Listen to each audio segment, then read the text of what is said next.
by Arthur B. Reeve. Guy Garrick. You are aware, I suppose, Marshal, there have been considerably over $1 million worth of automobiles stolen in this city during the past few months? Asked Guy Garrick one night when I had dropped into his office. I wasn't aware of the exact extent of the thefts, though of course I knew of their existence, I replied. What's the matter? If you can wait a few moments, he went on, I think I can promise you a most interesting case. The first big case I've had to test my new knowledge of crime science since I returned from abroad. Have you time for it? Time for it? I echoed. Garrick, I'd make time for it if necessary. We sat for several moments in silence waiting. I picked up an evening paper. I had already read it, but I looked through it again to kill time, even reading the society notes. By Jove, Garrick, I exclaimed as my eye traveled over the page. Newspaper pictures don't usually flatter people, but just look at those eyes. You can fairly see them dance even in a halftone. The picture which had attracted my attention was of Miss Violet Winslow, an heiress to a moderate fortune, a debutante well known in New York in a tuxedo that season. As Garrick looked over my shoulder, his mere tone set me wondering. She is stunning, he agreed simply. Half the younger set are crazy over her. The buzzer on his door recalled us to the case in hand. One of our visitors was a sandy-haired, red-mustached, stocky man, with everything but the name detective written on him from his face to his mannerisms. He was accompanied by an athletically inclined, fresh-faced young fellow, whose clothes proclaimed him to be practically the last word in imported goods from London. I was not surprised at reading the name of James McBurney on the detective's card, underneath which was the title of the Automobile Underwriters Association. But I was more than surprised when the younger of the visitors handed us a card with the simple name Mortimer Warrington.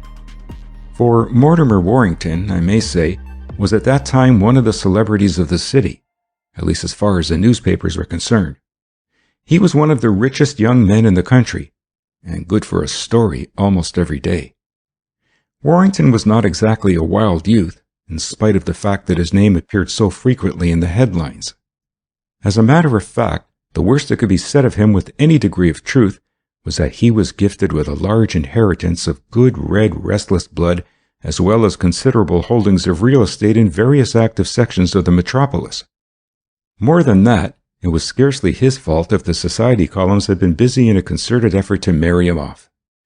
No doubt with a cynical eye on possible black-type headlines that featured domestic discord. Among those mentioned by the enterprising society reporters of the papers had been the same Miss Violet Winslow whose picture I had admired. Evidently Garrick had recognized the coincidence. Miss Winslow, by the way, was rather closely guarded by a duenna-like aunt, Mrs. Beacom Delancey, who at that time had achieved a certain amount of notoriety by a crusade which she had organized against gambling in society. She had reached that age when some women naturally turn toward righting the wrongs of humanity, and in this instance, as in many others, humanity did not exactly appreciate it. "How are you, McBurney?" greeted Garrick, as he met his old friend, and turning to young Warrington added, "Have you had a car stolen?" "Have I?" chimed in the youth eagerly, and with just a trace of nervousness. "Worse than that. I can stand losing a big $9,000 Mercedes, but you tell it, McBurney. You have the facts at your tongue's end." Garrick looked questioningly at the detective. "I'm very much afraid," responded McBurney slowly, "that this theft about caps the climax of motor car stealing in this city. Of course you realize that the automobile as a means of committing crime and of escape has rendered detection much more difficult today than it ever was before." He paused. "There's been a murder done in or with or by that car of Mr. Warrington's, or I'm ready to resign from the profession." McBurney had risen in the excitement of his revelation and had handed Garrick what looked like a discharged shell of a cartridge. Garrick took it without a word and turned it over and over critically, examining every side of it and waiting for McBurney to resume. McBurney, however, said nothing. "Where did you find the car?" asked Garrick at length, still examining the cartridge. "We haven't found it," replied the detective with a discouraged sigh. "Haven't found it?" repeated Garrick. "Then how did you get this cartridge? Or at least, why do you connect it with the disappearance of the car?" Well, explained McBurney, getting down to the story, you understand Mr. Warrington's car was insured against theft in a company which is a member of our association. When it was stolen, we immediately put in motion the usual machinery for tracing stolen cars. How about the police? I queried. McBurney looked at me a moment, I thought pityingly. With all deference to the police, he answered indulgently, it is the insurance companies and not the police who get cars back, usually. I suppose it's natural.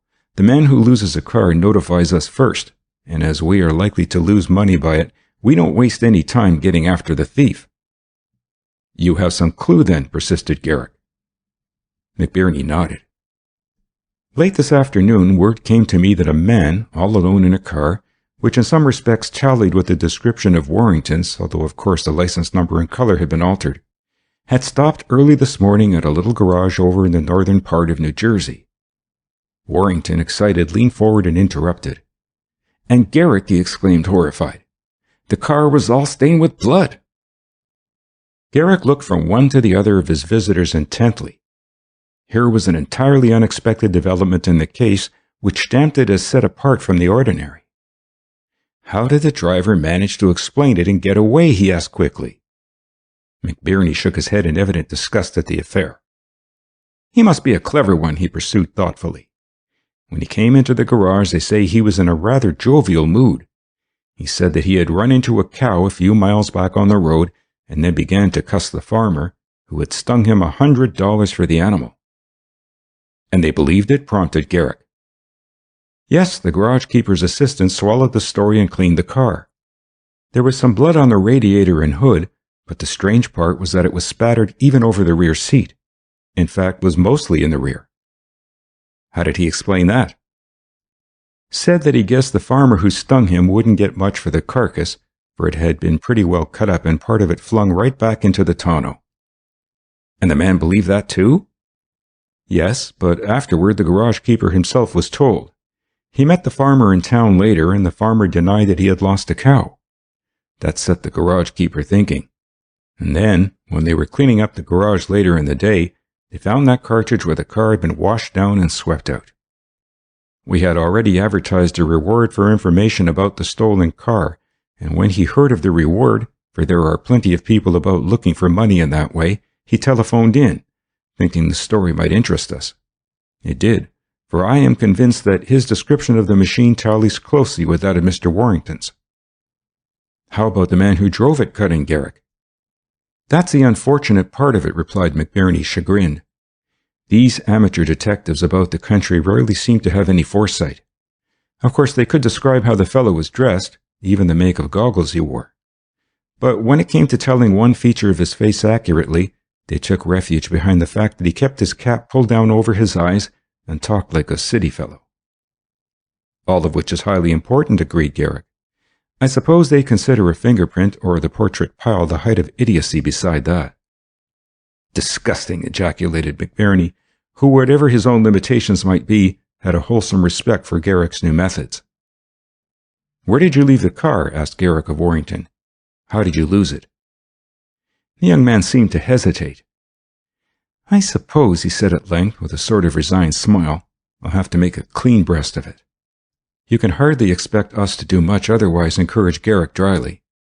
Besides, you can depend on us to keep anything you say confidential.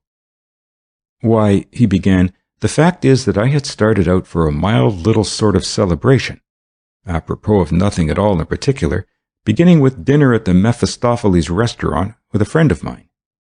You know the place, perhaps, just on the edge of the automobile district and the white lights. Yes, encouraged Garrick, near what ought to be named Crime Square. Whom were you with? Well, Angus Forbes and I were going to dine together, and then later we were to meet several fellows who used to belong to the same upper-class club with us at Princeton. We were going to do a little slumming. No ladies, you understand, he added hastily. Garrick smiled. It may not have been pure sociology, pursued Warrington, good-humoredly noticing the smile, but it wasn't as bad as some of the newspapers might make it out if they got hold of it anyhow. I may as well admit, I suppose, that Angus had been going the pace pretty lively since we graduated. I don't object to a little flyer now and then myself, but I guess I'm not up to his class yet. But that doesn't make any difference. The slumming party never came off." "How?" prompted Garrick again. "Angus and I had a very good dinner at the Mephistopheles. They have a great cabaret there. And by the fellows began to drop in and join us. When I went out to look for the car, which I was going to drive myself, it was gone." "Where did you leave it?" asked McBurney, as if bringing out the evidence. "In the parking space half a block below the restaurant. A chauffeur standing near the curb told me that a man in a cap and goggles," another amateur detective cut in McBurney parenthetically, "had come out of the restaurant, or seemed to do so, had spun the engine, climbed in, and rode off, just like that." "What did you do then?" asked Garrick. "Did you fellows go anywhere?" "Oh, Forbes wanted to play the wheel, and went around to a place on 48th Street. I was all upset about the loss of the car, got in touch with the insurance company, who turned me over to McBurney here, and the rest of the fellows went down to the club." "There was no trace of the car in the city?" asked Garrick of the detective. "I was coming to that," replied McBurney. "There was at least a rumor. You see, I happen to know several of the police on fixed posts up there, and one of them has told me that he noticed a car, which might or might not have been Mr. Warrington's, pull up, about the time his car must have disappeared, at a place in 47th Street which is reputed to be a sort of pool room for women." Garrick raised his eyebrows the fraction of an inch. "At any rate," pursued McBurney, "someone must have been having a wild time there, for they carried a girl out to the car. She seemed to be pretty far gone, and even the air didn't revive her. That is, assuming that she had been celebrating not wisely but too well. Of course, the whole thing is pure speculation yet, as far as Warrington's car is concerned. Maybe it wasn't his car after all. But I am repeating it only for what it may be worth." "Do you know the place?" asked Garrick, watching Warrington narrowly. "I've heard of it," he admitted. I thought a little evasively. Then it flashed over me that Mrs. Delancey was leading the crusade against society gambling, and that perhaps accounted for Warrington's fears and evident desire for concealment.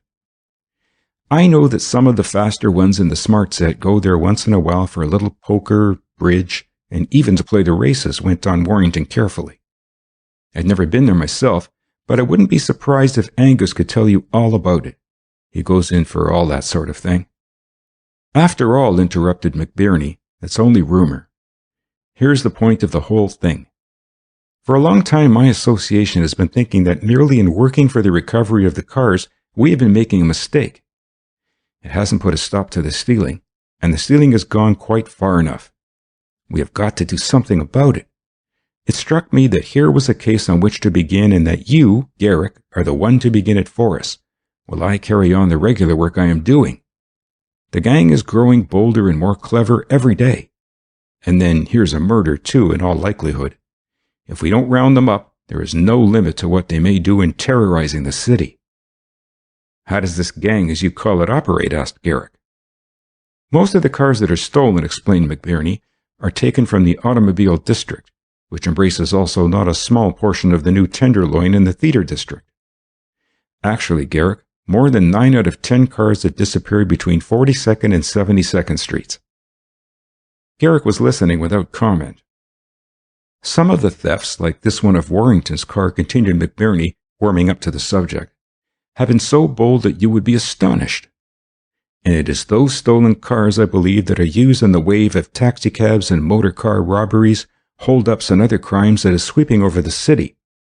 The cars are taken to some obscure garage, without doubt, and their identity is destroyed by men who are expert in the practice." "And you have no confidence in the police?" I inquired cautiously, mindful of his former manner. "We have frequently had occasion to call on the police for assistance," he answered, "but somehow or other it has seldom worked. They don't seem to be able to help us much. If anything is done, we must do it. If you will take the case, Garrick, I can promise you that the association will pay you well for it." "I will add whatever is necessary to," put in Warrington eagerly. "I can stand the loss of the car. In fact, I don't care whether I ever get it back. I have others. But I can't stand the thought that my car is going about the country as the property of a gunman, perhaps an engine of murder and destruction." Garrick had been thoughtfully balancing the exploded shell between his fingers during most of the interview. As Warrington concluded, he looked up. "I'll take the case," he said simply. "I think you'll find that there is more to it than even you suspect. Before we get through, I shall get a conviction on that empty shell too. If there is a gunman back of it all, he is no ordinary fellow, but a scientific gunman, far ahead of anything of which you dream. No, don't thank me for taking the case. My thanks are to you for putting it in my way. You know my ideas on modern detective work, Garrick remarked to me, reflectively, when they had gone. I nodded assent, for we had often discussed the subject. There must be something new in order to catch criminals nowadays, he pursued. The old methods are all right, as far as they go. But while we have been using them, criminals have kept pace with modern science. I had met Garrick several months before on the return trip from abroad, and had found in him a companion spirit. For some years I had been editing a paper which I called The Scientific World, and it had taxed my health to the point where my physician had told me that I must rest, or at least combine pleasure with business. Thus I had taken the voyage across the ocean to attend the International Electrical Congress in London, and had unexpectedly been thrown in with Guy Garrick, who later seemed destined to play such an important part in my life.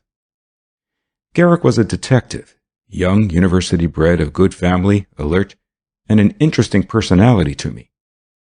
He had traveled much, especially in London, Paris, Berlin, and Vienna, where he had studied the amazing growth abroad of the new criminal science. Already I knew something by hearsay of the men he had seen: Gross, Lacassagne, Rice, and now the immortal Bertillon. Our acquaintance, therefore, had rapidly ripened into friendship, and on our return I had formed a habit of dropping in frequently on him of an evening, as I had this night, to smoke a pipe or two and talk over matters of common interest in his profession. He had paused a moment in what he was saying, but now resumed less reflectively. Fortunately, Marshal, the crime hunters have gone ahead faster than the criminals. Now it's my job to catch criminals. Yours, it seems to me, is to show people how they can never hope to beat the modern scientific detective. Let's strike a bargain. I was flattered by his confidence. More than that, the idea appealed to me. In fact, was exactly in line with some plans I had already made for the world since our first acquaintance. And so it came about that the case brought to him by McBurney and young Warrington was responsible for clearing our ideas as to our mutual relationship and thus forming the strange partnership that has existed ever since. Tom, he remarked, as we left the office quite late, after he had arranged affairs as if he expected to have no time to devote to his other work for several days, come along and stay with me at my apartment tonight. It's too late to do anything now until tomorrow. I accepted his invitation without demur, for I knew that he meant it, but I doubt whether he slept much during the night. Certainly he was up and about early enough the following morning. That's curious, I heard him remark as he ran his eye hastily over the first page of the morning paper, but I rather expected something of the sort. Read that in the first column, Tom. The story that he indicated had all the marks of having been dropped into place at the last moment as the city edition went to press in the small hours of the night. It was headed, "Girl's Body Found in Thicket."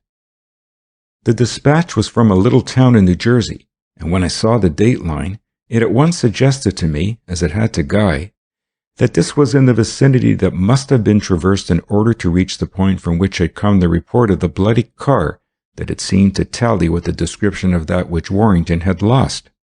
It read, "Hidden in the underbrush, not 10 feet from one of the most traveled automobile roads in this section of the state, the body of a murdered girl was discovered late yesterday afternoon by a gang of Italian laborers employed on an estate nearby. Suspicion was at first directed by the local authorities at the laborers, but the manner of the finding of the body renders it impossible. Most of them are housed in some rough shacks up the road toward Tuxedo, and were able to prove themselves of good character. Indeed, the trampled condition of the thicket plainly indicates, according to the local coroner, that the girl was brought there, probably already dead, in an automobile which drew up off the road as far as possible. The body then must have been thrown where it would be screened from sight by the thick growth of trees and shrubbery. There was only one wound, in the chest. It is, however, a most peculiar wound, and shows that a terrific force must have been exerted in order to make it. A blow could hardly have accomplished it, so jagged were its edges, and if the girl had been struck by a passing high-speed car, as was at first suggested, There is no way to account for the entire lack of other wounds which must naturally have been inflicted by such an accident. Neither is the wound exactly like a pistol or gunshot wound, for, curiously enough, there was no mark showing the exit of a bullet, nor was any bullet found in the body after the most careful examination. The local authorities are completely mystified at the possible problems that may arise out of the case, especially as to the manner in which the unfortunate girl met her death. Until a late hour, the body, which is of a girl perhaps 23 or 4, of medium height, fair, good-looking, and stylishly dressed, was still unidentified. She was unknown in this part of the country. Almost before I had finished reading, Garrick had his hat and coat on and had shoved into his pocket a little detective camera. Strange about the bullet, I ruminated. I wonder who she can be. Very strange, agreed Garrick, urging me on. I think we ought to investigate the case. As we hurried along to a restaurant for a bite of breakfast, he remarked, "The circumstances of the thing, coming so closely after the report about Warrington's car, are very suspicious. Very. I feel sure that we shall find some connection between the two affairs."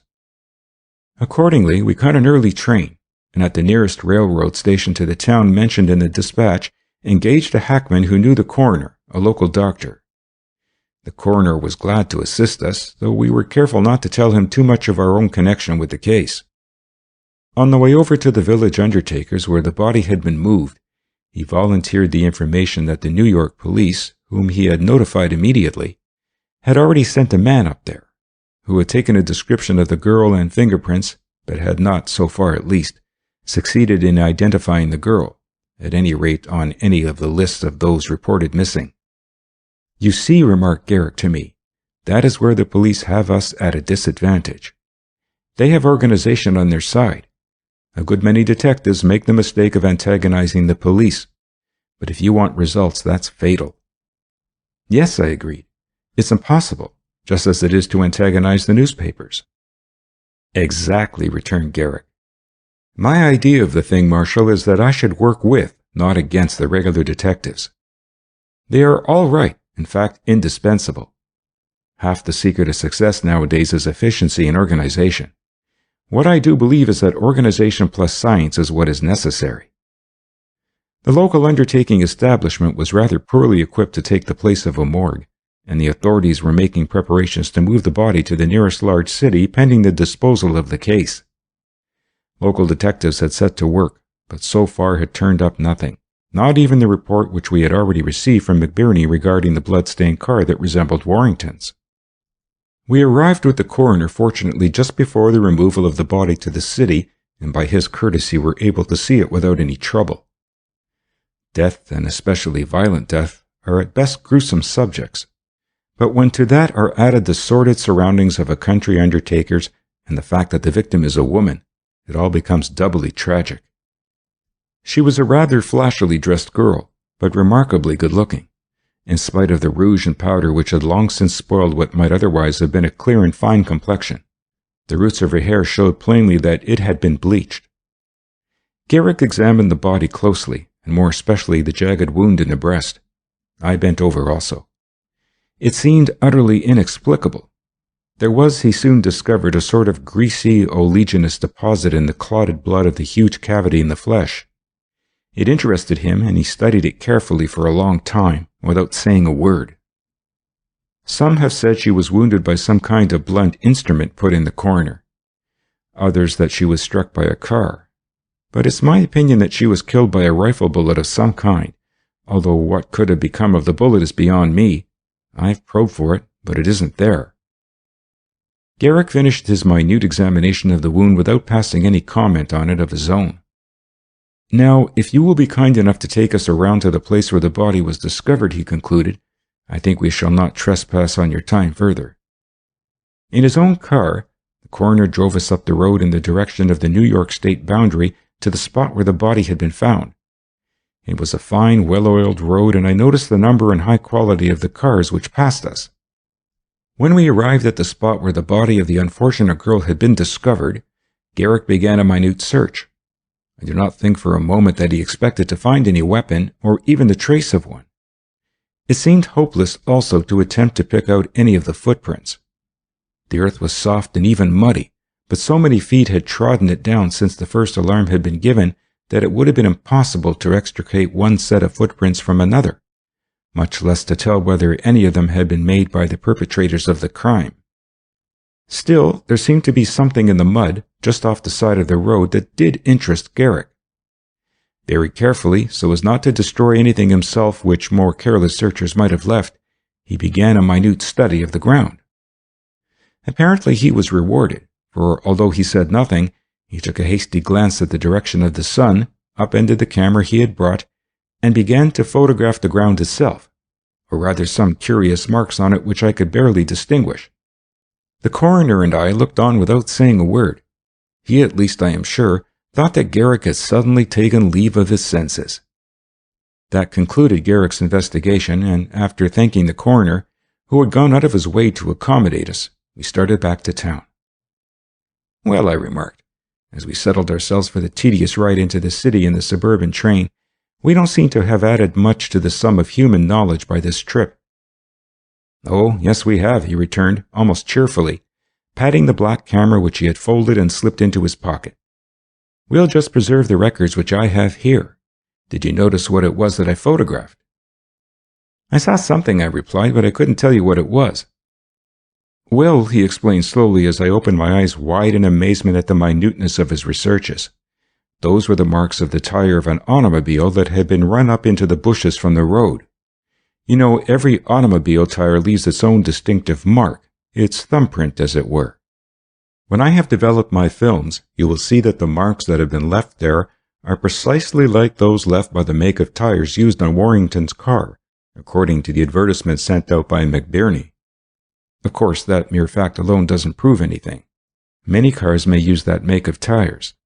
Still, it is an interesting coincidence, and if the make had been different, I should not feel half so encouraged about going ahead with this clue. We can't say anything definite, however, until I can compare the actual marks made by the tires on the stolen car with these marks which I have photographed and preserved. If anyone other than Garrick had conceived such a notion as the thumbprint of an automobile tire, I might possibly have ventured to doubt it. As it was, it gave food enough for thought to last the remainder of the journey back to town.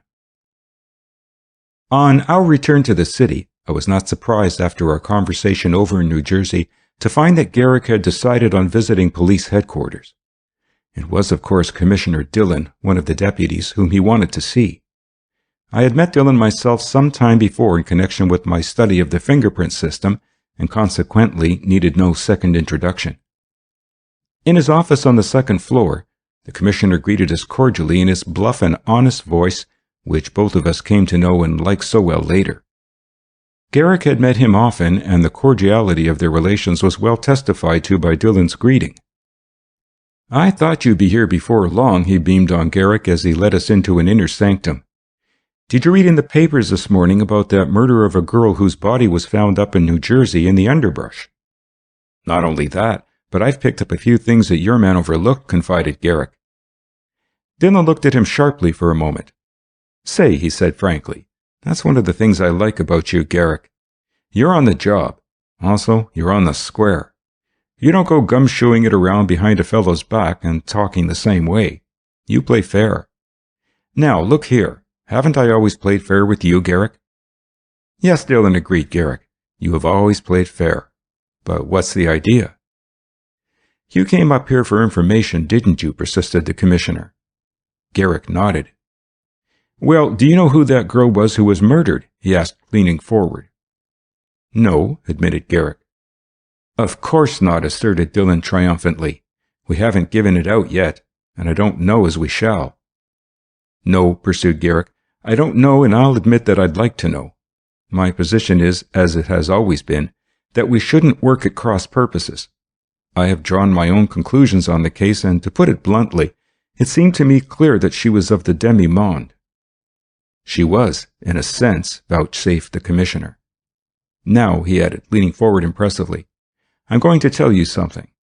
That girl was one of the best stool pigeons we ever had." Both Garrick and I were listening intently at the surprising revelation of the Commissioner. He was pacing up and down now, evidently much excited. "As for me," he continued, I hate the stool pigeon method as much as anyone can. I don't like it. I don't relish the idea of being in partnership with crooks in any degree. I hate an informer who worms himself or herself into a person's friendship for the purpose of betraying it. But the system is here. I didn't start it and I can't change it. As long as it's here, I must accept it and do business under it.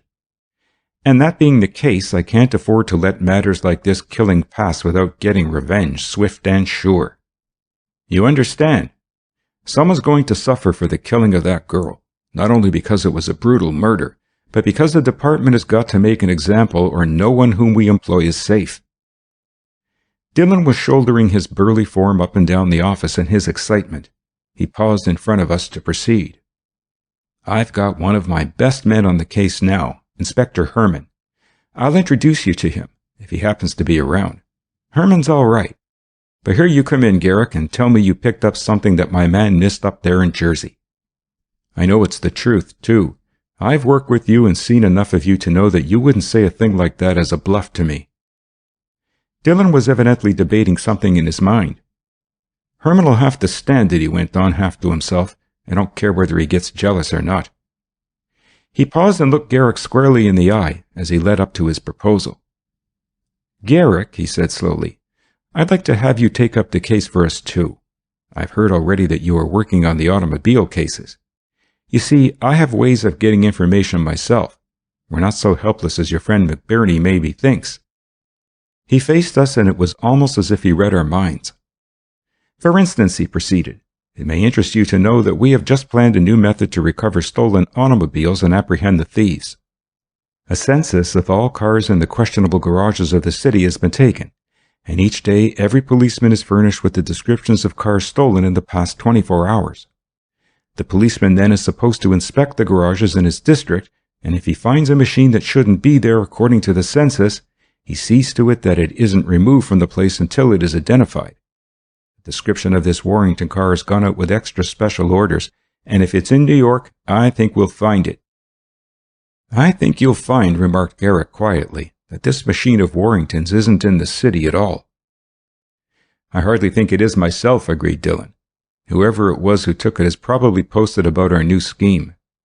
That's not the point I was driving at.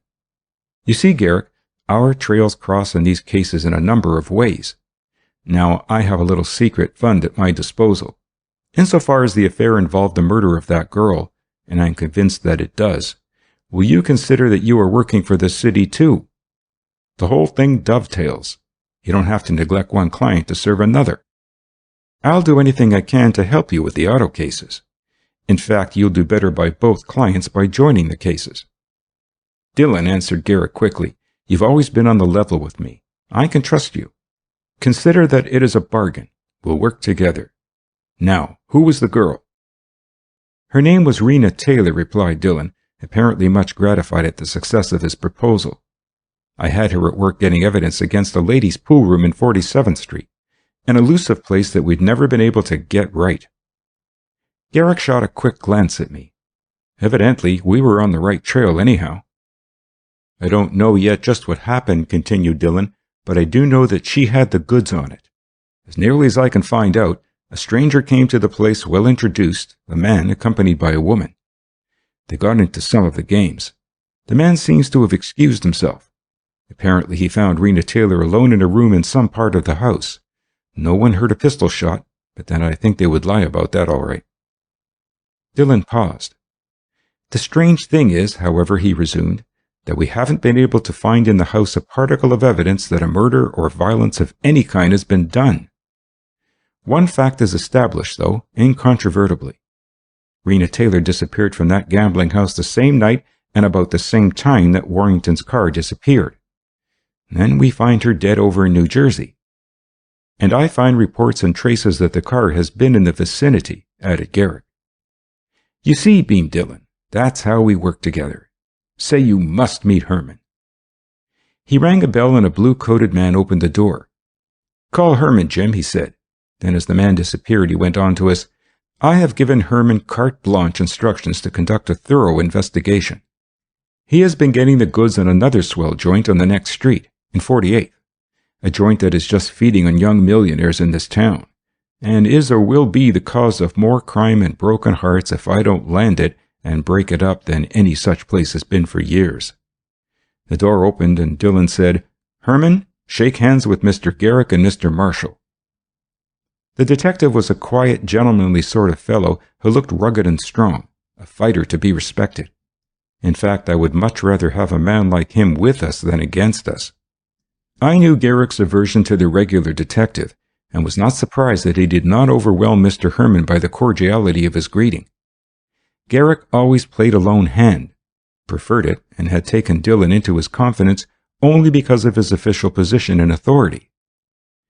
"These gentlemen are going to work independently on that Rena Taylor case," explained Dillon. "I want you to give Mr. Garrick every assistance, Herman." Garrick nodded with a show of cordiality, and Herman replied in about the same spirit. I could not fancy our getting very much assistance from the regular detective force, with the exception of Dillon. And I noticed also that Garrick was not volunteering any information except what was necessary in good faith. Already I began to wonder how this peculiar bargain would work out. "Just who and what was Rena Taylor?" asked Garrick finally. Inspector Herman shot a covert glance at Dillon before replying, and the commissioner hastened to reassure him. "I have told Mr. Garrick that she was one of our best stool pigeons and had been working on the gambling cases." Like all detectives on a case, Herman was averse to parting with any information, and I felt that it was natural, for if he succeeded in working it out, human nature was not such as to willingly share the glory. "Oh," he replied airily, "she was a girl who had knocked about considerably in the Tenderloin. I don't know just what her story was, but I suppose there was some fellow who got her to come to New York and then left her in the lurch. She wasn't a New Yorker. She seems to have drifted from one thing to another, until finally, in order to get money, she came down and offered her services to the police in this gambling war." Herman had answered the question, but when I examined the answer, I found it contained precious little. Perhaps it was indeed all he knew, for although Garrick put several other questions to him, and he answered quite readily and with apparent openness, there was very little more that we learned. "Yes," concluded Herman, "someone cooked her all right. They don't take long to square things with anyone who raps to the bulls." "That's right," agreed Garrick, "and the underworld isn't alone in that feeling. No one likes a snitch." "Bet your life," emphasized Herman heartily. Then edging toward the door, he said, "Well, gentlemen, I'm glad to meet you and I'll work with you. I wish you success, all right. It's a hard case. Why, there wasn't any trace of a murder or violence in that place in which Rena Taylor must have been murdered. I suppose you have heard that there wasn't any bullet found in the body either." "Yes," answered Garrick. "So far it does look inexplicable." Inspector Herman withdrew. One could see that he had little faith in these amateur detectives. A telephone message for Dillon about another departmental matter terminated our interview, and we went our several ways. "Much help I've ever got from a regular detective like Herman," remarked Garrick, phrasing my own idea of the matter, as we paid the fare of our cab a few minutes later and entered his office. "Yes," I agreed. "Why, he's even stumped at the start by the mystery of there being no bullet. I'm glad you said nothing about the cartridge, although I can't see for the life of me what good it is to us." I had ventured the remark, hoping to entice Garrick into talking. It worked, at least as far as Garrick wanted to talk yet. "You'll see about the cartridge soon enough, Tom," he rejoined. "As for there being no bullet, there was a bullet. Only it was of a kind you never dreamed of before." He regarded me contemplatively for a moment, then leaned over and in a voice full of meaning concluded, "That bullet was composed of something soft or liquid, probably confined in some kind of thin capsule. It mushroomed out like a dum-dum bullet. It was deadly. But the chief advantage was that the heat that remained in Rena Taylor's body melted all evidence of the bullet. That was what caused that greasy, oleaginous appearance of the wound. The murderer thought he left no trail on the bullet in the corpse. In other words, it was practically a liquid bullet."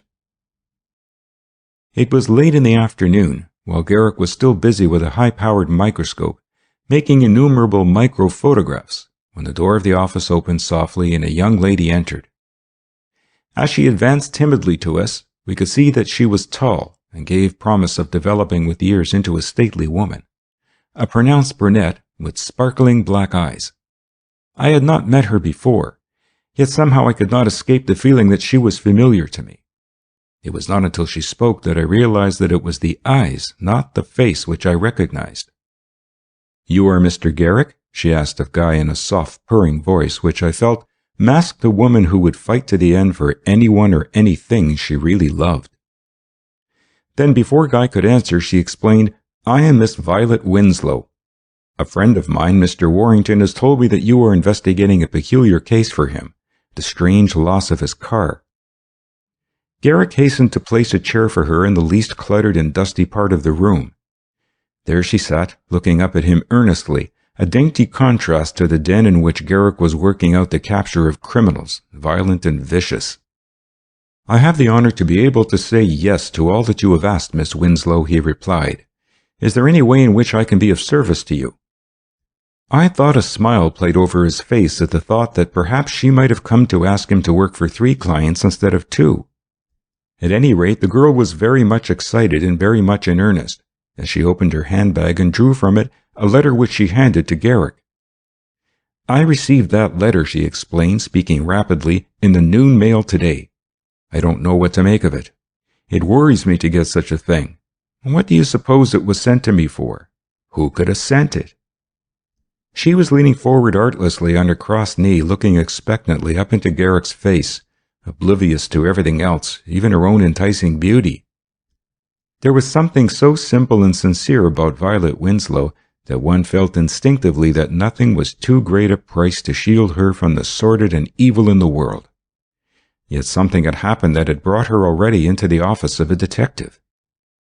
Garrick had glanced quickly at the outside of the slit envelope. The postmark showed that it had been mailed early that morning at the General Post Office, and that there was slight chance of tracing anything in that direction. Then he opened it and read. The writing was in a bold scrawl and hastily executed. "You have heard, no doubt, of the alleged loss of an automobile by Mr. Mortimer Warrington. I have seen your name mentioned in the society columns of the newspapers in connection with him several times lately.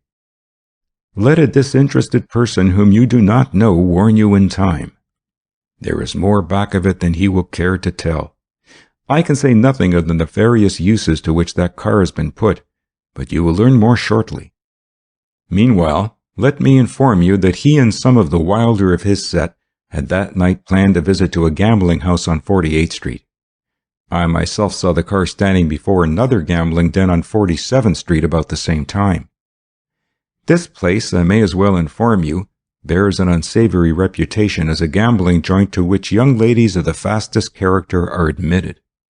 If you will ask someone in whom you have confidence and whom you can ask to work secretly for you to look up the records, you will find that much of the property on these 2 blocks, and these 2 places in particular, belongs to the Warrington estate. Need I say more?" The letter was without superscription or date, and was signed merely with the words, "A well-wisher." The innuendo of the thing was apparent. "Of course," she remarked as Garrick finished reading, and before he could speak, "I know there is something back of it. Some person is trying to injure Mortimer. Still—" She did not finish the sentence. It was evident that the well-wisher need not have said more in order to sow the seeds of doubt. As I watched her narrowly, I fancied also that from her tone the newspapers had not been wholly wrong in mentioning their names together recently. I hadn't intended to say anything more than to explain how I got the letter, she went on wistfully. I thought that perhaps you might be interested in it. She paused and studied the toe of her dainty boot. "And of course," she murmured, "I know that Mr. Warrington isn't dependent for his income on the rent that comes in from such places. But I wish just the same that it wasn't true. I tried to call him up about the letter, but he wasn't at the office of the Warrington estate, and no one seemed to know just where he was." She kept her eyes downcast as though afraid to betray just what she felt. "You will leave this with me?" asked Garrick, still scrutinizing the letter. "Certainly," she replied. "That is what I brought it for. I thought it was only fair that he should know about it." Garrick regarded her keenly for a moment. "I am sure, Miss Winslow," he said, "that Mr. Warrington will thank you for your frankness. More than that, I feel sure that you need have no cause to worry about the insinuations of this letter. Don't judge harshly until you have heard his side. There's a good deal of graft and vice talk flying around loose these days. Miss Winslow, you may depend on me to dig the truth out and not deceive you." "Thank you so much," she said, as she rose to go, then in a burst of confidence added, "Of course, after all, I don't care so much about it myself. But you know my aunt is so dreadfully prim and proper that she couldn't forgive a thing like this. She'd never let Mr. Warrington call on me again." Violet stopped and bit her lip. She had evidently not intended to say as much as that, but having once said it, she did not seem to wish to recall the words either. "There now," she smiled. "Don't you even hint to him that that was one of the reasons I called." Garrick had risen and was standing beside her, looking down earnestly into her upturned face. "I think I understand, Miss Winslow," he said in a low voice rapidly. "I cannot tell you all, yet. But I can promise you that even if all were told, the truth I mean, your faith in Warrington would be justified." He leaned over. "Trust me," he said simply. As she placed her small hand in Garrick's, she looked up into his face, and with suppressed emotion answered, "Thank you. I will." Then with a quick gathering of her skirt, she turned and almost fled from the room. She had scarcely closed the door before Garrick was telephoning anxiously all over the city in order to get in touch with Warrington himself. "I'm not going to tell him too much about her visit," he remarked, with a pleased smile at the outcome of the interview, though his face clouded as his eye fell again on the blackmailing letter lying before him. "It might make him think too highly of himself. Besides, I want to see, too, whether he has told us the whole truth about the affair that night." Somehow or other, it seemed impossible to find Warrington in any of his usual haunts, either at his office or at his club. Garrick had given it up almost as a bad job when, half an hour later, Warrington himself burst in on us, apparently expecting more news about his car. Instead, Garrick handed him the letter. "Say," he demanded as he ran through it with puckered face, then slapped it down on the table before Guy in a high state of excitement, "what do you make of that?" He looked from one to the other of us blankly.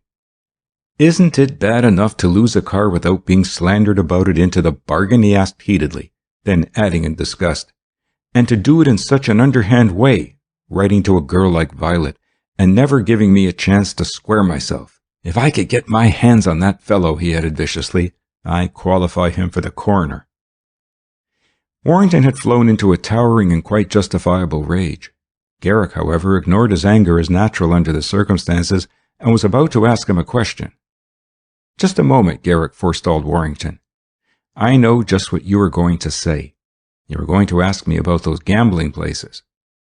Now, Garrick, I give you my word of honor that I did not know until today that the property in that neighborhood was owned by our estate. I have been in that joint on 48th Street, I'll admit that. But you know, I'm no gambler. I've gone simply to see the life, and, well, it has no attraction for me. Racing cars and motorboats don't go with poker chips and the red and black, not with me. As for the other place, I don't know any more about it than you do," he concluded vehemently. Warrington faced Garrick, his steel blue eye unwavering. "You see, it's like this," he resumed passionately. "Since this vice investigation began, I have read a lot about landlords." Then, too, he interjected with a mock-wry face, "I knew that Violet's Aunt Emma had been a crusader or something of the sort. You see, virtue is not its own reward. I don't get credit even for what I intended to do. Quite the contrary." "How's that?" asked Garrick, respecting the young man's temper. "Why, it just occurred to me lately to go scouting around the city, looking at the Warrington holdings, making some personal inquiries as to the conditions of the leases, the character of the tenants, and the uses to which they put the properties. The police have compiled a list of all the questionable places in the city, and I have compared it with the list of our properties. I hadn't come to this one yet, but I shall call up our agent, make him admit it, and cancel that lease. I'll close him up. I'll fight until every—" "No," interrupted Garrick quickly. "No, not yet. Don't make any move yet. I want to find out what the game is. It may be that it is someone who has tried and failed to get your tenant to come across with graft money. If we act without finding out first, we might be playing into the hands of this blackmailer." Garrick had been holding the letter in his hand, examining it critically. While he was speaking, he had taken a toothpick and was running it hastily over the words, carefully studying them. His face was wrinkled, as if he were in deep thought. Without saying anything more, Garrick walked over to the windows and pulled down the dark shades. Then he unrolled a huge white sheet at one end of the office.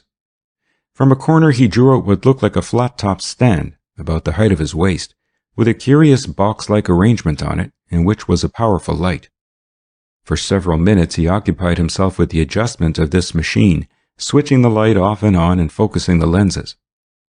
Then he took the letter to Miss Winslow, laid it flat on the machine, switched on the light, and immediately on the sheet appeared a very enlarged copy of the writing. "This is what has been called a rheograph by a detective of my acquaintance," explained Garrick. "In some ways it is much superior to using a microscope." He was tracing over the words with a pointer, much as he had already done with the toothpick. "Now you must know," he continued, "or you may not know, but it is a well-proven fact, that those who suffer from various affections of the nerves or heart often betray the fact in their handwriting. Of course, in cases where the disease has progressed very far, it may be evident to the naked eye even in the ordinary handwriting. But it is there, to the eye of the expert, even in incipient cases. In short," he continued, engrossed in his subject, "what really happens is that the pen acts as a sort of sphygmograph, registering the pulsations. I think you can readily see that when the writing is thrown on a screen, enlarged by the rheograph, the tremors of the pen are quite apparent." I studied the writing, following his pointer as it went over the lines, and I began to understand vaguely what he was driving at. "The writer of that blackmailing letter," continued Garrick, "as I have discovered both by hastily running over it with a toothpick and, more accurately, by enlarging and studying it with the rheograph, is suffering from a peculiar conjunction of nervous trouble and disease of the heart, which is latent and has not yet manifested itself even to him." Garrick studied the writing, then added thoughtfully, "If I knew him, I might warn him in time." "A fellow like that needs only the warning of a club or a good pair of fists," growled Warrington impatiently. "How are you going to work to find him?" "Well," reasoned Garrick, rolling up the sheet and restoring the room to its usual condition. "For one thing, the letter makes it pretty evident that he knows something about the gambling joint. Perhaps as one of the regular habitués of the place. That was why I didn't want you to take any steps to close up the place immediately.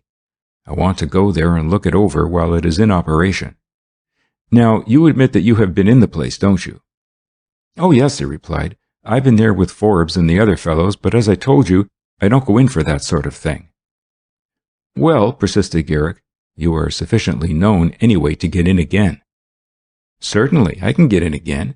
The man at the door will let me in, and a couple of friends, too, if that's what you mean." "That is exactly what I mean," returned Garrick. "It's no use to go early. I want to see the place in full blast, just as the after-theater crowd is coming in. Suppose you meet us, Warrington, about 10:30 or so. We can get in. They don't know anything yet about your intention to cancel the lease and close up the place, although apparently someone suspects it, or he wouldn't have been so anxious to get that letter off to Miss Winslow." "Very well," agreed Warrington. "I will meet you at the north end of Crime Square, as you call it, at that time. Good luck until then." "Not a bad fellow at all," commented Garrick when Warrington had disappeared down the hall from the office. "I believe he means to do the square thing by everyone. It's a shame he has been dragged into a mess like this that may affect him in ways that he doesn't suspect. Oh well, there is nothing we can do for the present.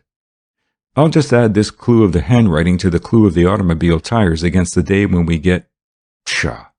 He has taken the letter with him. I suppose it is safe enough in his possession, though. He can't wait until he has proved to Violet that he is honest. I don't blame him much. I told you, you know, that the younger set are just crazy over Violet Winslow." In spite of the agitation that was going on at the time in the city against gambling, we had no trouble in being admitted to the place in 48th Street. They seemed to recognize Warrington, for no sooner had the lookout at the door peered through a little grating and seen him than the light woodwork affair was opened. To me, with even my slender knowledge of such matters, it had seemed rather remarkable that only such a door should guard a place that was so notorious. Once inside, however, the reason was apparent. It didn't. On the outside there was merely such a door as not to distinguish the house, a 3-story and basement dwelling, of old brownstone, from the others in the street. As the outside door shut quickly, We found ourselves in a sort of vestibule confronted by another door. Between the two, the lookout had his station. The second door was of the icebox variety, as it was popularly called at the time, of heavy oak, studded with axe-defying bolts, swung on delicately balanced and oiled hinges, carefully concealed, about as impregnable as a door of steel might be. There were, as we found later, some steel doors inside, leading to the roof and cellar, though not so thick. The windows were carefully guarded inside by immense steel bars. The approaches from the back were covered with a steel network, and every staircase was guarded by a collapsible door. There seemed to be no point of attack that had been left unguarded. Yet, unless one had been like ourselves looking for these fortifications, they would not have appeared much in evidence in the face of the wealth of artistic furnishings that was lavished on every hand. Inside the great entrance door was a sort of marble reception hall, richly furnished, and giving anything but the impression of a gambling house. As a matter of fact, the first floor was pretty much of a blind. The gambling was all upstairs. We turned to a beautiful staircase of carved wood and ascended.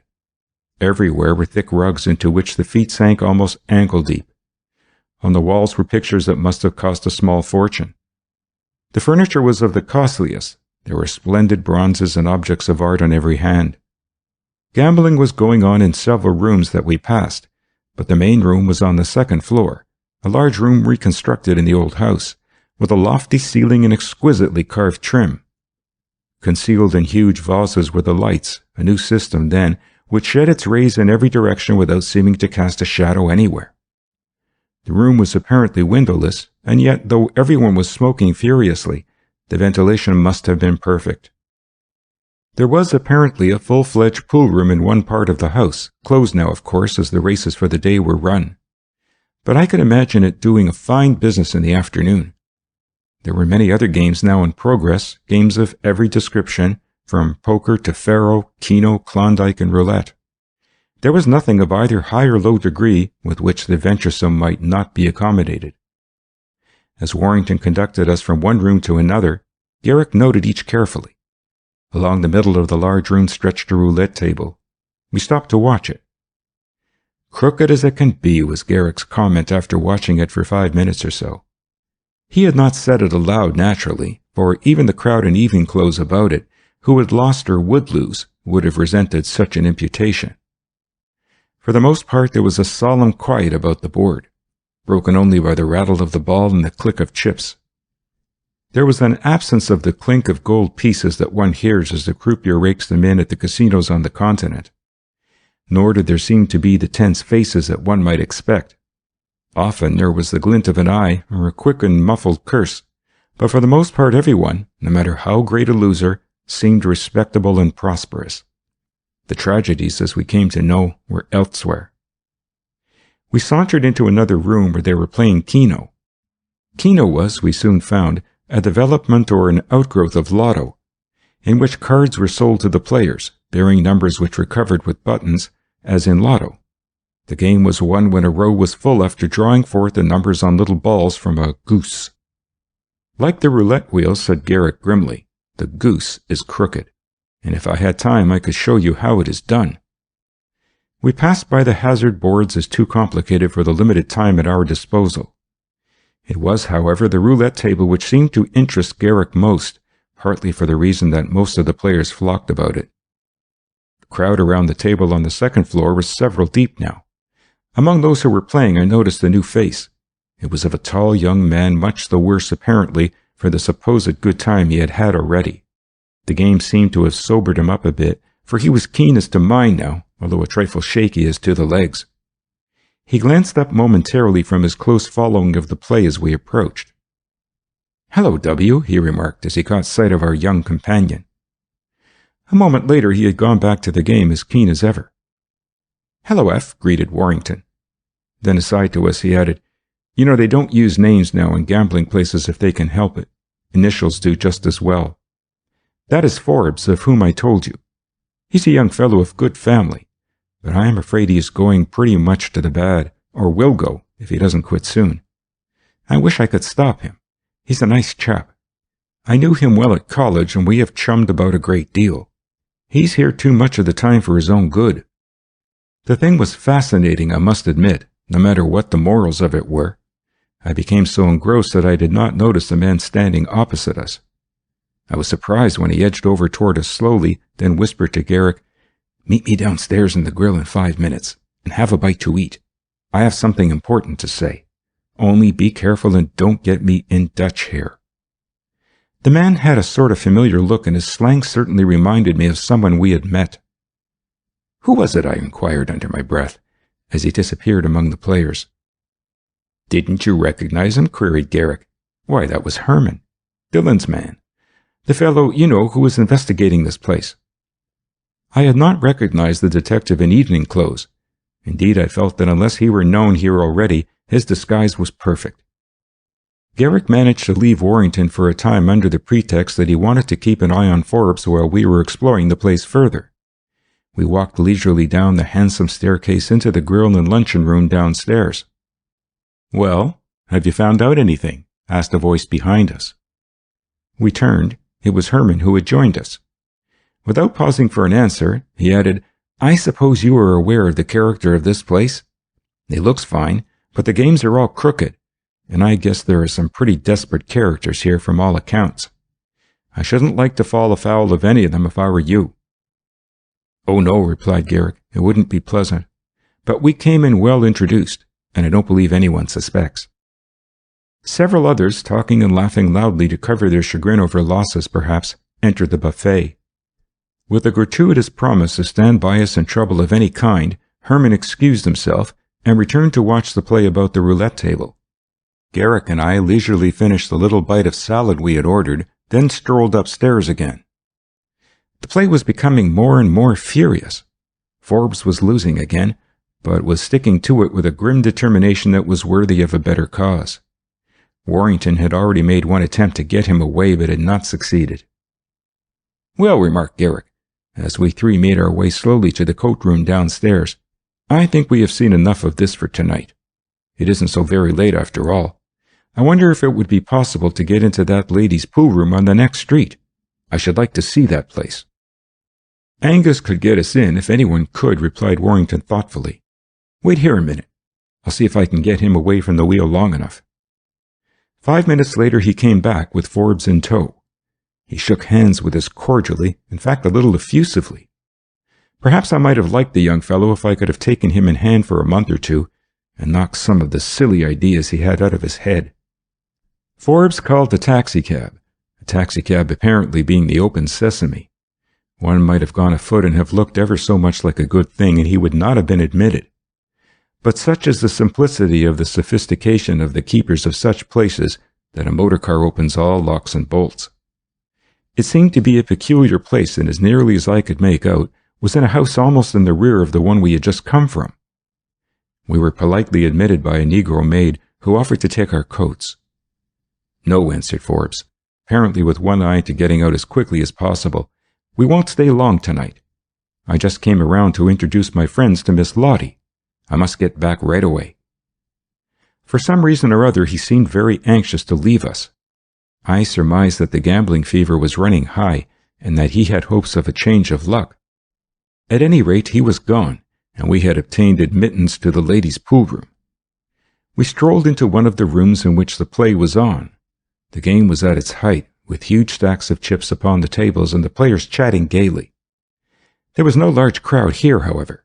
Indeed, as we found afterward, it was really in the afternoon that it was most crowded, for it was rather a pool room than a gambling joint, although we gathered from the gossip that some stiff games of bridge were played there. Both men and women were seated at the poker game that was in progress before the little green table. The women were richly attired and looked as if they had come from good families. We were introduced to several, but as it was evident that they were passing under assumed names, whatever the proprietor of the place might know of them, I made little effort to remember the names, although I did study the faces carefully. It was not many minutes before we met Miss Lottie, as everyone called the woman who presided over this feminine realm of chance.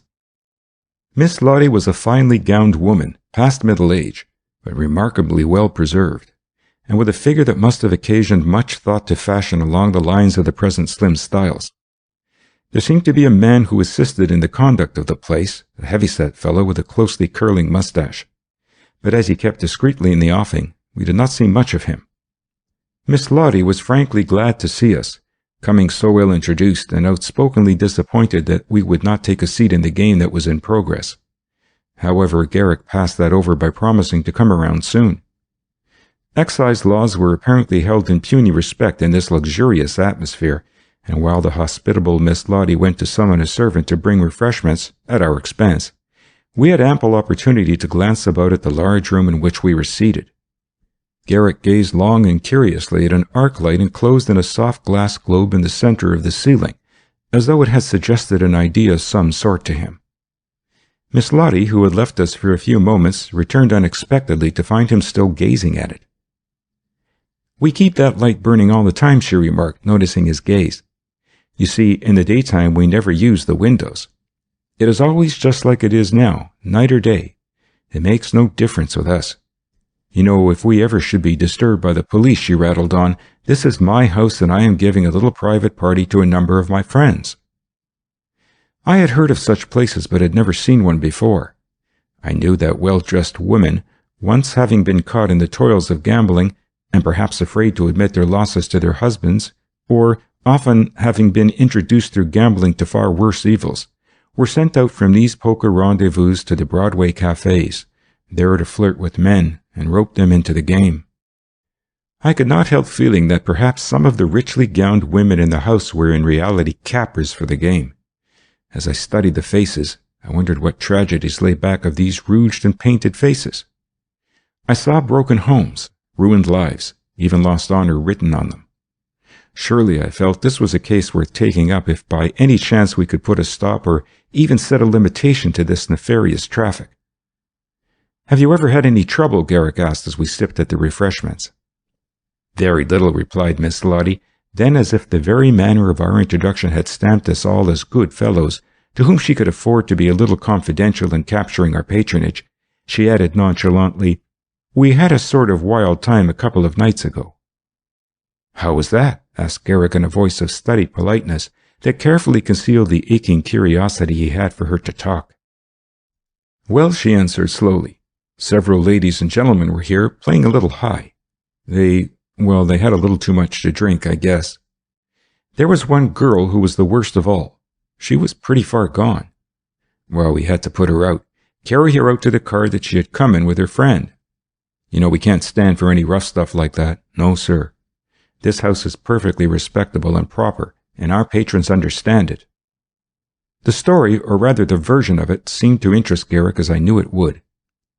"Who was the girl?" he asked casually. "Did you know her? Was she one of your regular patrons?" "Knew her only by sight," returned Miss Lottie hastily, now a little vexed, I imagine, at Guy's persistence, like lots of people who were introduced here and come again several times. The woman was evidently sorry that she had mentioned the incident, and was trying to turn the conversation to the advantages of her establishment, not the least of which were her facilities for private games and little rooms in various parts of the house. It seemed all very risque to me, although I tried to appear to think it quite the usual thing, though I was careful to say that hers was the finest of such places I had ever seen. Still, the memory of Garrick's questioning seemed to linger. She had not expected, I knew, that we would take any further interest in her story than to accept it as proof of how careful she was of her clientele. Garrick was quick to take the cue. He did not arouse any further suspicion by pursuing the subject. Apparently, he was convinced that it had been Rena Taylor of whom Miss Lottie spoke. What really happened we knew no more now than before. Perhaps Miss Lottie herself knew, or she might not know. Garrick quite evidently was willing to let future developments in the case show what had really happened. There was nothing to be gained by forcing things at this stage of the game, either in the gambling den around the corner or here.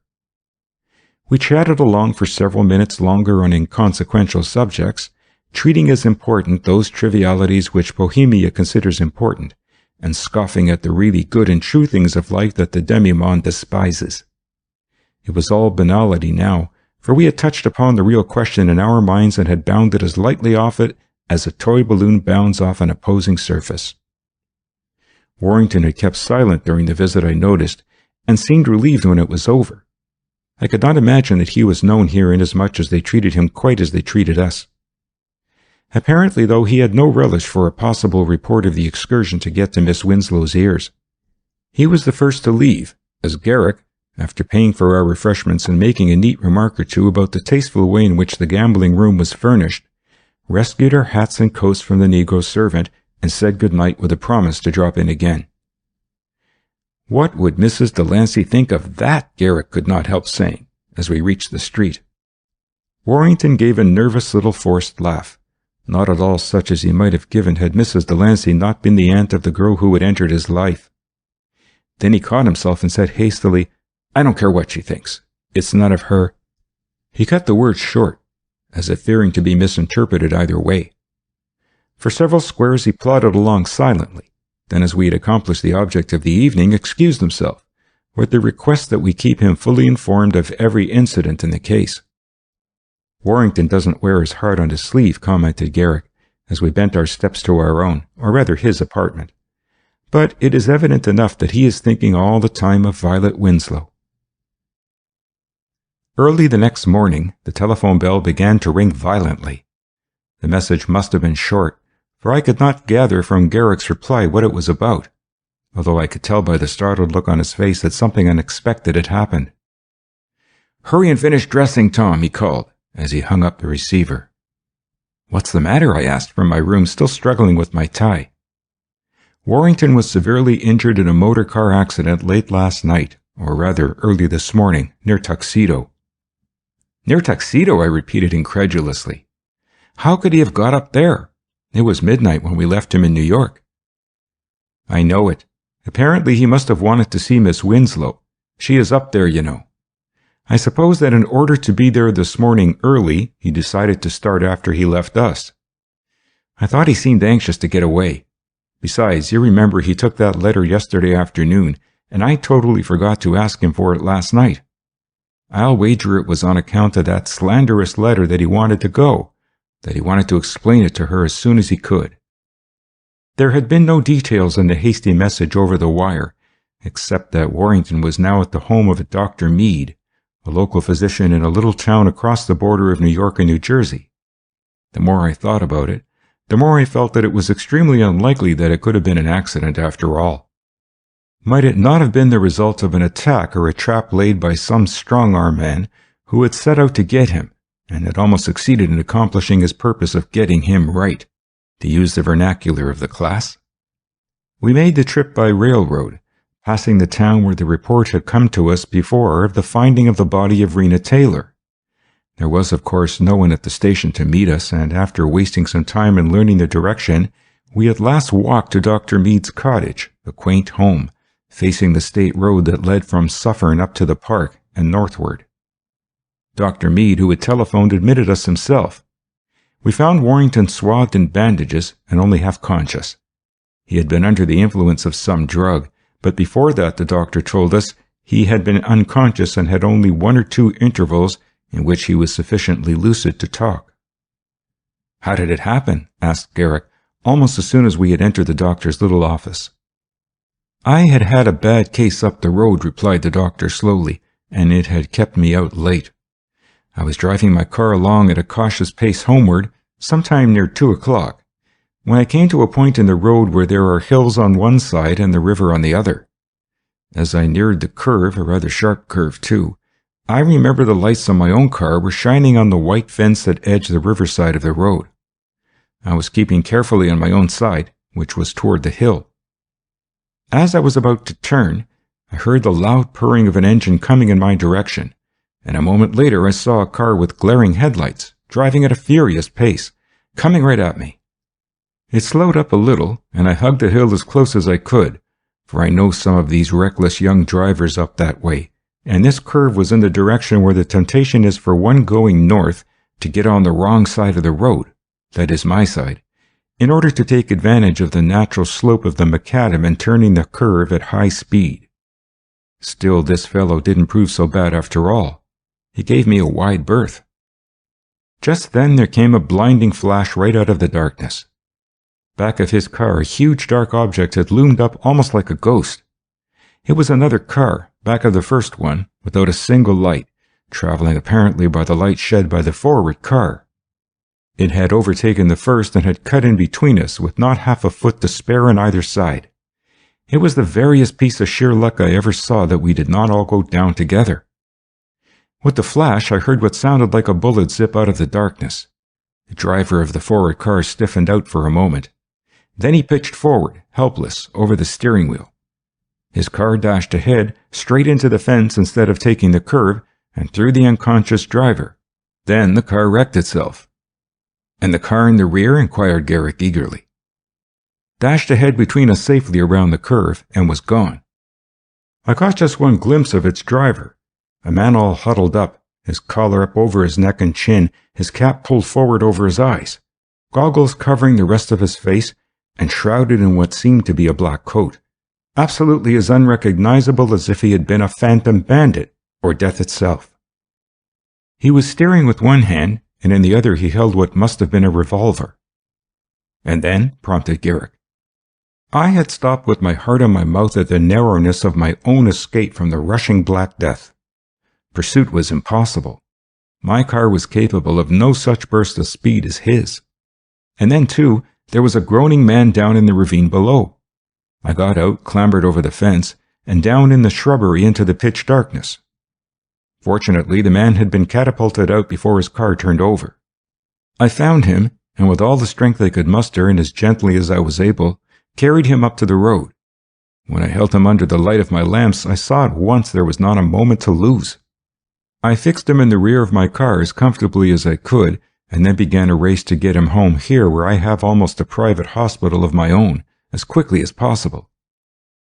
Cards in his pocket had identified Warrington, and Dr. Meade remembered having heard the name.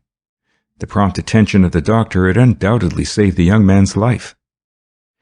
Over and over again, Dr. Meade said, in his delirium, Warrington had repeated the name Violet, Violet. It was as Garrick had surmised, his desire to stand well in her eyes that had prompted the midnight journey. Yet who the assailant might be, neither Dr. Meade nor the broken raving of Warrington seemed to afford even the slightest clue. That he was a desperate character, without doubt in desperate straits over something, required no great acumen to deduce. Toward morning, in a fleeting moment of lucidity, Warrington had mentioned Garrick's name in such a way that Dr. Meade had looked it up in the telephone directory, and then at the earliest moment had called up. "Exactly the right thing," reassured Garrick. "Can't you think of anything else that would identify the driver of that other car?" "Only that he was a wonderful driver, that fellow," pursued the doctor, admiration getting the better of his horror now that the thing was over. "I couldn't describe the car, except that it was a big one, and seemed to be of a foreign make. He was crowding Warrington as much as he dared with safety to himself, and not a light on his own car too, remember." Garrick's face was puckered in thought. "And the most remarkable thing of all about it," added the doctor, rising and going over to a white enameled cabinet in the corner of his office, "was that wound from the pistol." The doctor paused to emphasize the point he was about to make. "Apparently it put Warrington out," he resumed. "And yet, after all, I find that it is only a very superficial flesh wound of the shoulder. Warrington's condition is really due to the contusions he received owing to his being thrown from the car. His car wasn't going very fast at the time, for it had slowed down for me. In one way that was fortunate, although one might say it was the cause of everything, since his slowing down gave the car behind a chance to creep up on him the few feet necessary. Really, I am sure that even the shock of such a wound wasn't enough to make an experienced driver like Warrington lose control of the machine.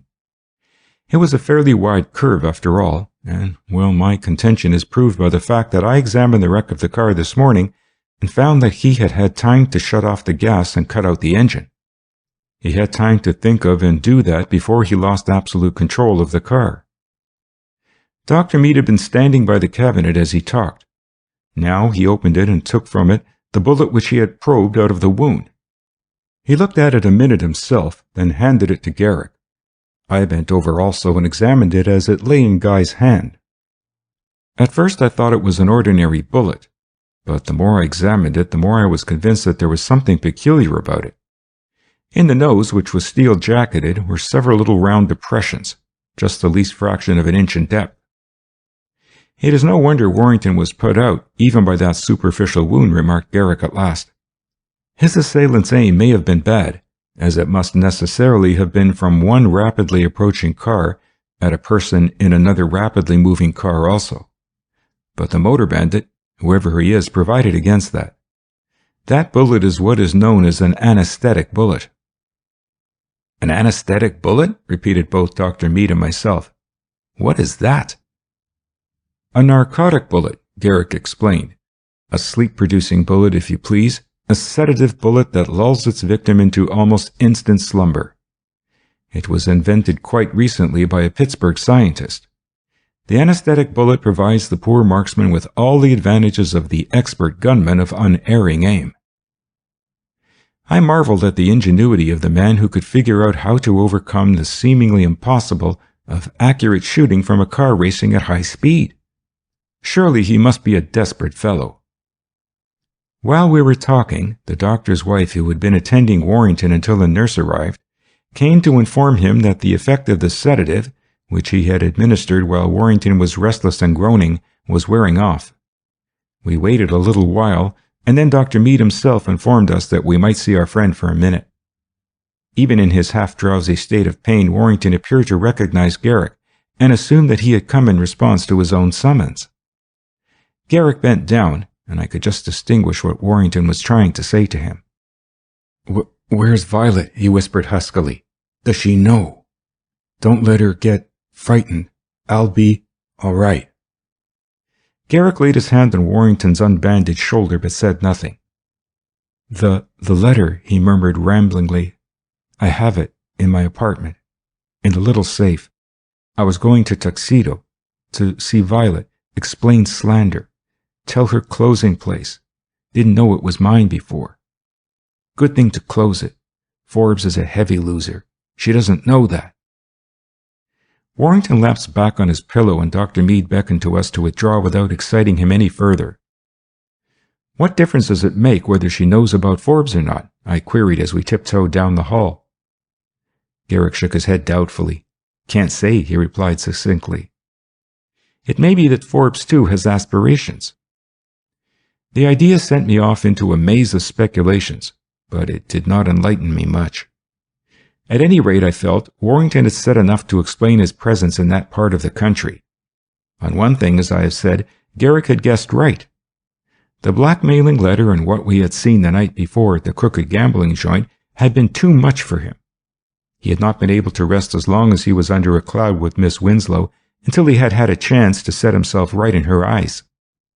There seemed to be nothing that we could do for him just then. He was in excellent hands, and now that the doctor knew who he was, a trained nurse had even been sent for from the city, and arrived on the train following our own, thus relieving Mrs. Mead of her faithful care of him. Garrick gave the nurse strict instructions to make exact notes of anything that Warrington might say, and then requested the doctor to take us to the scene of the tragedy. We were about to start when Garrick excused himself and hurried back into the house, reappearing in a few minutes. I thought perhaps after all it would be best to let Miss Winslow know of the accident, as long as it isn't likely to turn out seriously in the end for Warrington, he explained, joining us again in Dr. Mead's car, which was waiting in front of the house. So I called up her aunts at Tuxedo, and when Miss Winslow answered the telephone, I broke the news to her as gently as I could. Warrington need have no fear about that girl, he added. The wrecked car, we found, had not yet been moved, nor had the broken fence been repaired. It was in fact an accident worth studying topographically. That part of the road itself near the fence seemed to interest Garrick greatly. 2 or 3 cars passed while we waited, and he noted how carefully each of them seemed to avoid that side toward the broken fence, as though it were haunted. "I hope they've all done that," Garrick remarked as he continued to examine the road, which was a trifle damp under the high trees that shaded it. As he worked, I could not believe that it was wholly fancy that caused me to think of him as searching with dilated nostrils, like a scientific human bloodhound. For it was not long before I began to realize what he was looking for in the marks of cars left on the oiled roadway. During perhaps half an hour he continued studying the road, above and below the exact point of the accident. At length a low exclamation from him brought me to his side. He had dropped down in the grease, regardless of his knees, and was peering at some rather deep imprints in the surface dressing. There for a few feet were plainly the marks of the outside tires of a car, still unobliterated. Garrick had pulled out copies of the photographs he had made of the tire marks that had been left at the scene of the finding of the unfortunate Rena Taylor's body, and was busy comparing them with the marks that were before him. Of course, Garrick muttered to me, if the anti-skid marks of the tires were different, it would have proved nothing, just as in the other case where we looked for the tire prints. But here too a glance shows that at least it is the same make of tires. He continued his comparison. It did not take me long to surmise what he was doing. He was taking the two sets of marks and inch by inch going over them, checking up the little round metal insertions that were placed in this style of tire to give it a firmer grip. "Here's one missing. There's another," he cried excitedly. "By Jove, it can't be mere coincidence. There's one that is worn, another broken. They correspond. Yes, that must be the same car in each case. And if it was the stolen car, then it was Warrington's own car that was used in pursuing him and in almost making away with him." We had not noticed a car which had stopped just past us, and Garrick was surprised at hearing his own name called. We looked up from contemplating the discovery he had made in the road to see Miss Winslow waving to us. She had motored down from Tuxedo immediately after receiving the message over the telephone, and with her keen eye had picked out both the place of the accident and ourselves studying it. As we approached, I could see that she was much more pale than usual. Evidently, her anxiety for Warrington was thoroughly genuine. The slanderous letter had not shaken her faith in him yet. She had left her car and was walking back along the road with us toward the broken fence. Garrick had been talking to her earnestly, and now, having introduced her to Dr. Meade, the doctor and he decided to climb down to inspect the wrecked car itself in the ravine below. Miss Winslow cast a quick look from the broken fence down at the torn and twisted wreckage of the car and gave a surprised little cry and shudder. "How is Mortimer?" she asked of me eagerly, for I had agreed to stay with her while others went down the slope. "I mean, how is he really? Is he likely to be better soon, as Mr. Garrick said over the telephone?" she appealed. "Surely, absolutely," I assured her, knowing that if Garrick had said that, he had meant it. "Miss Winslow, believe me, neither Mr. Garrick nor Dr. Meade is concealing anything. It is pretty bad, of course. Such things are always bad. But it might be far worse, and besides, the worst now has passed." Garrick had already promised to accompany her over to Dr. Meade's after he had made his examination of the wrecked car to confirm what the doctor had already observed. It took several minutes for them to satisfy themselves, and meanwhile Violet Winslow, already highly unstrung by the news from Garrick, waited more and more nervously. In spite of his careful examination of the wrecked car, Garrick found practically nothing more than Dr. Meade had already told him. It was with considerable relief that Miss Winslow saw the two again climbing up the slope in the direction of the road. A few minutes later we were on our way back, Dr. Meade and Garrick leading the way in the doctor's car, while I accompanied Miss Winslow in her own car. She said little, and it was plain to see that she was consumed by anxiety. Now and then she would ask a question about the accident, and although I tried in every way to divert her mind to other subjects, she unfailingly came back to that. Tempering the details as much as I could, I repeated for her just what had happened to the best of our knowledge. "And you have no idea who it could have been?" she asked, turning those liquid eyes of hers on my face. If there were any secret about it, it was perhaps fortunate that I did not know. I don't think I am more than ordinarily susceptible, and I know I did not delude myself that Miss Winslow ever could be anything except a friend to either Garrick or myself. But I felt I could not resist the appeal in those eyes. I wondered if even they, by some magic intuition, might not pierce the very soul of man and uncover a lying heart. I felt that Warrington could not have been other than he said he was, and still have been hastening to meet those eyes. "Miss Winslow," I answered, "I have no more idea than you who it could be." I was telling the truth, and I felt that I could meet her gaze. There must have been something about how I had phrased my answer that caused her to look at me more searchingly than before. Suddenly she turned her face away and gazed at the passing landscape from the car.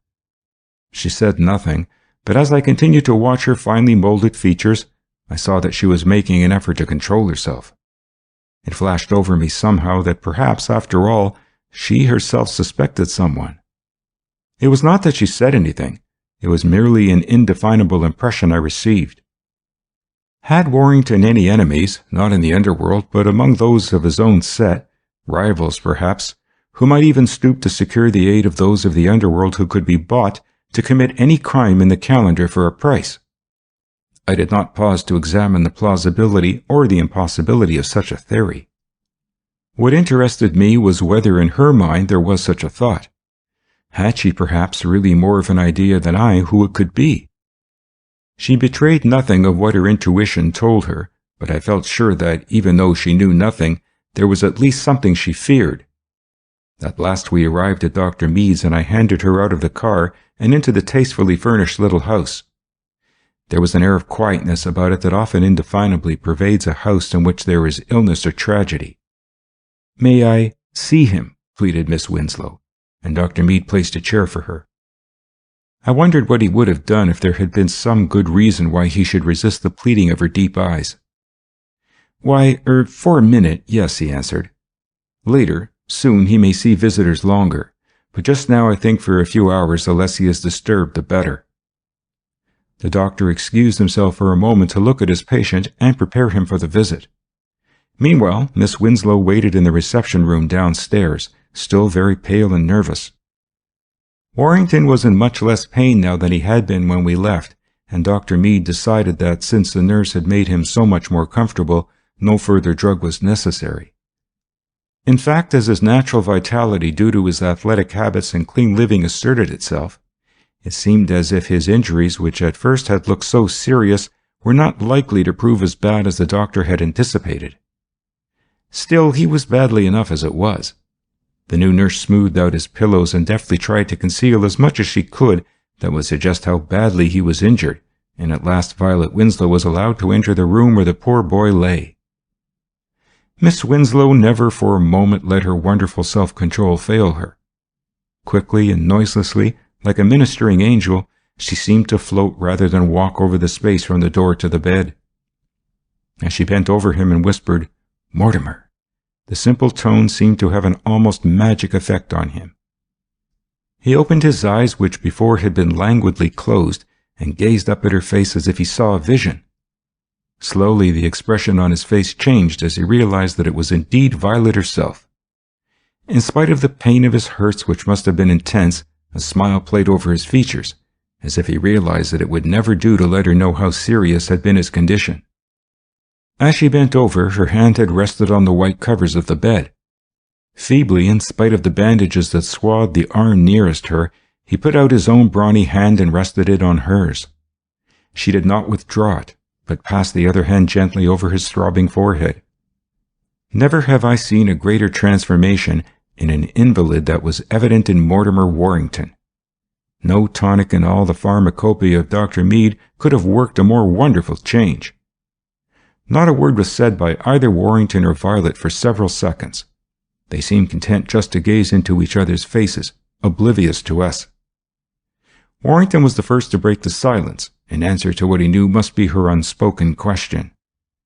"Your aunt.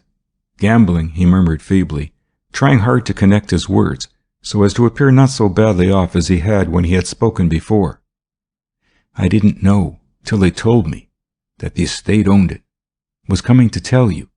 Going to cancel a lease. Close it up. No one ever lose money there again." The words, jerky though they were, cost him a great physical effort to say. She seemed to realize it, but there was a look of triumph on her face as she understood. She had not been mistaken. Warrington was all that she had thought him to be. He was looking eagerly into her face, and as he looked he read in it the answer to the questionings that had sent him off in the early hours of the morning on his fateful ride to Tuxedo. Dr. Mead cleared his throat. Miss Winslow recognized it as a signal that the time was growing short for the interview. Reluctantly, she withdrew her hand from his. Their eyes met another instant, and with a hasty word of sympathy and encouragement she left the room, conscious now that other eyes were watching. "Oh, to think it was to tell me that he got into it all," she cried, as she sank into a deep chair in the reception room, endeavoring not to give way to her feelings, now that the strain was off and she had no longer to keep a brave face. I feel guilty." "I wouldn't say that," soothed Garrick. "Who knows? Perhaps if he had stayed in the city, they might have succeeded, whoever it was back of this thing."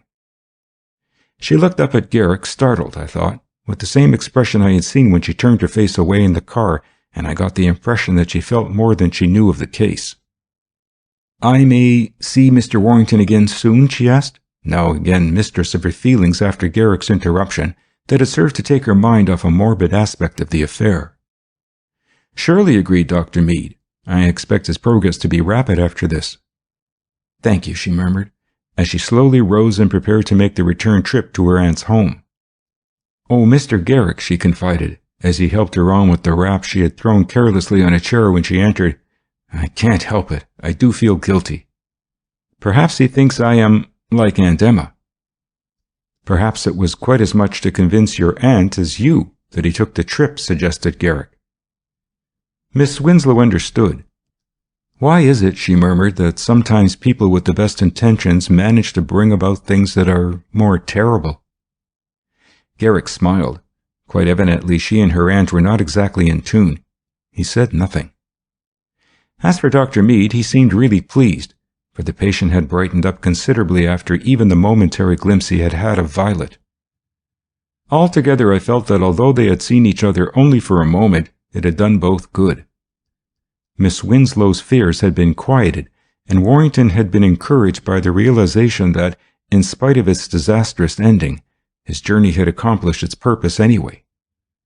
There was, as Dr. Meade assured us, every prospect now that Warrington would pull through after the murderous assault that had been made on him. We saw Miss Winslow safely off on her return trip, much relieved by the promise of the doctor that she might call once a day to see how the patient was getting along. Warrington was now resting more easily than he had since the accident, and Garrick, having exhausted the possibilities of investigation of the scene of the accident, announced that he would return to the city. At the railroad terminus, he called up both the apartment and the office in order to find out whether we had had any visitors during our absence. No one had called at the apartment, but the office boy downtown said that there was a man who had called and was coming back again. A half hour or so later, when we arrived at the office, we found McBirney seated there, patiently determined to find Garrick. Evidently the news of the assault on Warrington had traveled fast, for the first thing McBirney wanted to know was how it happened and how his client was. In a few words, Garrick told him as much about it as was necessary. McBirney listened attentively, but we could see that he was bursting with his own budget of news. "And McBirney," concluded Garrick, without going into the question of the marks of the tires, "most remarkable of all, I am convinced that the car in which his assailant rode was no other than the Mercedes that was stolen from Warrington in the first place." "Say," exclaimed McBirney in surprise, "that car must be all over at once." "Why? What do you mean?" "You know, I have my own underground sources of information," explained the detective with pardonable pride at adding even a rumor to the budget of news. "Of course, you can't be certain of such things, but one of my men, who was scouting around the Tenderloin looking for what he can find, tells me that he saw a car near that gambling joint on 48th Street and that it may have been the repainted and renumbered Warrington car. At least it tallies with the description that we got from the garage keeper in North Jersey." "Did he see who drove it?" asked Garrick eagerly. "Not very well. It was a short, undersized man, as nearly as he could make out. Someone whom he did not recognize jumped in it from the gambling house and they disappeared. Even though my man, his suspicions aroused, tried to follow them in a taxicab, they managed to leave him behind." "In what direction did they go?" asked Garrick. "Toward the west side, where those fly-by-night garages are all located." "Or perhaps the Jersey Ferry," suggested Garrick. "Well, I thought you might like to know about this undersized driver," said McBirney a little sulkily, because Garrick had not displayed as much enthusiasm as he expected. "I do," hastened Garrick. "Of course I do. And it may prove to be a very important clue. But I was just running ahead of your story.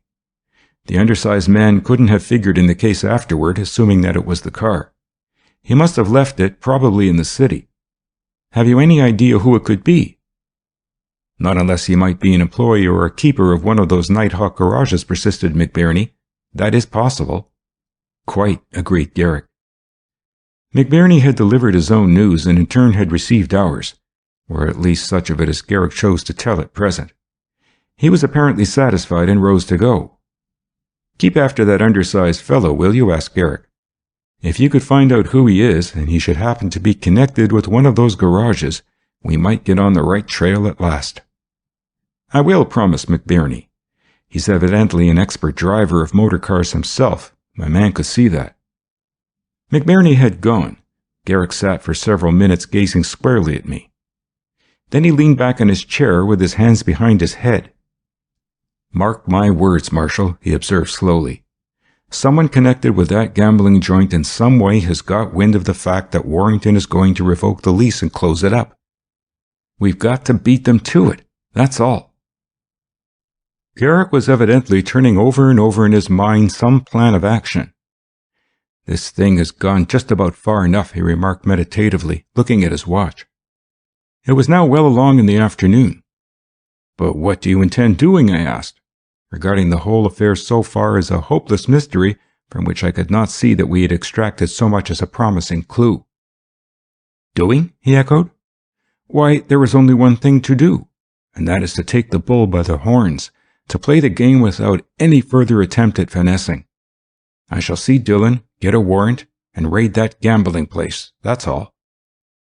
I had no counter-suggestion to offer. In fact, the plan rather appealed to me. If any blow were to be struck, it must be just a little bit ahead of any that the gamblers anticipated, and this was a blow they would not expect if they already had wind of Warrington's intention to cancel the lease. Garrick called up Dillon and made an appointment to meet with him early in the evening, without telling him what was afoot. Meet me down at police headquarters, Tom, was all that Garrick said to me. I want to work here at the office for a little while first, testing a new contrivance, or rather an old one that I think may be put to a new use. Meanwhile, I decided to employ my time by visiting some newspaper friends that I had known a long time on the Star, one of the most enterprising papers in the city. Fortunately, I found my friend Davenport, the managing editor, at his desk and ready to talk in the infrequent lulls that came in his work. What's on your mind, Marshal? He asked as I sat down, and began to wonder how he ever conducted his work in the chaotic clutter of stuff on the top of his desk. I can't tell you, yet, Davenport, I explained carefully, but it's a big story, and when it breaks I'll promise that the Star has the first chance at it. I'm on the inside, working with the young detective Garrick, you know. Garrick, he repeated. Oh yes, that fellow who came back from abroad with a lot of queer ideas. I remember. We had an interview with him when he left the steamer. Good stuff, too. But what do you think of him? Is he on the level? On the level and making good, I answered confidently. I'm not at liberty to tell much about it now, but, well, the reason I came in was to find out what you could tell me about a Miss Winslow, Violet Winslow, and her aunt, Mrs. Beekman Delancey. The Miss Winslow who was reported engaged to young Warrington? He repeated. The gossip is that he has cut out Angus Forbes entirely. I had hesitated to mention all the names at once, but I need not have done so, for on such things, particularly the fortunes and finance and love of such a person as Warrington, the eyes of the press were all seeing. Yes, I answered carefully, that's the Miss Winslow. What do you know of her? Well, he replied, fumbling among the papers on his desk, all I know is that in the social set to which she belongs, our society reporters say that of all the young fellows who have set out to capture her, and she's a deuced pretty girl, even in the pictures we have published, it seems to have come down to Mortimer Warrington and Angus Forbes. Of course, as far as we newspaper men are concerned, the big story for us would be in the engagement of young Warrington. The eyes of the people are fixed on him just now, the richest young man in the country, and all that sort of thing, you know. Seems to be a pretty decent sort of fellow, too. I believe democratic and keen on other things besides tango and tennis. Oh, here's the thing I was hunting for. Mrs. Delancey's a nut on gambling, I believe. Read that. It's a letter that came to us from her this morning. It was written in the stilted handwriting of a generation ago and read, "To the editor of the Star, dear Sir, I believe that your paper prides itself on standing for reform and against the grafters. If that is so, why do you not join in the crusade to suppress gambling in New York? For the love that you must still bear towards your own mother, listen to the stories of other mothers torn by anxiety for their sons and daughters. And if there is any justice or righteousness in this city, close up those gambling hells that are sending to ruin scores of our finest young men and women. You had taken up other fights against gambling and vice. Take up this one that appeals to women of wealth and social position. I know them, and they are as human as mothers in any other station in life. Oh, if there is any way, close up these gilded society resorts that are dissipating the fortunes of many parents, ruining young men and women, and in one case I know of, slowly bringing to the grave a gray-haired widow as worthy of protection as any mother of the poor whose plea has closed up a little pool room or policy shop. One place I have in mind is at West 48th Street. Investigate it, but keep this confidential. Sincerely, Mrs. Emma Delancey." "Do you know anything about it?" I asked, casually handing the letter back. "Only by hearsay. I understand it is the crookedest gambling joint in the city, at least judging by the stories they tell of the losses there. And so beastly aristocratic, too. They tell me young Forbes has lost a small fortune there. But I don't know how true it is. We get hundreds of these daintily perfumed and monogrammed little missives in the course of a year." "You mean Angus Forbes?" I asked. "Yes," replied the managing editor. "The fellow that they say has been trying to capture your friend, Miss Winslow." I did not reply for a moment. Forbes, I had already learned, was deeply in debt. Was it part of his plan to get control of the little fortune of Violet to recoup his losses? "Do you know Mrs. Delancey?" pursued the editor. "No, not yet," I answered. "I was just wondering what sort of person she is." "Oh, I suppose she's all right," he answered, "but they say she's pretty straight-laced, that cards and all sorts of dissipation are an obsession with her." "Well," I argued, "there might be worse things than that." "That's right," he agreed, "but I don't believe that such a puritanical atmosphere is just the place to bring up a young woman like Violet Winslow." I said nothing. It did not seem to me that Mrs. Delancey had succeeded in killing the natural human impulses of Violet, though perhaps the girl was not as well versed in some of the ways of the world as others of her set. Still, I felt that her own natural common sense would protect her, even though she has been kept from a knowledge of much that in others of her set was part of their education. My friend's telephone had been tinkling constantly during the conversation, and I saw that as the time advanced he was getting more and more busy. I thanked Davenport and excused myself. At least I had learned something about those who were concerned in the case. As I rode uptown, I could not help thinking of Violet Winslow and her apparently intuitive fear concerning Warrington. I wondered how much she really knew about Angus Forbes. Undoubtedly, he had not hesitated to express his own feelings toward her. Had she penetrated beneath the honeyed words he must have spoken to her? Was it that she feared that all things are fair in war and love, and that the favor she must have bestowed on Warrington might have roused the jealousy of some of his rivals for her affections? I found no answer to my speculations, but a glance at my watch told me that it was nearing the time of my appointment with Guy. A few minutes later, I jumped off the car at headquarters and met Garrick waiting for me in the lower hall. As we ascended the broad staircase to the second floor, where Dillon's office was, I told him briefly of what I had discovered. "The old lady will have her wish," he replied grimly, as I related the incident of the letter to the editor. "I wonder just how much she really does know of that place. I hope it isn't enough to set her against Warrington. You know, people like that are often likely to conceive violent prejudices, and then refuse to believe something that's all but proved about someone else."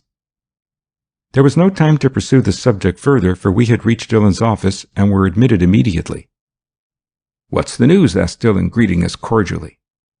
"Plenty of it," returned Garrick, hastily sketching over what had transpired since we had seen him last. Garrick had scarcely begun to outline what he intended to do when I could see from the commissioner's face that he was very skeptical of success. "Herman tells me," he objected, "that the place is mighty well barricaded. We haven't tried raiding it yet, because you know the new plan is not only to raid those places, but first to watch them, trace out some of their regular habitudes, and then to be able to rope them in case we need them as evidence. Herman has been getting that all in shape, so that when the case comes to trial, there'll be no slip-up. If that's what you want, I can put my finger on some of the wildest scions of wealth that you will ever need for witnesses, Garrick replied confidently. Well, pursued Dillon diffidently, how are you going to pull it off? Down through the skylight or up through the cellar? Oh, Dillon, returned Garrick reproachfully, that's unworthy of you. But Garrick, persisted Dillon, don't you know that it is a veritable National City bank for protection? It isn't one of those common gambling joints. It's proof against all the old methods. Axes and sledgehammers would make no impression there. Why, that place has been proved bomb-proof. Bomb-proof, sir. You remember recently the so-called Gamblers' War, in which some rivals exploded a bomb on the steps because the proprietor of this place resented their intrusion uptown from the Lower East Side, with their gunmen and lobbygows? It did more damage to the house next door than to the gambling joint. Dillon paused a moment to enumerate the difficulties. You can get past the outside door all right, but inside is the famous icebox door. It's no use to try it at all unless you can pass that door with reasonable quickness. All the evidence you will get will be of an innocent social club room downstairs. And you can't get on the other side of that door by strategy either. It is strategy-proof. The system of lookouts is perfect. Herman? Can't help it, interrupted Garrick. We've got to go over Herman's head this time. I'll guarantee you all the evidence you'll ever need. Dillon and Garrick faced each other for a moment. It was a supreme test of Dillon's sincerity. Finally, he spoke slowly. All right, he said, as if at last the die were cast and Garrick had carried his point. But how are you going to do it? Won't you need some men with axes and crowbars? No, indeed, almost shouted Garrick, as Dillon made a motion as to find out who were available. I've been preparing a little surprise in my office this afternoon for just such a case. It's a rather cumbersome arrangement, and I brought it along stowed away in a taxicab outside. I don't want anyone else to know about the raid until the last moment. Just before we begin the rough stuff, you can call up and have the reserve started around. That is all I shall want. Very well, agreed Dillon after a moment. He did not seem to relish the scheme, but he had promised at the outset to play fair, and he had no disposition to go back on his word now in favor even of his judgment. First of all, he planned, we'll have to drop in on a judge and get a warrant to protect us. Garrick hastily gave me instructions what to do, and I started uptown immediately while they went to secure the secret warrant. I had been stationed on the corner, which was not far from the 48th Street gambling joint that we were to raid. I had a keen sense of wickedness as I stood there with other loiterers watching the passing throng under the yellow flare of the flaming arc light. It was not difficult now to loiter about unnoticed, because the streets were full of people, all bent on their own pleasure and not likely to notice one person more or less who stopped to watch the passing throng. From time to time I cast a quick glance at the house down the street in order to note who was going in. It must have been over an hour that I waited. It was after 10, and it became more difficult to watch who was going into the gambling joint. In fact, several times the street was so blocked that I could not see very well. But I did happen to catch a glimpse of one familiar figure across the street from me. It was Angus Forbes. Where he kept himself in the daytime, I did not know, but he seemed to emerge at night, like a rat, seeking what to him was now food and drink. I watched him narrowly as he turned the corner, but there was no use in being too inquisitive. He was bound as certainly for the gambling joint as a moth would have headed toward one of the arc lights. Evidently, Forbes was making a vocation of gambling. Just then a taxicab pulled up hurriedly at the curb near where I was standing, and a hand beckoned me, on the side away from the gambling house. I sauntered over and looked in through the open window.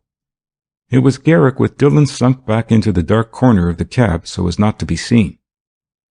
"Jump in," whispered Garrick, opening the door. "We have the warrant all right. Has anything happened?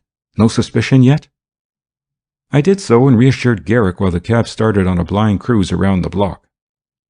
On the floor was a curiously heavy instrument, on which I had stubbed my toe as I entered. I surmised that it must have been the thing which Garrick had brought from his office, but in the darkness I could not see what it was, nor was there a chance to ask a question. "Stop here," ordered Garrick, as we passed a drugstore with a telephone booth. Dylan jumped out and disappeared into the booth. "He is calling the reserves from the nearest station," fretted Garrick. "Of course we have to do that to cover the place, but we'll have to work quickly now, for I don't know how fast a tip may travel in this subterranean region. Here, I'll pay the taxi charges now and save some time."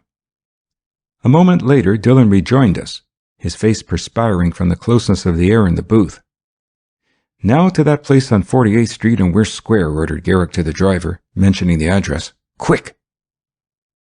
There had been, we could see, no chance for a tip to be given that a raid was about to be pulled off. We could see that as Garrick and I jumped out of the cab and mounted the steps. The door was closed to us, however. Only someone like Warrington, who was known there, could have got us in peacefully until we had become known in the place.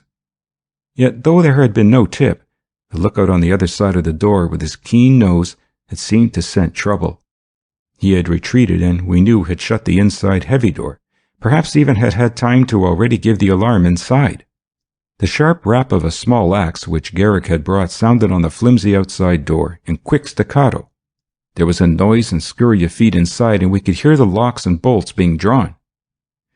Banging, ripping, tearing, the thin outer door was easily forced. Disregarding the melee, I leapt through the wreckage with Garrick. The icebox door barred all further progress. How was Garrick to surmount this last and most formidable barrier? "A raid! A raid!" cried a passer-by.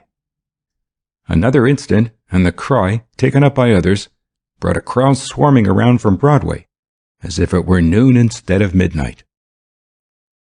There was no time to be lost now. Down the steps again dashed Garrick, after our expected failure both to get in peaceably and to pass the icebox door by force. This time Dylan emerged from the cab with him. Together they were carrying the heavy apparatus up the steps. They set it down close to the door, and I scrutinized it carefully. It looked at first sight like a short stubby piece of iron, about 18 inches high. It must have weighed 50 or 60 pounds. Along one side was a handle, and on the opposite side an adjustable hook with a sharp, wide prong. Garrick bent down and managed to wedge the hook into the little space between the sill and the bottom of the icebox door. Then he began pumping on the handle, up and down, as hard as he could. Meanwhile, the crowd that had begun to collect was getting larger. Dylan went through the form of calling on them for aid, but the call was met with laughter. A tenderloin crowd has no use for raids, except as a spectacle. Between us, we held them back while Garrick worked. The crowd jeered. It was only the work of a few seconds, however, before Garrick changed the jeers to a hearty round of exclamations of surprise. The door seemed to be lifted up, literally, until some of its bolts and hinges actually bulged and cracked. It was being crushed, like the flimsy outside door before the unwanted attack. Upwards, by fractions of an inch, by millimeters, the door was being forced. There was such straining and stress of materials that I really began to wonder whether the building itself would stand it. "Scientific jimmying," gasped Garrick, as the door bulged more and more and seemed almost to threaten to topple in at any moment. I looked at the stubby little cylinder with its short stump of a lever. Garrick had taken it out now and had wedged it horizontally between the icebox door and the outer stonework of the building itself. Then he jammed some pieces of wood in to wedge it tighter and again began to pump at the handle vigorously. "What is it?" I asked, almost in awe at the titanic power of the apparently insignificant little thing. "My scientific sledgehammer," he panted, still working the lever more vigorously than ever backward and forward. "In other words, a hydraulic ram. There is no swinging of axes or wielding of crowbars necessary any more, Dylan, in breaking down a door like this. Such things are obsolete. This little Jimmy, if you want to call it that, has a power of 10 tons. I think that's about enough." It seemed as if the door were buckling and being literally wrenched off its hinges by the irresistible 10-ton punch of the hydraulic ram. Garrick sprang back, grasping me by the arm and pulling me too. But there was no need of caution. What was left of the door swung back on its loosened hinges, seemed to tremble a moment, and then with a dull thud crashed down on the beautiful green marble of the reception hall, reverberating. We peered beyond. Inside all was darkness. At the very first sign of trouble, the lights had been switched out downstairs. It was deserted. There was no answer to our shouts. It was as silent as a tomb. The clang of bells woke the rapid echoes. The crowd parted. It was the patrol wagons, come just in time, full of reserves, at Dillon's order. They swarmed up the steps, for there was nothing to do now, in the limelight of the public eye, except their duty. Besides, Dillon was there too. "Here," he ordered huskily.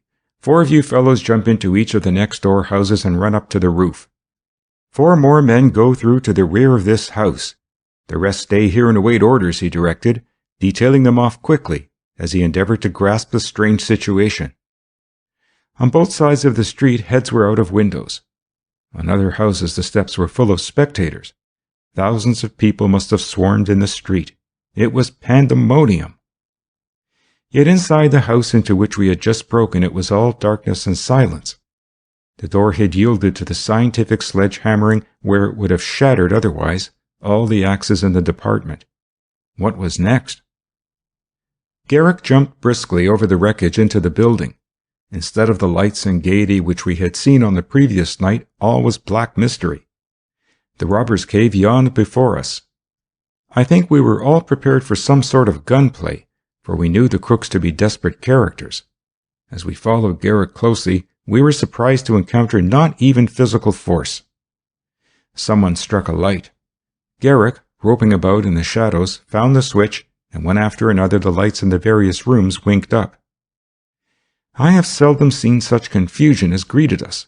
With Dillon waving his John Doe warrant over his head, we hurried upstairs to the main hall on the 2nd floor, where the greater part of the gambling was done.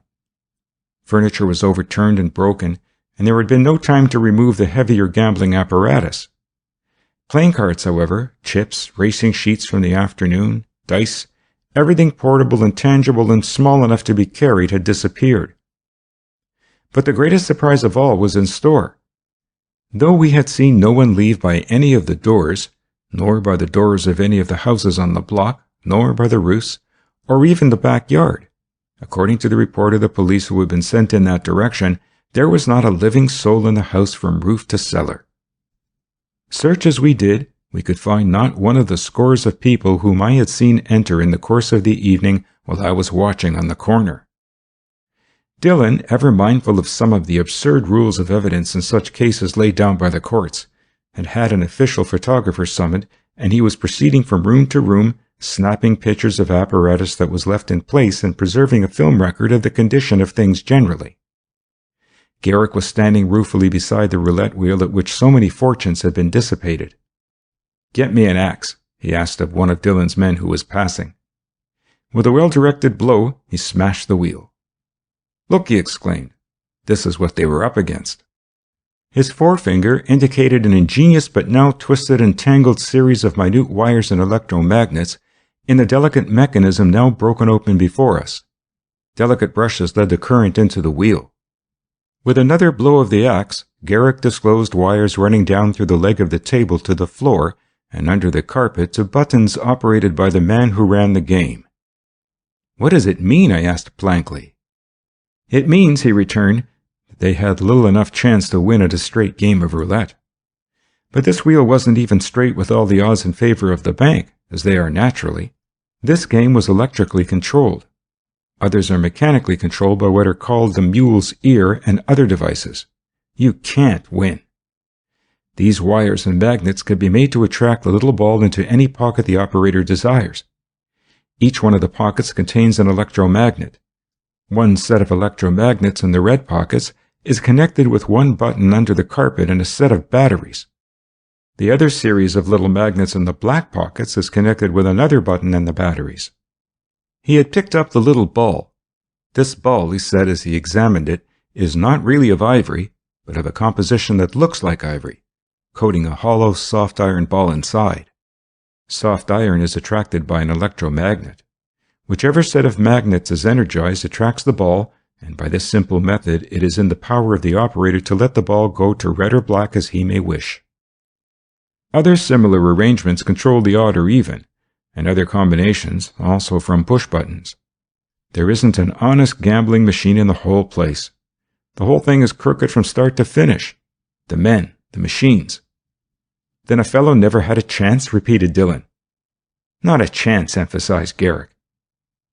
We gathered about and gazed at magnets and wires, the buttons and switches.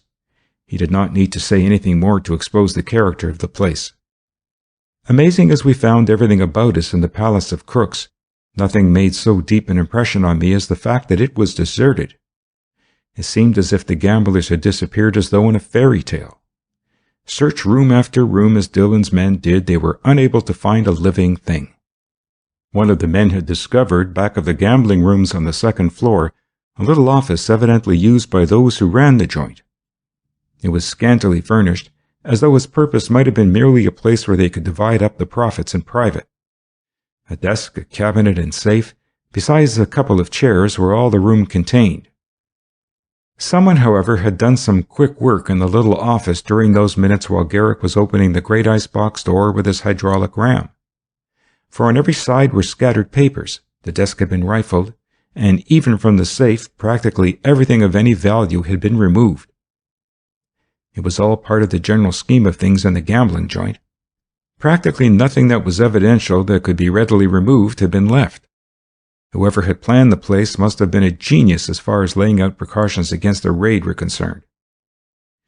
Garrick, Dillon, and I ran hastily through some scattered correspondence and other documents that spilled out from some letter files on the floor, but as far as I could make out, there was nothing of any great importance that had been overlooked.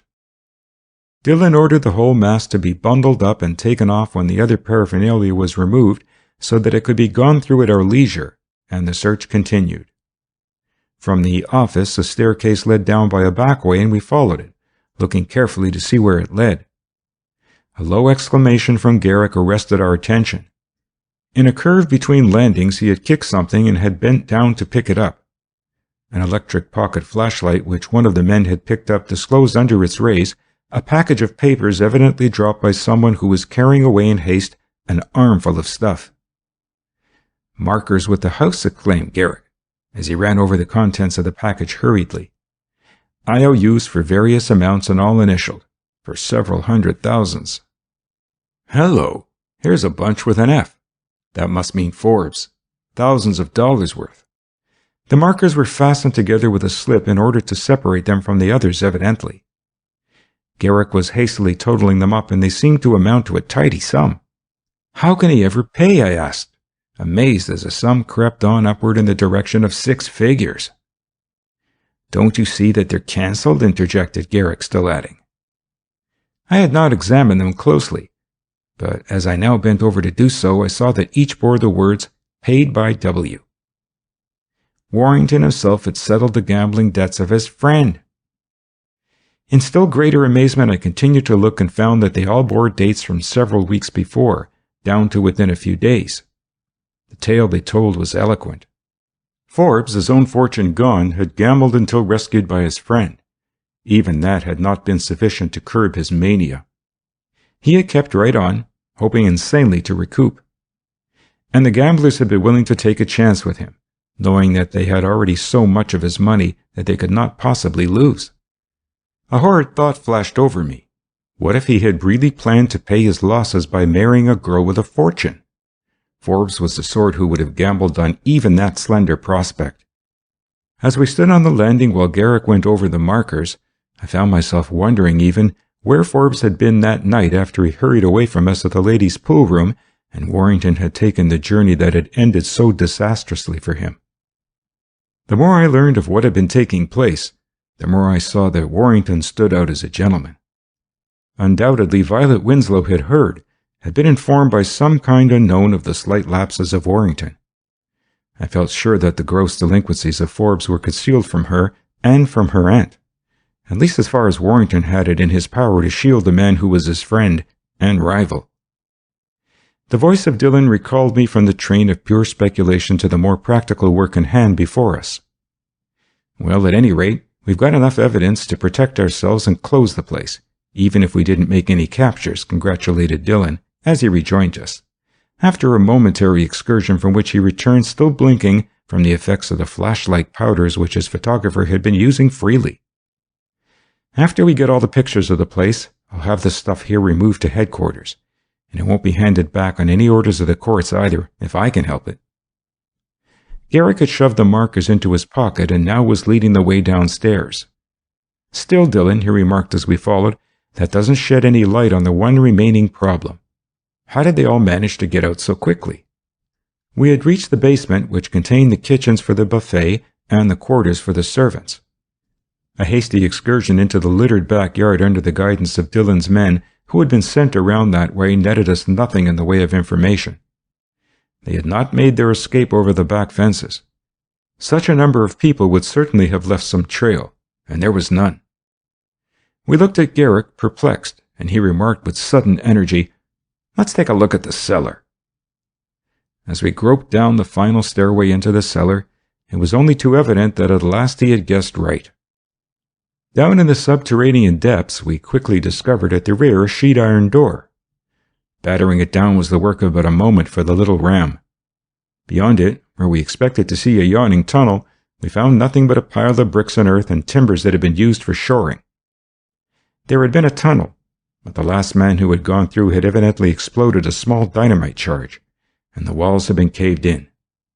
It was impossible to follow it until its course could be carefully excavated with proper tools in the daylight.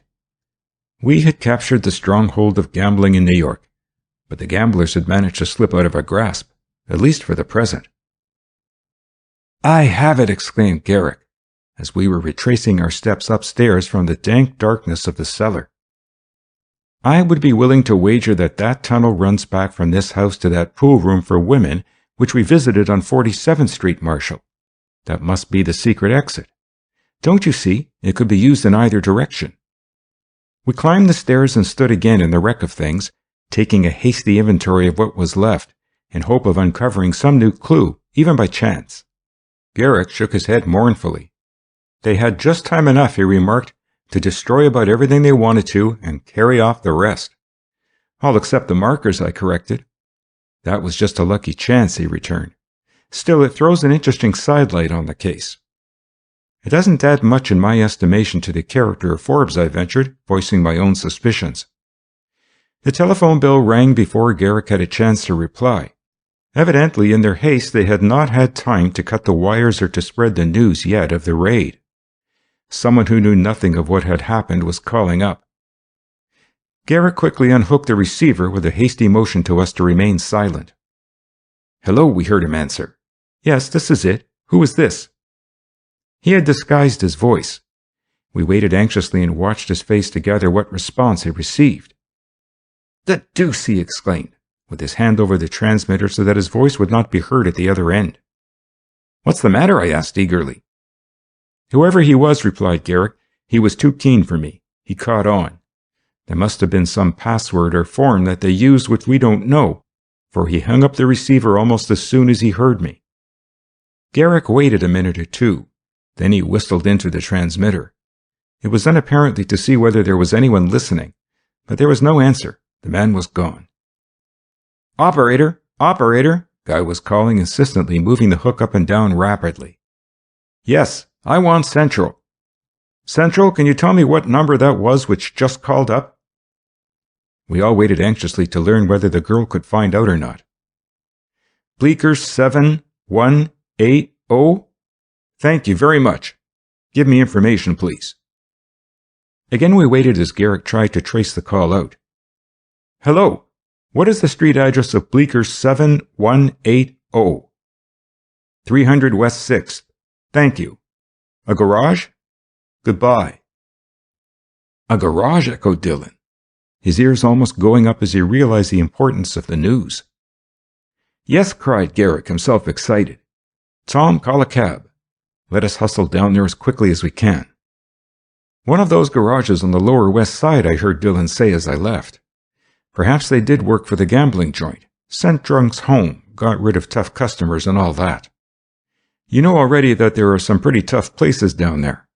This is bully.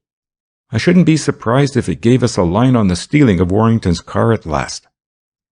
I found a cab, and Dylan and Garrick joined me in it. I tried to get McBirney, said Garrick as we prepared to start on our new quest, but he was out, and the night operator at his place didn't seem to know where he was. But if they can locate him, I imagine he'll be around at least shortly after we get there. I left the address. Dylan had issued his final orders to his raiders about guarding the raided gambling joint and stationing a man at the door. A moment later we were off, threading our way through the crowd which, in spite of the late hour, still lingered to gape at the place. On the way down we speculated much on the possibility that we might be going on a wild goose chase. But the very circumstances of the call and the promptness with which the man who had called had seemed to sense when something was wrong and to ring off seemed to point to the fact that we had uncovered a good lead of some kind. After a quick run downtown through the deserted avenues, we entered a series of narrow and sinuous streets that wound through some pretty tough-looking neighborhoods. On the street corners were saloons that deserved no better name than common groggeries. They were all vicious-looking joints and uniformly seemed to violate the law about closing. The fact was that they impressed one as though it would be as much as one's life was worth even to enter them with respectable-looking clothes on. The further we proceeded into the tortuous twists of streets that stamped the old Greenwich village with a character all its own, the worse it seemed to get. Decrepit relics of every style of architecture from almost the earliest times in the city stood out in the darkness like so many ghosts. Anyone who would run a garage down here, remarked Garrick, deserves to be arrested on sight. Except possibly for commercial vehicles, I ventured, looking at the warehouses here and there. There are no commercial vehicles out at this hour, added Garrick dryly. At last our cab turned down a street that was particularly dark. This is it, announced Garrick, tapping on the glass for the driver to stop at the corner. We had better get out and walk the rest of the way. The garage which we sought proved to be nothing but an old brick stable. It was of such a character that even Charity could not have said that it had seen much better days for generations. It was dark, evil-looking. Except for a slinking figure here and there in the distance, the street about us was deserted. Even our footfalls echoed, and Garrick warned us to tread softly. I longed for the big stick that went with the other half of the phrase. He paused a moment to observe the place. It was near the corner, and a dim-lighted Rains Law saloon on the next cross street ran back almost squarely to the stable walls, leaving a narrow yard. Apparently the garage itself had been closed for the night, if indeed it was ever regularly open. Anyone who wanted to use it must have carried a key, I surmised. We crossed over stealthily. Garrick put his ear to an ordinary-sized door which had been cut out of the big double swinging doors of the stable, and listened. Not a sound. Dylan, with the instinct of the roundsman in him still, tried the handle of the door gently. To our surprise, it moved. I could not believe that anyone could have gone away and left it open, trusting that the place would not be looted by the neighbors before he returned.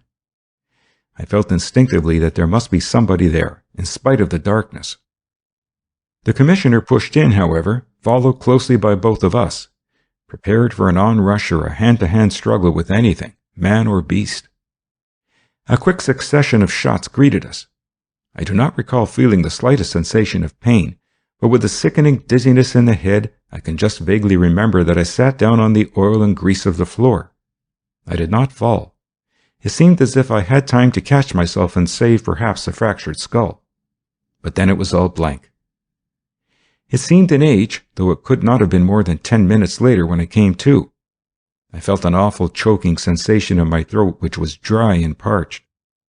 My lungs seemed to rasp my very ribs as I struggled for breath. Garrick was bending anxiously over me, himself pale and gasping yet. The air was reeking with a smell that I did not understand. "Thank heaven you're all right," he exclaimed, with much relief, as he helped me struggle up on my feet. My head was still in a whirl as he assisted me over to a cushioned seat in one of the automobiles standing there. "Now I'll go back to Dylan," he added, out of breath from the superhuman efforts he was putting forth both for us and to keep himself together. What's the matter? What happened?" I gasped, gripping the back of the cushion to steady myself. "Am I wounded? Where was I hit? I don't feel anything, but, oh, my head and throat." I glanced over at Dylan. He was pale and white as a ghost, but I could see that he was breathing, though with difficulty. In the glare of the headlight of a car which Garrick had turned on him, he looked ghastly. I looked again to discover traces of blood, but there was none anywhere. "We were all put out of business," muttered Garrick as he worked over Dillon. Dillon opened his eyes blankly at last, then struggled up to his feet. "You got it worst, Commissioner," remarked Garrick to him. "You were closest." "Got what?" he sputtered. "Was closest to what?" We were all still choking over the peculiar odor in the fetid air about us. "The bulletless gun," replied Garrick. Dillon looked at him a moment incredulously, in spite even of his trying physical condition. "It is a German invention," Garrick went on to explain, clearing his throat, "and shoots instead of bullets a stupefying gas which temporarily blinds and chokes its victims. The fellow who was in here didn't shoot bullets at us.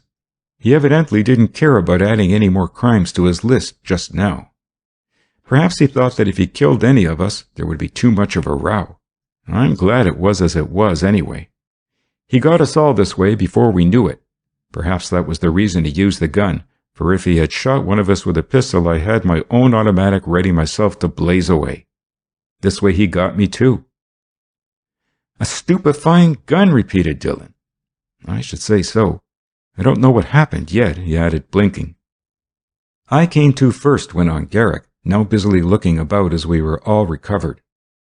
"I found that none of us was wounded, and so I guessed what had happened. However, while we were unconscious, the villain, whoever he was, succeeded in running his car out of the garage and getting away. He locked the door after him, but I have managed to work it open again." Garrick was now examining the floor of the garage, turning the headlight of the machine as much as he could on successive parts of the floor. "By George, Tom," he exclaimed to me suddenly, "see those marks in the grease? Do you recognize them by this time? It is the same tire mark again, Warrington's car, without a doubt." Dillon had taken the photographs which Garrick had made several days before from the prints left by the side of the road in New Jersey, and was comparing them himself with the marks on the floor of the garage, while Garrick explained them to him hurriedly, as he had already done to me. "We are getting closer to him every time," remarked Garrick. "Even if he did get away, we are on the trail and know that it is the right one. He could not have been at the gambling joint, or he would never have called up. Yet he must have known all about it. This has turned out better than I expected. I suppose you don't feel so, but you must think so." It was difficult not to catch the contagion of Garrick's enthusiasm. Dillon grunted assent. "This garage," he put in, looking it over critically, "must act as a fence for stolen cars and parts of cars. See, there over in the corner is the stuff for painting new license numbers. Here's enough material to build a half-dozen cars. Yes, this is one of the places that ought to interest you and McBurney, Garrick. I'll bet the fellow who owns this place is one of those who'd engage to sell you a second-hand car of any make you wanted to name. Then he'd go out on the street and hunt around until he got one. Of course, we'll find out his name, but I'll wager that when we get the nominal owner, we won't be able to extract a thing from him in the way of actual facts." Garrick had continued his examination of the floor. In a corner near the back, he had picked up an empty shell of a cartridge. He held it down in the light of the car and examined it long and carefully. As he turned it over and over, he seemed to be carefully considering it. Finally, he dropped it carefully into his inside vest pocket, as though it were a rare treasure. "As I said at the start," quoted Garrick, turning to me, "we might get a conviction merely on these cartridges. Anyhow, our man has escaped from here. You can be sure that he won't come back, perhaps never, certainly not at least for a long time, until he figures that this thing is completely blown over." "I'm going to keep my eye on the place just the same," stoutly insisted Dillon. "Of course, by all means," reiterated Garrick. "The fact is, I expect our next important clue will come from this place. The only thing I want you to be careful of, Dillon, is not to be hasty and make an arrest." "Not make an arrest?" queried Dillon, who still felt the fumes in his throat and evidently longed to make someone pay the price, at least by giving him the satisfaction of conducting a third degree down at headquarters. "No, you won't get the right man, and you may lose one who points straight at him. Take my advice. Watch the place. There's more to be gained by going at it cautiously. These people understand the old hammer and tongs game." Just then the smaller outside door grated on its rusty hinges. We sprang to our feet, startled. Dylan leapt forward. Stupefying guns had no taming effect on his nationality. "Well, commish, is that the way you greet an old friend?" laughed McBirney, as a threatened stranglehold was narrowly averted and turned into a handshake. "How are you fellows?" "I got your message, Garrick, and thought I'd drop around." "What's the matter? You all look as if you've been drawn through a ringer." Briefly, to the accompaniment of many expressions of astonishment from the insurance detective, Garrick related what had happened, from the ray to the gas gun. "Well," gasped McBirney, sniffing the remains of the gas in the air, "this is some place, isn't it? Neat, cozy, well located, for a murder. Hello, that's that 90-horsepower Despard that was stolen from Murdoch the other day, or I'll eat my hat." He had raised the hood and was straining his eyes to catch a glimpse of the maker's number on the engine, which had been all but obliterated by a few judicious blows of a hammer. Garrick was busy telling McBirney also about the marks of the tire on the floor, as the detective looked over one car after another, as if he had unearthed a veritable treasure trove. "No, your man could not have been at either of the gambling joints," agreed McBirney as Garrick finished, "or he wouldn't have called up. But he must have known them intimately. Perhaps he was in the pay of someone there." McBirney was much interested in what had been discovered, and was trying to piece it together with what we had known before. "I wonder whether he's the short fellow who drove the car when it was seen up there, or the big fellow who was in the car when Warrington was shot, upstate." The question was as yet unanswerable. None of us had been able to catch a glimpse of his figure, muffled, in the darkness when he shot us. All we knew was that even this man was unidentified and at large. The murderer, desperate as he was still free and unknown too. Were they one and the same? What might not either one do next? We sat down in one of the stolen cars and held a midnight council of war. There were 4 of us, and that meant 4 different plans. Dylan was for immediate and wholesale arrests. McBirney was certain of one thing. He would claim the cars he could identify. The garage people could not help knowing now that we had been there, and we conceded the point to him with little argument, though it took great tact on Garrick's part to swing over Dylan. "I'm for arresting the garage keeper, whoever he proves to be," persisted Dylan, however. "It won't do any good," objected Garrick. "Don't you see that it will be better to accept this story, or rather seem to, and then watch him?" "Watch him?" I asked, eager to propose my own plan of waiting there and seizing each person who presented himself. "How can you watch one of these fellows? They are as slippery as eels, and as silent as a muffler," I added, taking good-humoredly the general laugh that greeted my mixed metaphor. "You suggested the precise idea, Marshal, by your very objection," broke in Garrick, who up to this time had been silent as to his own plan. "I have a brand new system of espionage. Trust it to me, and you can all have your way." I found it difficult to share Garrick's optimism, however. It seemed to me that again the best-laid plans of one that I had come to consider among the cleverest of men had been defeated, and it is not pleasant to be defeated, even temporarily. But Garrick was certainly not discouraged. As he had said at the start, it was no ordinary criminal with whom we had to deal. That was clear. There had been gunmen and gangmen in New York for years, we knew, but this fellow seemed to be the last word, with his liquid bullets, his anesthetic shells, and his stupefying gun. We had agreed that the garage keeper would, of course, shed little light on the mystery. He was a crook. But he would find no difficulty, doubtless, in showing that there was nothing on which to hold him. Still, Garrick had evidently figured out a way to go ahead while we all had been floundering around helpless. His silence had merely masked his consideration of a plan. "You 3 stay here," he ordered. "If anyone should come in, hold him. Don't let anyone get away. But I don't think there will be anyone. I'll be back within an hour or so." It was far past midnight already, as we sat uncomfortably in the reeking atmosphere of the garage. The hours seemed to drag interminably. Almost I wished that something would happen to break the monotony and the suspense. Our lonely vigil went unrewarded, however. No one came. There was not even a ring at the telephone. As nearly as I could figure it out, McBirney was the only one who seemed to have gained much so far. He had looked over the cars most carefully.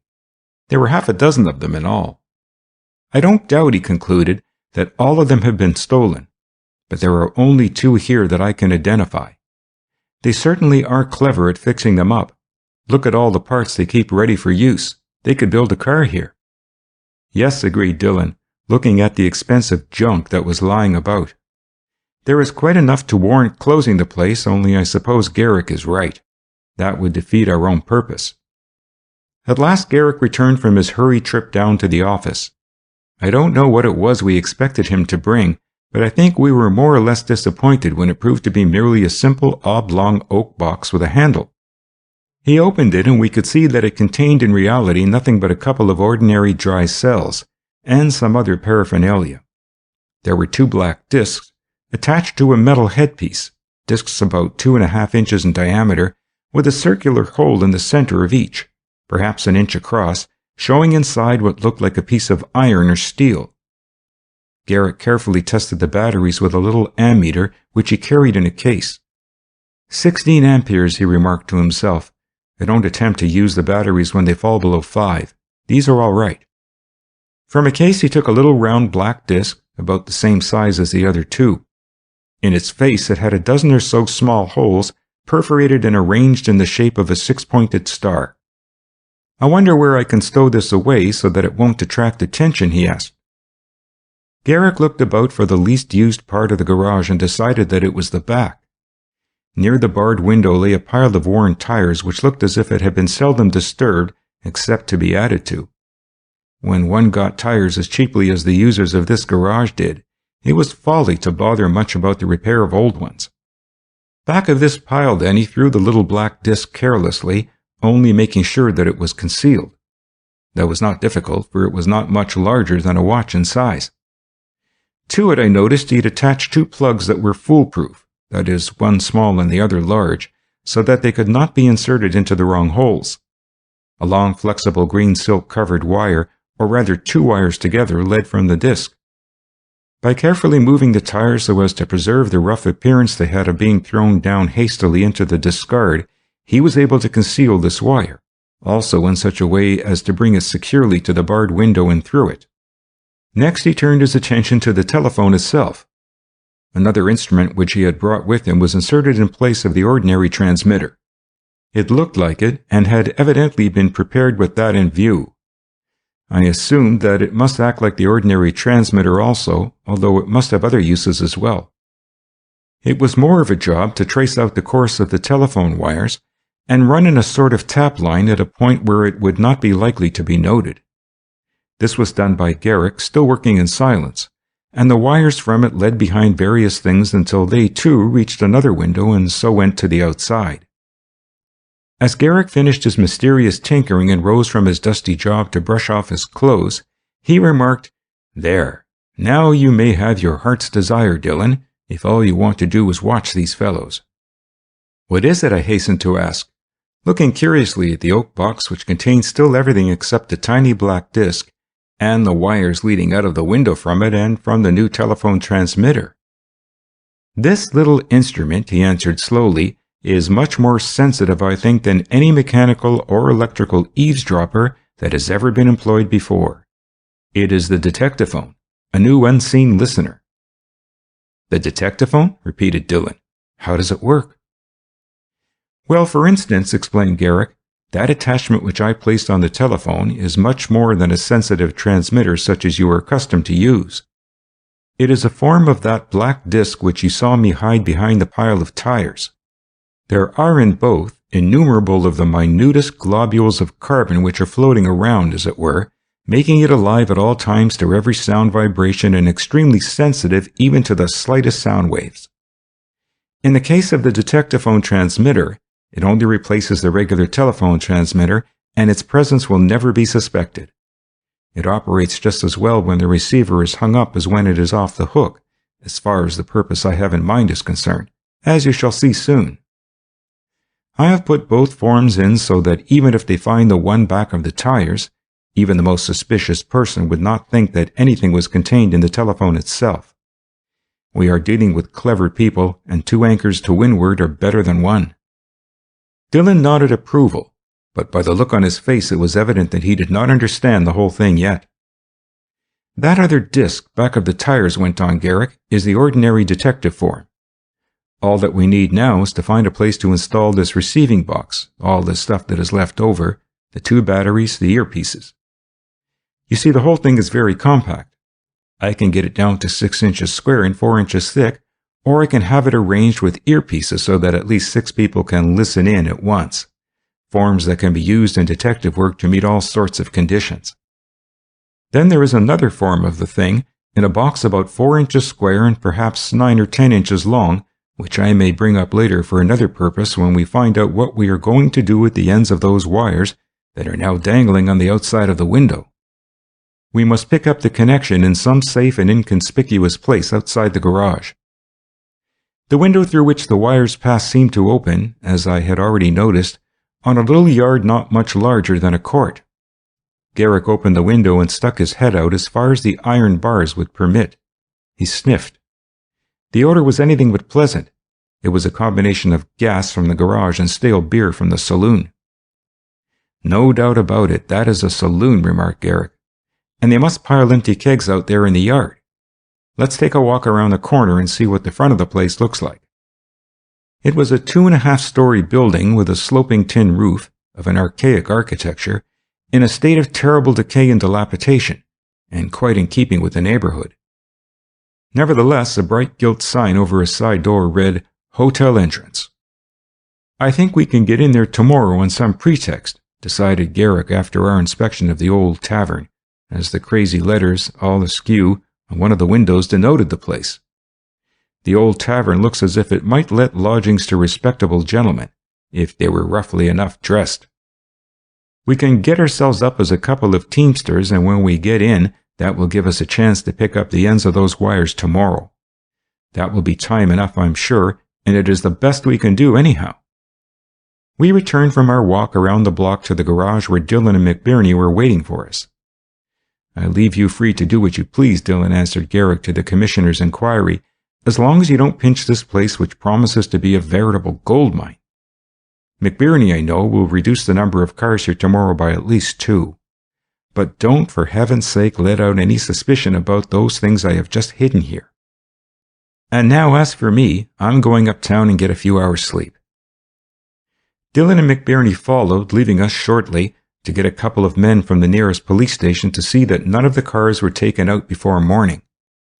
We rode up to our apartment where a message was awaiting us, telling that Warrington had passed a very good day and was making much more rapid progress than even Dr. Meade had dared hope. I could not help wondering how much was due to the mere tonic presence daily of Violet Winslow. I had a sound sleep, although it was a short one. Garrick had me up early, and by digging back in his closet, unearthed the oldest clothes he had. We improved them by sundry smears of dirt in such a way that when we did start forth, no one would have accused us of being other than we were prepared to represent ourselves, workmen who had been laid off from a job on account of bad business conditions. We decided to say that we were seeking another position. "How do I look?" I asked seriously, for this was serious business to me. "I don't know whether to give you a meal ticket or to call a cop when I look at you, Marshal," laughed Garrick. "Well, I feel a good deal safer in this rig than I did last night in this part of the city," I replied as we hopped off a surface car not far from our destination. "I almost begin to feel my part. Did you see the old gink with the gold watch on the car? If he was here, I believe I'd hold him up, just to see what it is like." "I suppose we are going to apply for lodgings at the famous hostelry, the old tavern?" "I had that intention," replied Garrick, who could see no humor in the situation, now that we were on the scene of action. "The place looks even more sordid in daylight than at night. Besides, it smells worse." We entered the tavern, and were greeted with a general air of rough curiosity, which was quickly dispelled by our spending 10 cents and getting change for a bill. At least we were good for anything reasonable, and doubts on that score settled by the man behind the bar, he consented to enter into conversation, which ultimately resulted in our hiring a large back room upstairs in the secluded caravansary which supplied furnished rooms for gentlemen only. Garrick said that we would bring our things later, and we went upstairs. We were no sooner settled than he was at work. He had brought a rope ladder, and after fastening it securely to the window ledge, he let himself down carefully into the narrow court below. That was the only part of the operation that seemed to be attended with any risk of discovery, and it was accomplished safely. For one thing, the dirt on the windows, both of the garage and the tavern, was so thick that I doubt whether so much caution was really necessary. Nevertheless, it was a relief when he secured the ends of the wires from the detectaphone and brought them up, pulling in the rope ladder after him. It was now the work of but a minute to attach one of the wires that led from the watch case disc back of the pile of tires to the oak box with its 2 storage batteries. Garrick held the earpieces, one to each ear, then shoved them over his head in place. "It works! It works!" he cried, with as much delight as if he had not been positive all along that it would. "Here, try it yourself," he added, taking the headgear off and handing the receivers to me. I put the black discs up my ears with the little round holes over the ear openings. It was marvelous. I could hear the men washing down one of the cars, the swash of water, and best of all, the low-toned, gruff gossip. "Just a couple of men there now," explained Garrick. "I gather that they are talking about what happened last night. I heard one of them say that someone they call the chief was there last night, and that another man, the boss, gave him orders to tell no one outside about it. I suppose the chief is our friend with the stupefying gun. The boss must be the fellow who runs the garage. What are they saying now?" "They were grumbling about their work when I handed the thing over to you." I listened, fascinated by the marvel of the thing. I could hear perfectly, although the men must have been in the front of the garage. "Well, there's 2 of them you won't have to wash no more," one man was saying. "A feller from the police came and copped off 2. That 60 tin can and the 90 Despard." So the bulls are after him?" "Yeah, one was here all night after the fight." "Did they follow the chief?" "Follow the chief? Say, when anyone follows a chief, he's got to be better than any bull that ever pounded a beat." "What did the boss say when he heard it?" "Mad as... We gotta lay low now." "The chief's gone upstate, I guess." "We can guess all we want. The boss knows. I don't." "Why didn't they make a pinch? Ain't there nobody watching now?" "Nah, they ain't got nothing on us. Say, the chief can put them fellers just where he wants them. See the paper this morning? That was some raid up at the joint, eh?" "You bet. That Garrick's a pretty smooth chap. But the chief can put it all over him." "Yep," agreed the other speaker. I handed the receivers back to Garrick with a smile. "You are not without some admirers," I remarked, repeating the conversation substantially to him. "They'd shoot up the neighborhood, I imagine, if they knew the truth." Hour after hour, we took turns listening at the detectaphone. We gathered a choice collection of slang and epithets, but very little real news. However, it was evident that they had a wholesome respect for both the chief and the boss. It seemed that the real head of the gang, if it was a gang, had disappeared, as one of the men had already hinted, upstate. Garrick had meanwhile brought out the other detectaphone box, which was longer and larger than the oak box. "This isn't a regular detectaphone," he explained, "but it may vary the monotony of listening in, and sometime I may find occasion to use it in another way too." In one of the long faces were 2 square holes, from the edges of which the inside walls focused back on 2 smaller circular diaphragms. That made the 2 openings act somewhat like megaphone horns to still further magnify the sound which was emanated directly from this receiver without using any earpieces, and could be listened to anywhere in the room if we chose. This was attached to the secret arrangement that had been connected with the telephone by replacing the regular by the prepared transmitter. One of us was in the room listening all the time. I remember once, while Guy had gone uptown for a short time, that I heard the telephone bell ring in the device at my ear. Out of the larger box issued a voice talking to one of the men. It was the man whom they referred to as the chief. He had nothing to say when he learned that the boss had not shown up since early morning after he had been quizzed by the police. But he left word that he would call up again. "At least I know that our gunman friend, the chief, is going to call up tonight," I reported to Garrick on his return. "I think he'll be here all right," commented Garrick. I called up Dylan when I was out, and he was convinced that the best way was, as I said, to seem to let up on them. They didn't get a word out of the fellow they call a boss. He lives down here a couple of streets, I believe, in a pretty tough place, even worse than the old tavern. I let Dylan get a man in there, but I haven't much hope. He's only a tool of the other whom they call the chief. By the way, Forbes has disappeared. I can't find a trace of him since the raid on the gambling joint. Any word from Warrington? I asked. Yes, he's getting along finely, answered Guy mechanically, as if his thoughts were far away from Warrington. Queer about Forbes, he murmured, then cut himself short. And oh, he added, I forgot to tell you that speaking about Forbes reminds me that Herman has been running out a clue on the Rena Taylor case. He has been all over the country up there. He reports to Dylan, and he says he thinks the car was seen making for Pennsylvania. They have a peculiar license law there, you know, at least he says so, that enables one to conceal a car pretty well. Much good that does us. Yes, I agreed. You can always depend on a man like Herman to come along with something like that. Just then the master station detectaphone connected with the telephone in the garage began to talk, and I cut myself short. We seemed now at last to learn something really important. It was a new voice that said, Hello? Evidently the boss had come in without making any noise, remarked Guy. I certainly heard no one through the other instrument. I fancy he was waiting for it to get dark before coming around. Listen. It was a long-distance call from the man they called Chief. Where he was we had no means of finding out, but we soon found out where he was going. Hello, boss, we heard come out of the detectaphone box. Hello, Chief. You surely got us nearly pinched last night. What was the trouble? Oh, nothing much. Somehow or other they must have got on to us. I guess it was when I called up the joint on 48th Street. 3 men surprised me, but fortunately I was ready. If they hadn't stopped at the door before they opened it, they might have got me. I put 'em all out with that gun, though. Say, I want you to help me on a little job that I am planning. Yes? Is it a safe one? Don't you think we'd better keep quiet for a little while? But this won't keep quiet. Listen.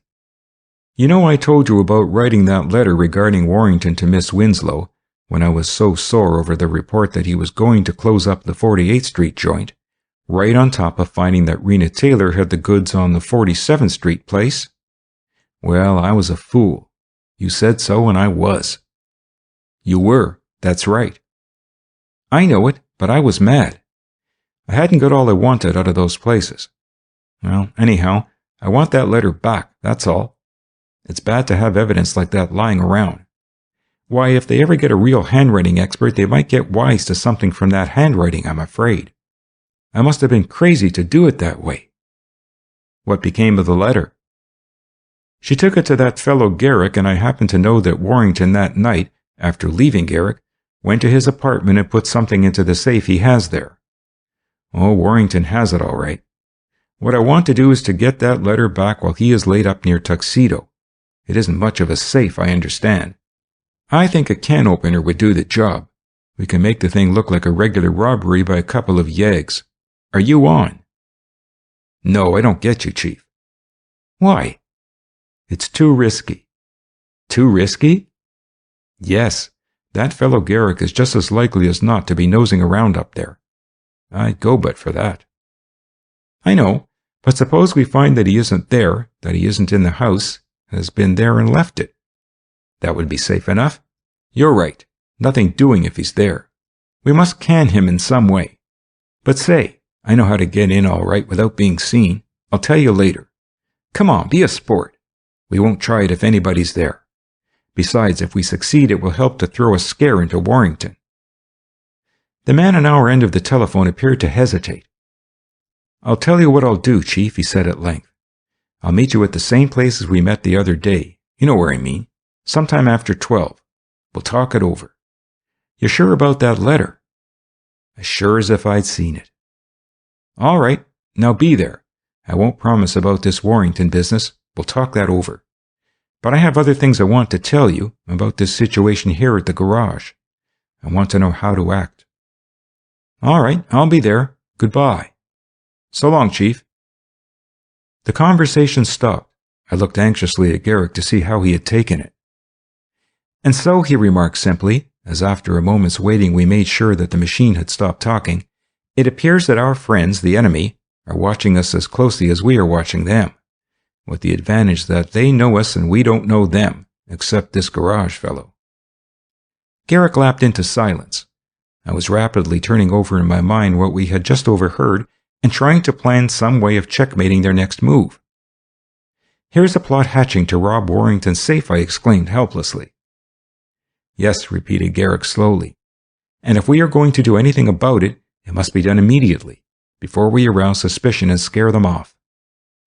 Did you hear those footsteps over the detectaphone? That was the boss going out of the garage. So they expect me around there, nosing about Warrington's apartment. Well, if I do go there, and then ostentatiously go away again, that will lure them on." He reached his decision quickly. Grabbing his hat, he led the way out of the old tavern and up the street until we came to a drugstore with a telephone. I heard him first talking with Warrington, getting from him the combination of the safe over long distance. Then he called up his office and asked the boy to meet him at the Grand Central subway station with a package, the location of which he described minutely. "We'll beat them to it," he remarked joyously, as we started leisurely uptown to meet the boy.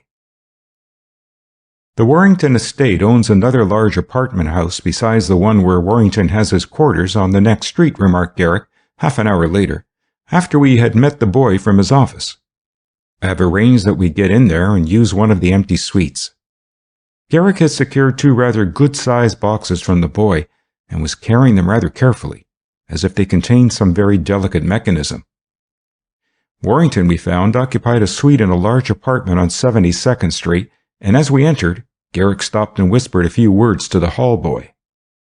The boy seemed to be more than usually intelligent, and had evidently been told over the telephone by Warrington that we were coming. At least we had no trouble so far. Warrington's suite was very tastefully furnished for bachelor's quarters.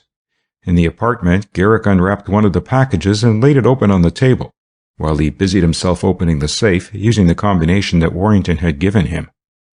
I waited nervously, for we could not be sure that no one had got ahead of us already. There was no need for anxiety, however.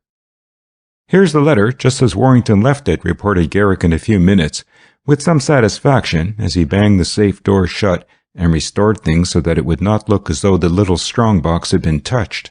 Meanwhile, I had been looking curiously at the box on the table. It did not seem to be like anything we ever used before. One end was open, and the lid lifted up on a pair of hinges.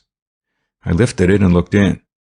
About halfway down the box from the open end was a partition which looked almost as if someone had taken the end of the box and had just shoved it in, until it reached the middle. The open half was empty, but in the other half I saw a sort of plate, of some substance covering the outside of the shoved-in end. There was also a dry cell and several arrangements for adjustments which I did not understand. Back of the whole thing was a piece of mechanism, a clockwork interrupter, as I learned later. Wires led out from the closed end of the box. Garrick shoved the precious letter into his pocket and then placed the box in a corner where it was hidden by a pile of books, with the open end facing the room in the direction of the antiquated safe. The wires from the box were quickly disposed of and dropped out of the window to the yard, several stories below, where we could pick them up later as we had done with the detectaphone. "What's that?" I asked curiously, when at last he had finished and I felt at liberty to question him. "Well, you see," he explained, "there is no way of knowing yet just how the apartment will be entered.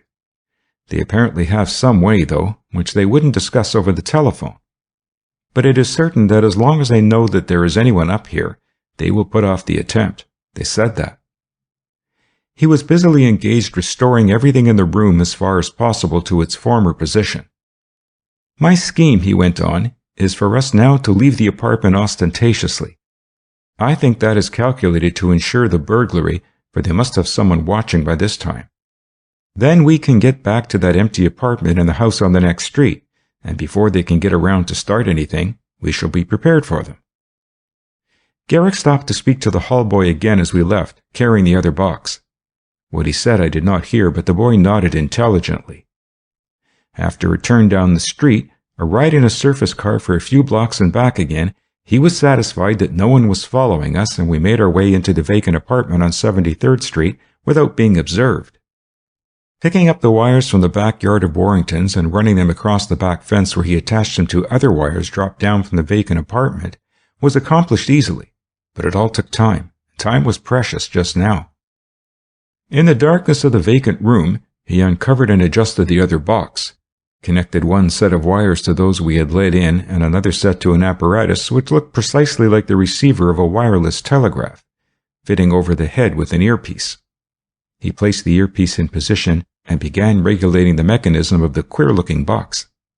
I didn't want to use the detectaphone again, he explained as he worked, because we haven't any assurance that they'll talk, or if they do, that it will be worthwhile to listen. Besides, there may be only one of them. Then what is this? I asked.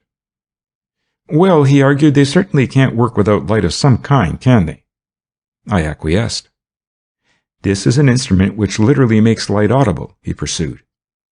Hear light? I repeated in amazement. Exactly, he reiterated. You said it. It was invented to assist the blind, but I think I'll be able to show that it can be used to assist justice, which is blind sometimes, they say. It is the optophone. He paused to adjust the thing more accurately, and I looked at him with added respect. It was invented, he resumed, by Professor Fournier d'Albe, a lecturer on physics at the University of Birmingham, England, and has been shown before many learned societies over there. You mean it enables the blind to see by hearing? I asked. That's it, he nodded. It actually enables the blind to locate many things, purely by the light reflected by them. Its action is based on the peculiar property of selenium, which you probably know, changes its electrical conductivity under the influence of light. Selenium in the dark is a poor conductor of electricity. In the light, it, strange to say, becomes a good conductor. Variations of light can thus be transmuted into variations of sound. That pushed-in end of the box which we hid over in Warrington's had, as you might have noticed, a selenium plate on the inside partition, facing the open end of the box. I understand, I agreed, vaguely. Now, he went on, this property of selenium is used for producing, or rather allowing to be transmitted, an electrical current, which is interrupted by a special clockwork interrupter, and so was made audible in this wireless telephone receiver which I have here connected with this second box. The eye is replaced by the ear as the detector of light. That is all. It might have been all, but it was quite wonderful to me, even if he spoke it so simply. He continued to adjust the thing as he talked. The clockwork has been wound up by means of a small handle, and I have moved that rod along a slit until I heard a purring sound. Then I moved it until the purring sound became as faint as possible. The instrument is at the present moment in its most sensitive state. What does it sound like? I asked. Well, the passage of a hand or other object across the aperture is indicated by a sort of murmuring sound, he replied, the loudest sound indicating the passage of the edges where the contrast is greatest. In a fairly bright light, even the swiftest shadow is discoverable. Prolonged exposure, however, blinds the optophone, just as it blinds the eye. Do you hear anything now? I asked, watching his face curiously. No. When I turned the current on at first, I heard a ticking or rasping sound. I silenced that. But any change in the amount of light in that dark room over there would restore the sound, and its intensity would indicate the power of the light. He continued to listen. When I first tried this, I found that a glimpse out of the window in daylight sounded like a cinematograph reeling off a film. The ticking sank almost into silence as the receiving apparatus was held in the shadow of the office table, and leapt into a lively rattle again when I brought it near an electric light bulb. I blindfolded myself and moved a piece of blotting paper between the receiver and the light. I could actually hear the grating of the shadow. Yes, I heard the shadow pass. At night, too, I have found that it is even affected by the light of the stars. He glanced out of the window in the direction of Warrington's, which we could not see, however, since it was around an angle of the building. See, he went on, the moon is rising, and in a few minutes, I calculate, it will shine right into that room over there on 72nd Street. By using this optophone, I could tell you the moment it does. Try the thing yourself, Tom. I did so. Though my ear was untrained to distinguish between sounds, I could hear just the faintest noise. Suddenly there came a weird racket. Hastily, I looked up at Garrick in surprise. "What is that?" I asked, endeavoring to describe it. "Are they there now?" "No," he laughed. "That was the moon shining in. I wanted you to hear what a difference it makes. When a ray of the sun, for instance, strikes that feeler over there, a harmonious and majestic sound like the echo of a huge orchestra is heard.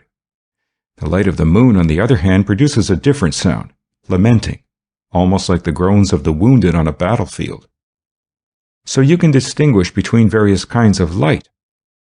"Yes, electric light, you would find if anyone came in and switched it on over there, produces a most unpleasant sound, sometimes like two pieces of glass rubbed against each other, sometimes like the tittering laugh of ghosts, and I have heard it like the piercing cry of an animal.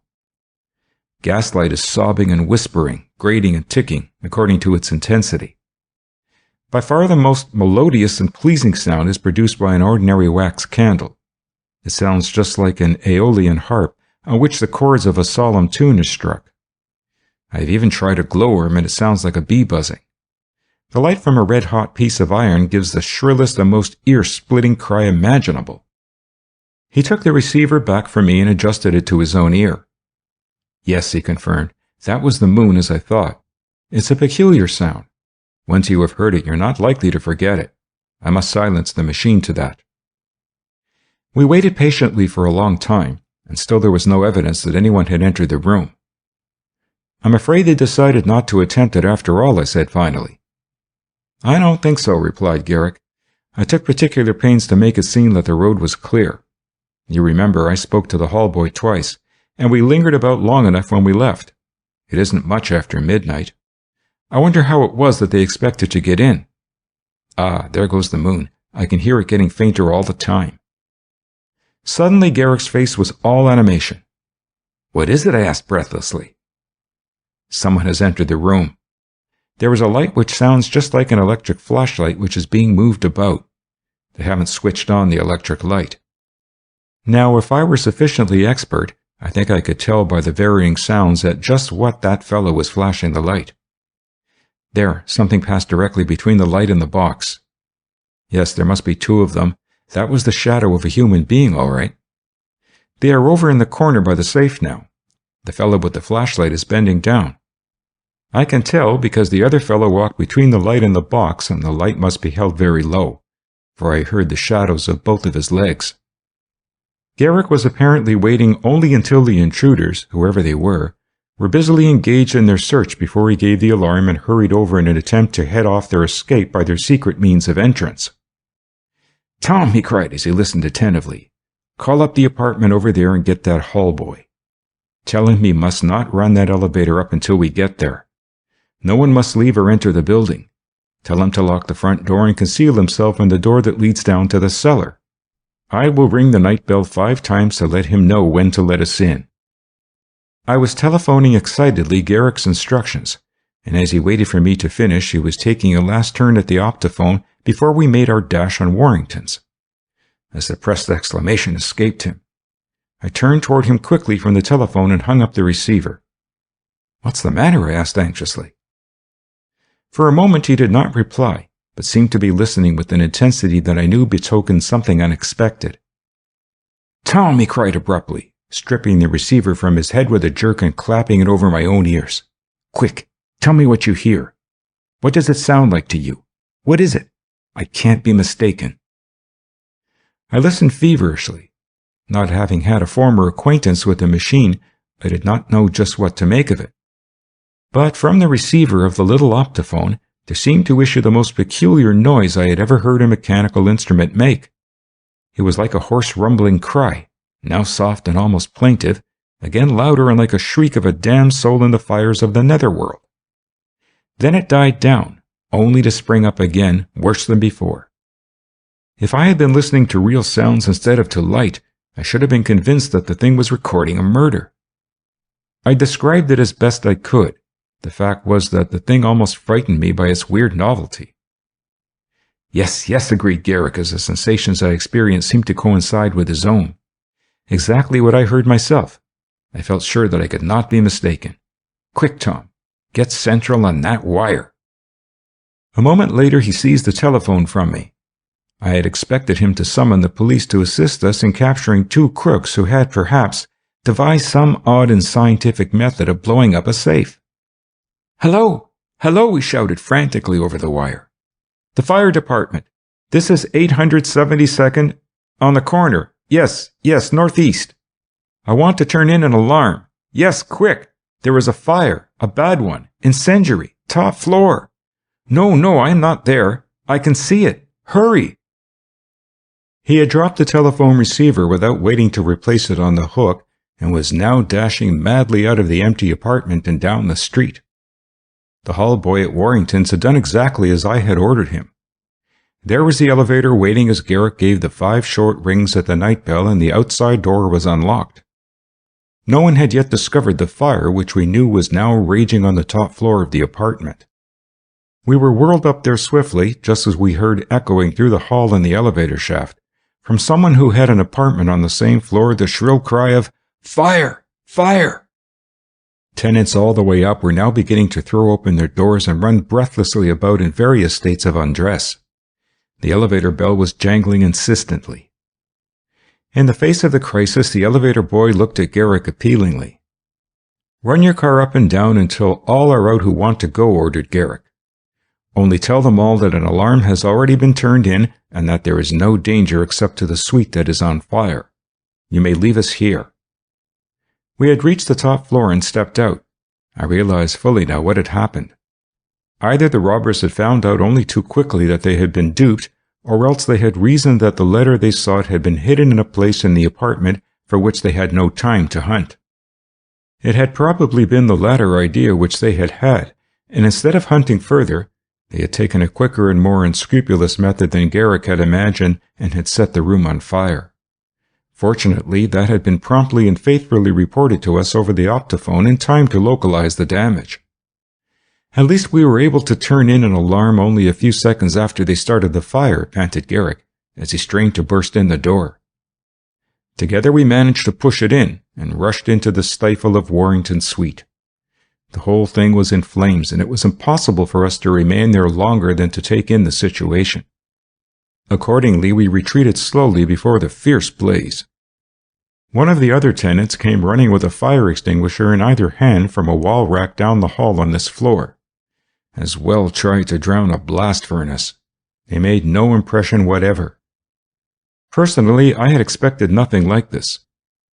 I had been prepared up to the time the optophone reported the fire to dash over and fight it out at close quarters with 2 as desperate and resourceful men as underworld conditions in New York at that time had created. Instead, we saw no one at all. The robbers had evidently worked in seconds instead of minutes, realizing that they must take no risks in a showdown with Garrick. Rooms that might perhaps have given some clue to their presence, perhaps fingerprints which might have settled their identity at once, were now being destroyed. We had defeated them. We had the precious letter, but they had again slipped away. Firemen were now arriving. A hose had been run up, and a solid stream of water was now hissing on the fire. Smoke and steam were everywhere as the men hacked and cut their way at the very heart of the hungry red monster. "We are only in the way here, Tom," remarked Garrick, retreating finally. "Our friends must have entered and escaped by the roof. There is no other way." He had dashed up ahead of the firemen. I followed. Sure enough, the door out on the roof had been broken into. A rope tied around a chimney showed how they had pulled themselves up and later let themselves down to the roof of the next apartment some 15 feet lower. We could see an open door leading to the roof there, which must also have been broken open. That had evidently been the secret method of which the chief had spoken to the boss, whoever they might be, who bore these epithets. Pursuit was useless now. All was excitement. From the street we could hear the clang of engines and trucks arriving and taking their positions, almost as if the fire department had laid out the campaign beforehand for this very fire. Anyone who had waited a moment or so in the other apartment down the street might have gone downstairs without attracting any attention. Then he might have disappeared in or mingled with the very crowd on the street which he had caused to gather. Late as it was, the crowd seemed to spring from nowhere, and to grow momentarily as it had done during the raid on the gambling joint. It was one of the many interesting night phenomena of New York. What had been intended to be one of the worst fires and to injure a valuable property of the Warrington estate had, thanks to the prompt action of Garrick, been quickly turned into only a minor affair at the worst. The fire had eaten its way into 2 other rooms of Warrington's own suite, but there it had been stopped. The building itself was nearly fireproof, and each suite was a unit so that, to all intents and purposes, it might burn out without injury to others. Still, it was interesting to watch the skill and intuition of the smoke eaters as they took in the situation and almost instantly seemed to be able to cope with it. Sudden and well planned though the incendiary assault had been, it was not many minutes before it was completely under control. Men in rubber coats and boots were soon trampling through the water-soaked rooms of Warrington. Windows were cracked open and the air in the rooms was clearing. We followed incautiously after one of the firemen. Everywhere was the penetrating smell of burnt wood and cloth. In the corner was the safe, still hot and steaming. It had stood the strain, but it showed marks of having been tampered with. "Somebody used a can opener on it," commented Garrick, looking at it critically and then ruefully at the charred wreck of his optophone that had been tumbled in the ashes of the piles of books under which it had been hidden. Yes, that was the scheme they must have evolved after their midnight conference. A robbery masked by a fire to cover the trail, and perhaps destroy it altogether. If we had only known that, I agreed, we might have saved what little there was in that safe for Warrington.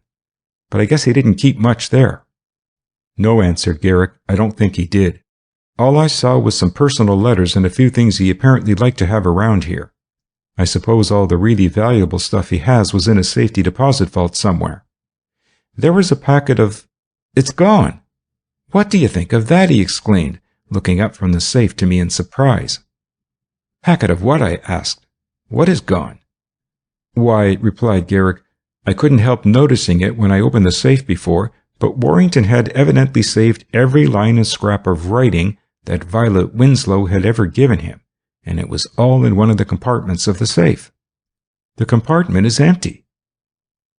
Neither of us could say a word. What reason might there be why anyone should want Warrington's love letters? Was it to learn something that might be used to embarrass him? Might it be for the purpose of holding him up for money?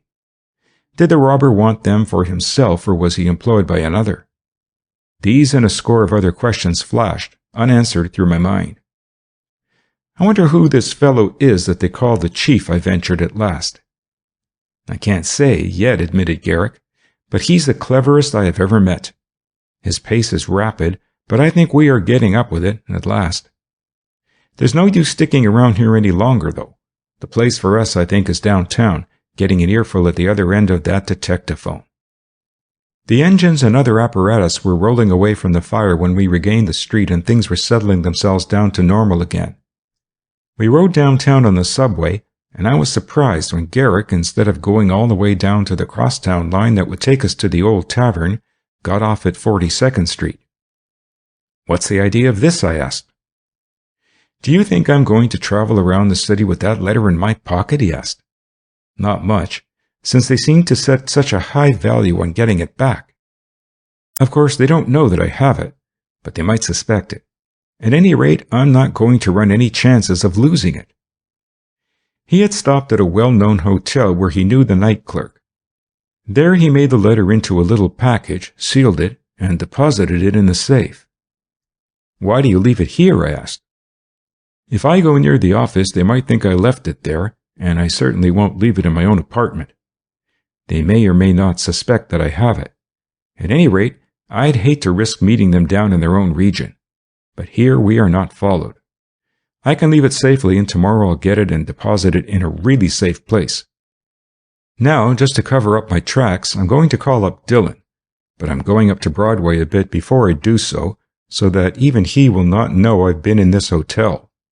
I think he ought to know what has happened today. What did he say? I asked as Garrick rejoined me from the telephone booth, his face wearing a scowl of perplexity. Why, he knew about it already, replied Garrick. I got him at his home. Herman, it seems, got back from some wild goose chase over in New Jersey and saw the report in the records filed at police headquarters and telephoned him. Herman is one of the brightest detectives I ever met, I commented in disgust. He always manages to get in just after everybody else. Has he any more news?" "About the car?" asked Garrick absently. "Nothing except that he ran down the Pennsylvania report and found there was nothing in it. Now he says that he thinks the car may have returned to New York, perhaps by way of Staten Island, or he doubts whether it could have slipped in by New Jersey." "Clever," I ejaculated. "I suppose that occurred to him as soon as he read about the fire. I have to hand it to him for being a deducer." Garrick smiled. "There's one thing, though, he does know," he added, "and that is the gossip of the underworld right here in New York." "I should hope so," I replied. "That was his business to know." "Why, has he found out anything really new?" "Why, yes. Dillon tells me that it now appears that Forbes has been intimate with that Rena Taylor." "Yes?" I repeated, not surprised. "At least that's what Herman has told him." "Well," I exclaimed in disgust, "Forbes is a fine one to run around with stool pigeons and women of the Tenderloin, in addition to his other accomplishments, and then expect to associate with a girl like Violet Winslow." "It is scandalous," he agreed. "Why, according to Dillon and Herman, she must have been getting a good deal of evidence through her intimacy with Forbes. They probably gambled together, drank together, and— Do you suppose Forbes ever found out that she was really using him?" Garrick shook his head. "I can't say," he replied. "There isn't much value in this deductive, long-distance detective work. You reason a thing out to your satisfaction, and then one little fact knocks all your clever reasoning sky high. The trouble here is that on this aspect of the case, the truth seems to have been known only by two persons, and one of them is dead, while the other has disappeared." "Strange what has become of Forbes," I ruminated. "It is indeed," agreed Garrick. "But then he was such a nighthawk that anything might easily have happened and no one would be the wiser. Since you saw him enter the gambling joint the night of the raid, I've been unable to get a line on him. He must have gone through the tunnel to the ladies' pool room, but after he left that, presumably, I can't find a trace of him. Where he went, no one seems to know. This bit of gossip that Herman has unearthed is the first thing I've heard of him, definitely for 2 days." "If Rena Taylor were alive," I speculated, "I don't think you'd have to look further for Forbes than to find her." "But she isn't alive," concluded Garrick, "and there is nothing to show that there was anyone else at the pool room for women who interested him. And, well, this isn't getting back to business." He turned toward the street. "Let's go down on a surface car," he said. "I think we ought to learn something down there at the old tavern now. If these people have done nothing more, they'll think they have at least given an example of their resourcefulness and succeeded in throwing another scare into Warrington. But there's one thing I'd like to be able to tell Mr. Chief, however. He can't throw any scare into me, if that's his game." We had been able to secure a key to the hotel entrance of the old tavern, so that we felt free to come and go at any hour of the day or night. We let ourselves in and mounted the stairs cautiously to our room. "At least they haven't discovered anything yet," Garrick congratulated himself, looking about, as I struck a light, and finding everything as we had left it. Late as it was, he picked up the detective receiver of the mechanical eavesdropper and held it to his ears, listening intently several moments. "There's someone in the garage all right," he exclaimed. "I can hear sounds as if he were moving about among the cars. It must be the garage keeper himself, the one they call the boss. I don't think our clever chief would have the temerity to show up here yet, even at this hour." We waited some time, but not the sound of a voice came from the instrument. "It would be just like them to discover one of these detectaphones," remarked Garrick at length. "This is a good opportunity. I believe I'll just let myself down there in the yard again and separate those 2 wires further. There's no use in risking all the eggs in one basket." While I listened in, Garrick cautiously got out the rope ladder and descended. Through the detectaphone I could hear the noise of the man walking about the garage, and was ready at the window to give Garrick the first alarm of danger if he approached the back of the shop. But nothing happened, and he succeeded in accomplishing his purpose of further hiding the 2 wires and returning safely. Then we resumed listening in relays. It was early in the morning when there came a telephone call to the garage, and the garage keeper answered it. "Where did you go afterward?" he asked of the man who was calling him. Garrick had quickly shifted to the instrument by which we could overhear what was said over the telephone. A voice which I recognized instantly as that of the man they called the chief replied, "Oh, I had a little business to attend to, you understand." Say, they got that fire out pretty quickly, didn't they? How do you suppose the alarm could have been turned in so soon? I don't know, but they tell me that Garrick and that other fellow with him showed up double quick. He must have been wise to something. Yes. Do you know, I've been thinking about that ever since. Ever hear of a little thing called a detectaphone? No? Well, it's a little arrangement that can be concealed almost anywhere. I've been wondering whether there might not be one hidden about your garage. He might have put one in that night, you know. I'm sure he knows more about us than he has any right to know. Hunt around there, will you, and see if you can find anything. Hold the wire. We could hear the boss poking around in corners, back of the piles of accessories, back of the gasoline tank, lifting things up and looking under them, apparently flashing his light everywhere so that nothing could escape him. A hasty exclamation was recorded faithfully over our detectaphone, close to the transmitter evidently. "What the deuce is this?" growled a voice. Then over the telephone we could hear the boss talking. "There's a round black thing back of a pile of tires with a wire connected to it. One side of it is full of little round holes. Is that one of those things?" "Yes," came back the voice, "that's it." Then excitedly, "Smash it! Cut the wires! No, wait, look and see where they run." I thought you'd find something. Curse me for a fool for not thinking of that before. Garrick had quickly himself detached the wire from the receiving instrument in our room and, sticking his head cautiously out of the window, he swung the cut ends as far as he could in the direction of a big iron-shuttered warehouse down the street in the opposite direction from us. Then he closed the window softly and pulled down the switch on the other detectaphone connected with the fake telephone receiver. He smiled quietly at me. The thing worked still. We had one connection left with the garage anyway. There was a noise of something being shattered to bits. It was the black disc back of the pile of tires. We could hear the boss muttering to himself. "Say," he reported back over the telephone, "I smashed the thing all right and cut the wires too. They ran out of the back window to that mercantile warehouse down the street, I think. I'll look after that in the morning. It's so dark over there now I can't see a thing." "Good," exclaimed the other voice with satisfaction. "Now we can talk." That fellow Garrick isn't such a wise guy after all. I tell you, boss, I'm going to throw a good scare into them this time, one that will stick. "What is it?" "Well, I got Warrington, didn't I?" "Yes." "You know I can't always be following that fellow Garrick. He's too clever at dodging shadows. Besides, unless we give him something else to think about, he may get a line on one of us, on me. Don't you understand? Warrington's out of it for the present. I saw to that. Now the thing is to fix up something to call them off altogether, something that we can use to hold them up." "Yes, go on. What?"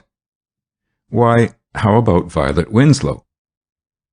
My heart actually skipped beating for a second or two as I realized the boldness and desperation of the plan. "What do you mean? A robbery up there in Tuxedo?" No, no, no. What good would a robbery do? I mean to get her, kidnap her. I guess Warrington would call the whole thing off to release her, eh? Say, Chief, that's going it pretty strong. I'd rather break in up there and leave a threat of some kind, something that would frighten them. But this, I'm afraid... Afraid nothing. I tell you, we've got to do it. They're getting too close to us. We've either got to get Garrick or do something that'll call him off for good. Why, man, the whole game is up if he keeps on the way he has been going, let alone the risk we have of getting caught." The boss seemed to be considering. "How will you get a chance to do it?" he asked at length. "Oh, I'll get a chance all right. I'll make a chance," came back the self-confident reply. It sent a shiver through me merely to contemplate what might happen if Violet Winslow fell into such hands. Mentally, I blessed Garrick for his forethought in having the phony phone in the garage against possible discovery of the detective instrument. "You know this poison needle stuff that's been in the papers?" pursued the chief. "Bunk. All bunk," came back the boss promptly. "Is that so?" returned the chief. "Well, you're right about it as far as what has been in the papers is concerned. I don't know, but I doubt about 99 and 99/100% of it, too. But I'll tell you, it can be done. Take it from me, it can be done. I've got one of the best little sleep makers you ever saw, right from Paris, too. There, what do you know about that? I glanced hastily in alarm at Garrick. His face was set in hard lines as he listened. Sleep maker, Paris, I heard him mutter under his breath, and just a flicker of a smile crossed the set lines of his fine face. Yes, sir, pursued the voice of the chief. I can pull one of those poisoned needle cases off, and I'm going to do it if I get half a chance. When would you do it? Asked the boss, weakening. As soon as I can. I have a scheme. I'm not going to tell you over the wire, though. Leave it to me. I'm going up to our place where I left the car. I'll study the situation out up there. Maybe I'll run over and look over the ground, see how she spends her time and all that sort of thing. I've got to reckon in with that aunt, too. She's a tartar. I'll let you know. In the meantime, I want you to watch that place on 47th Street. Tell me if they make any move against it. Don't waste any time either. I can't be out of touch with things the way I was the last time I went away. You see, they almost put one across on us. In fact, they did put one across with that detectaphone thing. Now, we can't let that happen again. Just keep me posted, see? They had finished talking, and that was apparently all we were to get that night, or rather that morning, by way of warning of their plot for the worst move yet. It was enough. If they would murder and burn, what would they stop at in order to strike at us through the innocent figure of Violet Winslow? What might not happen to such a delicate slip of a girl in the power of such men? At least, rapped out Garrick, himself smothering his alarm, they can't do anything immediately. It gives us time to prepare and warn. Besides, before that, we may have them rounded up. The time has come for something desperate. I won't be trifled with any longer. This last proposal goes just over the limit. As for me, I was speechless. The events of the past 2 days, the almost sleepless nights had sapped my energy. Even Garrick, though he was a perfect glutton for work, felt the strain. It was very late, or rather very early, and we determined to snatch a few moments of sleep at the old tavern before the rest of the world awoke to the new day. It was only a couple of hours that we could spare, but it was absolutely necessary.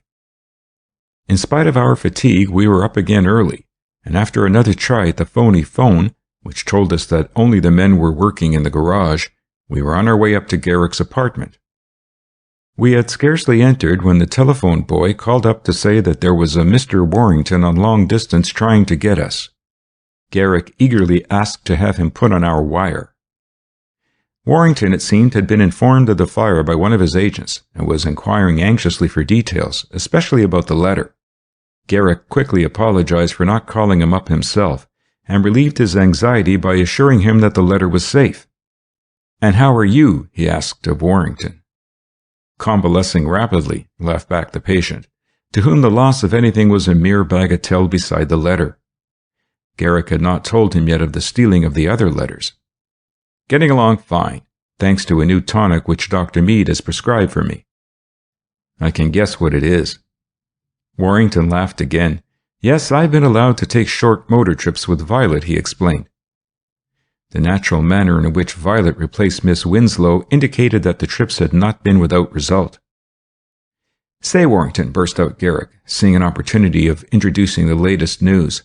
"I hate to butt in, but if you'll take my advice, you'll just cut out those trips for a few days. I don't want to alarm you unnecessarily, but after today I want Miss Winslow never to be out of sight of friends. Friends, I said, not one, but several." "Why, what's the matter?" demanded Warrington in alarm. "I can't explain it all over the telephone," replied Garrick, sketching out hastily something of what we had overheard. "I'll try to see you before long, perhaps today. Don't forget, I want you to warn Miss Winslow yourself. You can't put it too strongly. Use your judgment about Mrs. Delancey. I don't want to get you in wrong with her, but remember it's a matter of life or death, or perhaps worse. Try to do without unnecessarily alarming Miss Winslow if you can. Just fix it up as quietly as possible, but be positive about it. No, I can't explain more over the wire now. But no more outings for either of you, and particularly Miss Winslow, until I raise the ban." Warrington had been inclined to argue the matter at first, but Garrick of course quickly prevailed, the more so because Warrington realized then in his condition, he was anything but an adequate bodyguard for her if something unexpected should happen. "Oh, I had a call the other day," reported Warrington as an afterthought before hanging up the receiver. It was from McBurney. He says one of his unofficial scouts has told him of seeing a car that might have been mine up this way lately. Garrick acquiesced to the information, which to us was not new. "Yes," he said, "there have been several such reports. And by the way, that reminds me of something. You will have to put at our disposal one of your cars down here." "Go as far as you like. What do you want? A racer?" "Why, yes, if it's in perfect condition. You see, we may have to do some unexpected sleuthing in it." "Go as far as you like," repeated Warrington, now thoroughly aroused by the latest developments of the case. "Spare nothing, Garrick, nothing. Curse my luck for being laid up. Every dollar I have is at your disposal, Garrick, to protect her from those scoundrels. Damn them." "Trust me," Warrington called back Garrick. "I give you my word that it's my fight now." "Garrick, you're a brick," came back Warrington as the conversation closed. "Good heavens, Guy," I exclaimed when he hung up the receiver after calling up Warrington's garage and finding out what cars were available. "Are we going to have to extend operations over the whole state after all?" "We may have to do almost anything," he replied, "if our scientific murderer tries some of his smooth kidnapping tricks. It's possible that McBurney may be right about that car being up there. Certainly we know that it has been up there, whether it is now or not." "And Herman wrong about its being in the city," I suggested. "Well, one guess is as good as another in a case like this, I suppose." It had been a great relief to get back to our rooms and live even for a few minutes like civilized beings. I suggested that we might have a real breakfast once more. I could tell, however, that Garrick's mind was far away from the thought of eating, and that he realized that a keen, perhaps the keenest, test of his ability lay ahead of him, if he was to come out successfully and protect Violet Winslow in the final battle with the scientific gunman. I did not interrupt him. Over a still untasted grapefruit, Garrick was considering what his next move should be. As for me, even this temporary return to a normal life caused me to view things in a different light. There had been, as the chief and the boss had hinted at in their conversation, a wave of hysteria which had swept over the city only a short time before regarding what had come to be called the poisoned needle cases. Personally, I had doubted them, and I had known many doctors and scientists as well as vice and graft investigators who had scouted them too. "Garrick," I said at length, "do you really think that we have to deal with anything in this case but just plain attempted kidnapping of the old style?" He shook his head doubtfully. I knew him to be anything but an alarmist, and waited impatiently for him to speak. "I wouldn't think so," he said at length slowly, "except for one thing." "What's that?" I asked eagerly. "His mention of the sleep-makers in Paris," he replied briefly. Garrick had risen and walked over to a cabinet in the corner of his room. When he returned, it was with something gleaming in the morning sunshine as he rolled it back and forth on a piece of paper, just a shining particle. He picked it up carefully. I bent over to look at it more closely, and there in Garrick's hand was a tiny bit of steel, scarcely 3/8 of an inch long, a mere speck. It was like nothing of which I had ever heard or read. Yet Garrick himself seemed to regard the minute thing with a sort of awe. As for me, I knew not what to make of it. I wondered whether it might not be some new peril. "What is it?" I asked at length, seeing that Garrick might be disposed to talk if I prompted him. "Well," he answered laconically, holding it up to the light so that I could see it was in reality a very minute pointed hollow tube, "what would you say if I told you it was the point of a new poisoned needle?" He said it in such a simple tone that I reacted from it toward my own preconceived notions of the hysterical newspaper stories. "I've heard about all the poisoned needle stories," I returned. "I've investigated some of them and written about them for my paper, Guy. And I must say still that I doubt them. Now, in the first place, the mere insertion of a hypodermic needle, of course you've had it done, Guy, is something so painful that anyone in his senses would cry aloud. Then to administer a drug that way requires a great deal of skill and knowledge of anatomy, if it is to be done with full and quick effect." Garrick said nothing, but continued to regard the hollow point which he had obtained somewhere, perhaps on a previous case. "Why, such an injection," I continued, recalling the result of my former careful investigations on the subject, couldn't act instantaneously anyhow, as it must if they are to get away with it. After the needle is inserted, the plunger has to be pushed down, and the whole thing would take at least 30 seconds. And then the action of the drug. That would take time too. It seems to me that in no case could it be done without the person's being instantly aware of it and before lapsing into unconsciousness, calling for help or... On the contrary, interrupted Garrick quietly, it is absurdly easy. Waiving the question whether they might not be able to get Violet Winslow in such a situation where even the old hypodermic method, which you know would serve as well as any other, why, Marshall, just the hint that fellow dropped tells me that he could walk up to her on the street or anywhere else and... He did not finish the sentence, but left it to my imagination. It was my turn now to remain silent. You are right, though, Tom, in one respect, he resumed a moment later. It is not easy by the old methods that everyone now knows. For instance, take the use of chloral knockout drops, you know. That is crude, too. Hypodermics and knockout drops may answer well enough, perhaps, for the criminals whose victims are found in cafes and dives of a low order. But for the operations of an aristocratic criminal of today, and our friend the chief seems to belong to the aristocracy of the underworld, far more subtle methods are required. Let me show you something. Carefully from the back of a drawer in the cabinet, where it was concealed in a false partition, he pulled out a little case. He opened it, and in it displayed a number of tiny globes and tubes of thin glass, each with a liquid in it, some lozenges, some bonbons, and several cigars and cigarettes. I'm doing this, he remarked, to show you, Tom, that I'm not unduly magnifying the danger that surrounds Violet Winslow, after hearing what I did over that detectaphone. Perhaps it didn't impress you, but I think I know something of what we're up against. From another part of the case he drew a peculiar-looking affair and handed it to me without a word. It consisted of a glass syringe about 2 inches long, fitted with a glass plunger and an asbestos washer. On the other end of the tube was a hollow point, about 3/8 of an inch long, just a shiny little bit of steel such as he had already showed me. I looked at it curiously and, in spite of my former assurance, began to wonder whether, after all, the possibility of a girl being struck down suddenly without warning in a public place and robbed, or worse, might not take on the guise of ghastly reality. What do you make of it? Asked Garrick, evidently now enjoying the puzzled look on my face. I could merely shrug my shoulders. Well, he drawled, that is a weapon they hinted at last night. The possibilities of it are terrifying. Why, it could easily be plunged through a fur coat without breaking. He took the needle and made an imaginary lunge at me.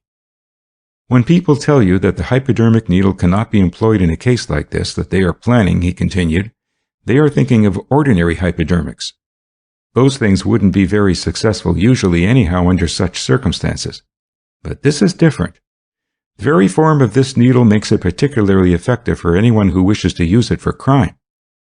For instance, take it on a railroad or steamship or in a hotel. Draw back the plunger, so, one quick jab, then drop it on the floor and grind it under your heel. The glass is splintered into 1,000 bits.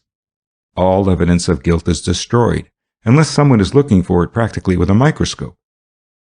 Yes, I persisted, that is all right, but the pain in the moments before the drug begins to work? With one hand, Garrick reached into the case, selecting a little thin glass tube, and with the other he pulled out his handkerchief. Smell that, he exclaimed, bending over me so that I could see every move and be prepared for it. Yet it was done so quickly that I could not protect myself. Ugh! I ejaculated in surprise, as Garrick manipulated the thing with a legerdemain swiftness that quite baffled me, even though he had given me warning to expect something. Everyone has seen freak moving picture films where the actor suddenly bobs up in another place, without visibly crossing the intervening space. The next thing I knew, Garrick was standing across the room in just that way. The handkerchief was folded up and in his pocket. It couldn't have been done possibly in less than a minute. What had happened? Where had that minute or so gone?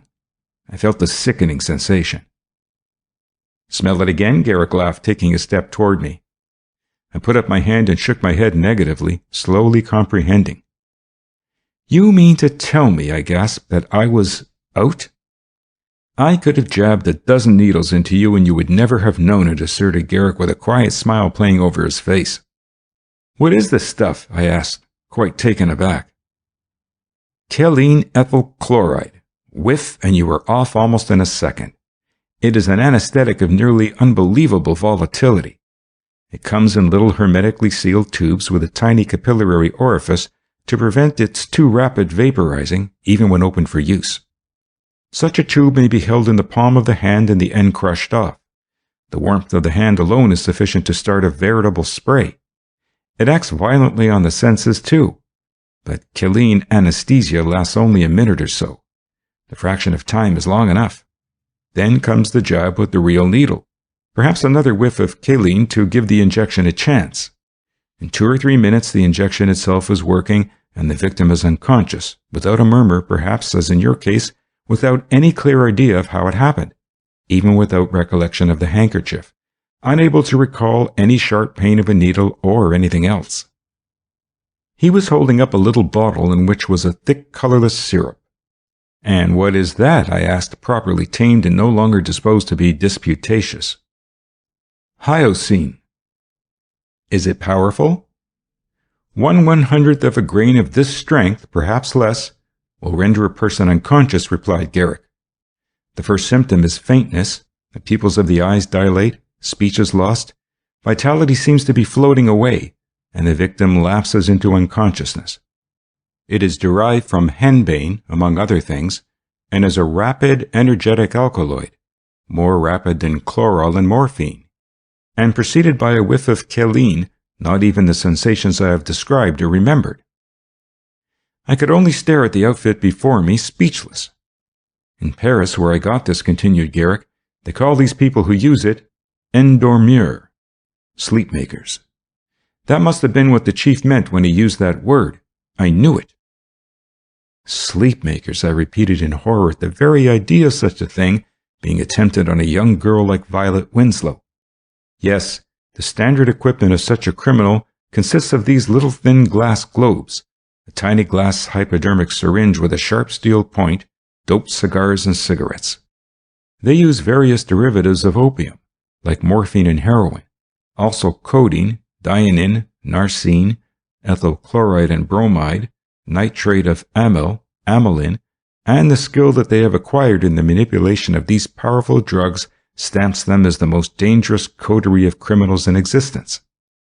Now, he concluded, doubt it or not, we have to deal with a man who is a proficient student of these sleepmakers.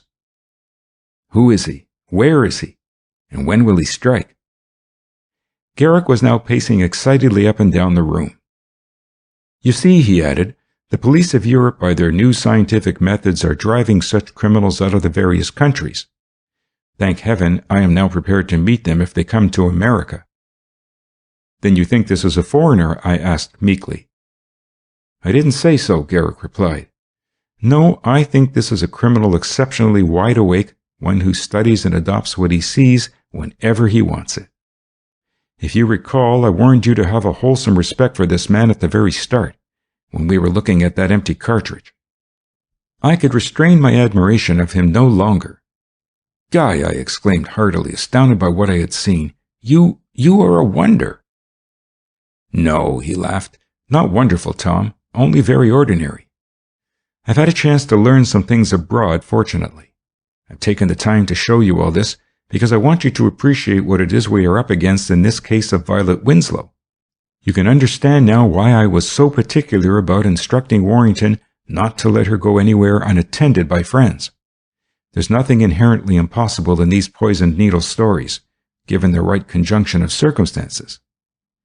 What we have to guard against principally is letting her get into any situation where the circumstances might make such a thing possible. I've almost a notion to let the New York end of this case go altogether for a while and take a run up to Tuxedo to warn her and Mrs. Delancey personally. Still, I think I put it strongly enough with Warrington so that... Our telephone tinkled insistently. Hello, answered Garrick. Yes, this is Garrick. Who is this? Warrington? In Tuxedo? Why, my dear boy, you needn't have gone personally. Are you sure you're strong enough for such exertion? What's that? Warrington, it isn't, not to New York. Garrick's face was actually pale as he fairly started back from the telephone and caught my eye. Tom, he exclaimed huskily to me, Violet Winslow left for New York on the early train this morning. I felt my heart skip a beat, then pound away like a sledgehammer at my ribs as the terrible possibilities of the situation were seared into my brain. Yes, Warrington. A letter to her? Read it, quick. I heard Garrick's tense voice repeating. I see. Her maid Lucille was taken very ill a few days ago, and she allowed her to go to her brother who lives on 9th Street. I understand. Now, the letter. I could not hear what was said over the telephone, but later Garrick repeated it to me and I afterwards saw the letter itself, which I may as well reproduce here. It said, Since I left you, mademoiselle, I am very ill here at the home of my brother. I have a nice room in the back of the house on the first floor, and now that I am getting better, I can sit up and look out of the window. I am very ill yet, but the worst is past, and sometime when you are in New York, I wish I could see you. You have always been so good to me, mademoiselle, that I hope I may soon be back again, if you have not a maid better than your poor Lucille. Your faithful servant, Lucille DeVoe. And she is already in the city? Asked Garrick of Warrington as he finished reading the letter. Mrs. Delancey has gone with her to do some shopping. I see. That will take all day, she said. She is going to call on Lucille tonight. That's what she told her new maid there? Tonight? That's all right, my boy. I just wanted to be sure. Don't worry. We'll look out for her here, all right. Now, Warrington, you just keep perfectly quiet. No relapses, you know, old fellow. We can take care of everything. I'm glad you told me. Goodbye. Garrick had finished up his conversation with Warrington in a confident and reassuring tone, quite the opposite to that which he had started and even more in contrast with the expression on his face as he talked. I didn't want to alarm the boy unnecessarily, he explained to me as he hung up the receiver. I could tell that he was very weak yet, and that the trip up to Tuxedo had almost done him up. It seems that she thought a good deal of Lucille. There's the address, 99 9th. You can never tell about these maids, though. Lucille may be all right, or the other maid may be all bad, or vice versa. There's no telling. The worst of it is that she and her aunt are somewhere in the city, perhaps shopping. It only needs that they become separated for something, anything to happen. There's been no time to warn her either, and she's just as likely to visit that Lucille tonight alone as not. Gad, I'm glad I didn't fly off up there to Tuxedo after all. She'll need someone here to protect her. Garrick was considering hastily what was to be done. Quickly he mapped out his course of action. Come, Tom, he said hurriedly to me, as he wrapped up a little cedar box which he took from the cabinet where he kept the Endermuir outfit. Come, let's investigate that 9th Street address while we have time. Within a few minutes we were sauntering with enforced leisure along 9th Street, in a rather sordid part inhabited largely, I made out, by a slightly better class of foreigners than some other sections of the West Side. As we walked along, I felt Garrick tugging at my arm.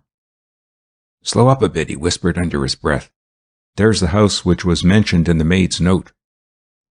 It was an old 3-story brownstone building with an entrance 2 or 3 steps up from the sidewalk level.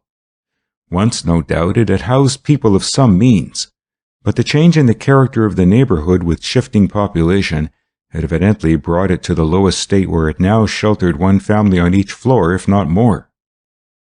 At least that was the general impression one got from a glance at the cheapened air of the block. Garrick passed the house so as not to attract any attention, and a little further on paused before an apartment house, not of the modern elevator construction, but still of quiet and decent appearance. At least there were no children spilling out from its steps into the street, in imminent danger of their young lives from every passing automobile, as there were in the tenements of the block below. He entered the front door, which happened to be unlatched, and we had no trouble in mounting the stairs to the roof. What he intended doing I had no idea yet, but he went ahead with assurance and I followed, equally confident, for he must have had adventures something like this before. On the roof, a clothesline, which he commandeered and tied about a chimney, served to let him down the few feet from the higher apartment roof to that of the dwelling house next to it. one of the row in which number 99 was situated. Quickly he tiptoed over to the chimney of the brownstone house a few doors down, and, as he did so, I saw him take from his pocket the cedar box. A string tied to a weight told him which of the flues reached down to the room on the first floor back. That determined, he let the little cedar box fasten to an entwined pair of wires down the flue. He then ran the wires back across the roof to the apartment, up, and into a little storm shed at the top of the last flight of stairs which led from the upper hall to the roof. "There is nothing more that we can do here just yet," he remarked after he had hauled himself back to me on the higher roof. "We are lucky not to have been disturbed, but if we stay here we are likely to be observed." Cautiously we retraced our steps and were again on the street without having alarmed any of the tenants of the flat through which we had gained access to the roofs. It was now the forenoon, and although Garrick instituted a search in every place that he could think of where Mrs. Delancey and Violet Winslow might go, including the homes of those of their friends whose names we could learn, it was without result. I don't think there can be many searches more hopeless than to try to find someone in New York when one has no idea where to look. Only chance could possibly have thrown them in our way, and chance did not favor us.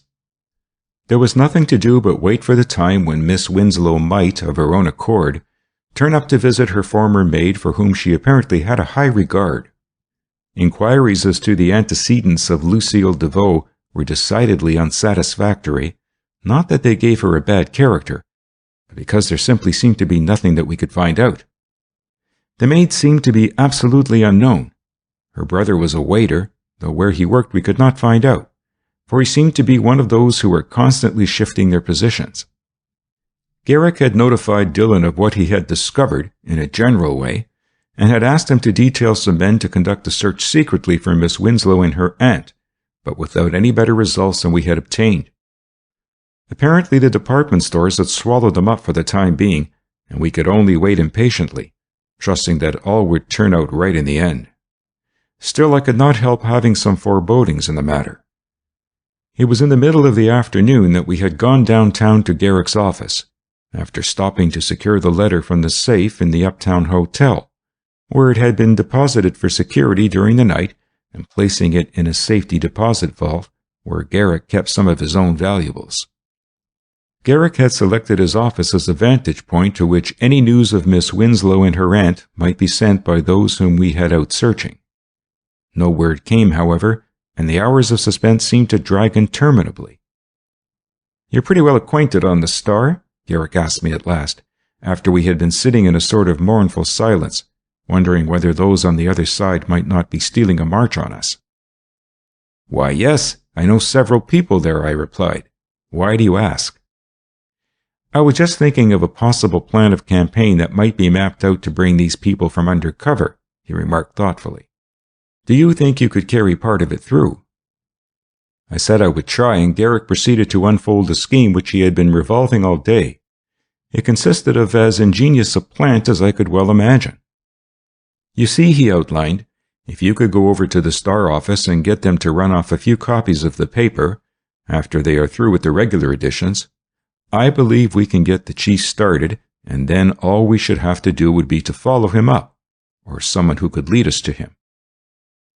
The plant, in short, consisted in writing a long and circumstantial story of the discovery of new evidence against the ladies' pool room, which so far had been scarcely mentioned in the case. As Garrick laid it out, the story was to tell of a young gambler who was said to be in touch with the district attorney, in preference to saying the police. In fact, his idea was to write up the whole gambling situation as we knew it on lines that he suggested. Then a fake edition of the paper was to be run off, bearing our story on the front page. Only a few copies were to be printed, and they were to be delivered to us. The thing had been done before by detectives, I knew, and in this case Warrington was to foot the bill, which might prove to be considerable. At least it offered me some outlet for my energies during the rest of the afternoon, when the failure to receive any reports about the two women whom we were seeking began to wear on my nerves.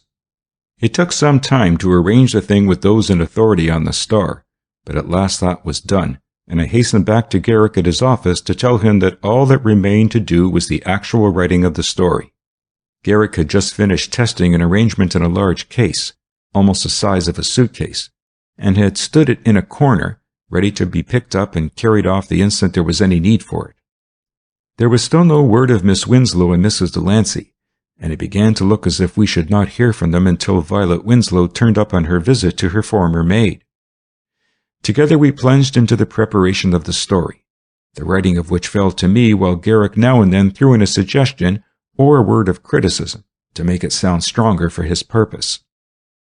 Thus the rest of the afternoon passed in getting the thing down pat. I flatter myself that it was not such a bad piece of work when we got through with it. By dint of using such expressions as "it is said," "it is rumored," "the report about the criminal courts building is," "an informant high in the police department," and crediting much to a mythical gambler who was operating quietly uptown, we managed to tell some amazing facts. The fake story began: since the raid by the police on the luxurious gambling house in 48th Street, a remarkable new phase of sporting life has been unfolded to the district attorney, who is quietly gathering evidence against another place situated in the same district. A former gambler who frequented the raided place has put many incriminating facts about the second place in the hands of the authorities, who are contemplating an exposure that will stir even New York, accustomed as it is to such startling revelations. It involves one of the cleverest and most astute criminals who ever operated in this city. This place, which is under observation, is one which has brought tragedy to many. Young women attracted by the treacherous lure of the spinning roulette wheel or the fascination of the shuffle of cards have squandered away their own and their husbands' money with often tragic results, and many of them have gone even further into the moral quagmire in the hope of earning enough money to pay their losses and keep from their families the knowledge of their gambling. This situation, one of the highlights in the City of Lights and Shadows, has been evolved, according to the official informant, through the countless number of gambling resorts that have gained existence in the most fashionable parts of the city. The record of crime of the clever and astute individual already mentioned is being minutely investigated, and, it is said, shows some of the most astounding facts. It runs even to murder, which was accomplished in getting rid of an informer recently in the pay of the police. Against those conducting the crusade, every engine of the underworld has been used. The fight has been carried on bitterly, and within less than 24 hours, arrests are promised as a result of confessions already in the hands of authorities, and have been secretly and widely investigated by them before the final blow is delivered simultaneously, both in the city and in a town upstate where the criminal believes himself unknown and secure. There was more of the stuff, which I do not quote, describing the situation in detail and in general terms, which could all have only one meaning to a person acquainted with the particular case with which we were dealing. It threw a scare in type as hard as could be done. I fancied that when it was read by the proper person, he would be amazed that so much had apparently become known to the newspapers, and would begin to wonder how much more was known that was not printed. "That ought to make someone sit up and take notice," remarked Garrick with some satisfaction as he corrected the typewritten copy late in the afternoon. "The printing of that will take some time, and I don't suppose we shall get copies until pretty late. You can take it over to the Star, Tom, and complete the arrangements. I have a little more work to do before we go up there on 9th Street. Suppose you meet me at 8 in Washington Square, near the Arch?" Promptly to the dot I met Garrick at the appointed place. Not a word so far had been heard either from Violet Winslow or Mrs. Delancey. There was one thing encouraging about it, however. If they had become separated while shopping, as sometimes happens, we should have been likely to hear of it, at least from her aunt. Garrick was tugging the heavy suitcase which I had seen standing ready down in his office during the afternoon, as well as a small package wrapped up in paper. "Let me carry that suitcase," I volunteered. We trudged along across the park, my load getting heavier at every step.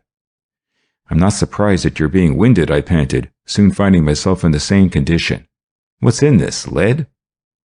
"Something that we may need or may not," Garrick answered enigmatically, as we stopped in the shadow to rest. He carefully took an automatic revolver from an inside pocket and stowed it where it would be handy, in his coat. We resumed our walk and at last had come nearly up to the house on the first floor of which the maid Lucille was. The suitcase was engaging all my attention, as I shifted it from one hand to the other. Not so Garrick, however. He was looking keenly about us. "Gad, I must be seeing things tonight," he exclaimed, his eyes fixed on a figure slouching along, his hat pulled down over his eyes, passing just about opposite us on the other side of the street. I looked also in the gathering dusk. The figure had something indefinably familiar about it, but a moment later it was gone, having turned the corner. Garrick shook his head. "No," he said half to himself, "it couldn't have been. Don't stop, Tom. We mustn't do anything to rouse suspicion now." We came a moment later to the flat house through the hall of which we had reached the roof that morning, and in the excitement of the adventure I forgot for the time the mysterious figure across the street, which had attracted Garrick's attention. Again we managed to elude the tenants, though it was harder in the early evening than it had been in the daytime. However, we reached the roof apparently unobserved. There, at least, now that it was dark, we felt comparatively safe. No one was likely to disturb us there, provided we made no noise. Unwrapping the smaller, paper-covered package, Garrick quickly attached the wires, as he had left them, to another cedar box, like that which he had already let down the chimney up the street. I now had a chance to examine it more closely under the light of Garrick's little electric bullseye. I was surprised to find it resembled one of the instruments we had used down in the room in the old tavern. It was oblong, with a sort of black disc fixed to the top. In the face of the box, just as in the other we had used, were two little square holes, with sides also of cedar, converging inward, making a pair of little quadrangular pyramidal holes which seemed to end in a small round black circle in the interior small end. I said nothing, but I could see that it was a new form, to all intents and purposes, of the detectaphone which we had already used. The minutes that followed seemed like hours, as we waited, not daring to talk lest we should attract attention. I wondered whether Miss Winslow would come after all, or if she did, whether she would come alone. "You're early," said a voice softly near us of a sudden. I leapt to my feet, prepared to meet anything, man or devil. Garrick seized me and pulled me down, a strong hint to be quiet.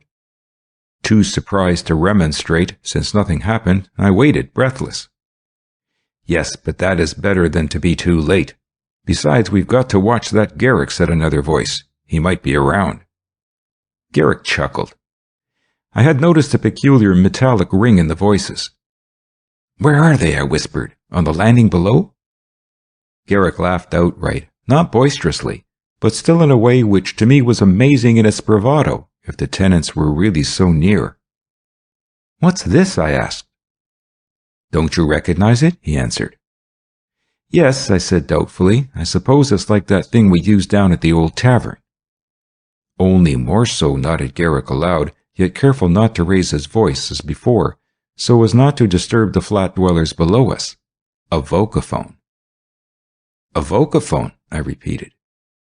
"Yes, the little box that hears and talks," he explained. "It does more than the detectaphone. It talks right out, you know, and it works both ways."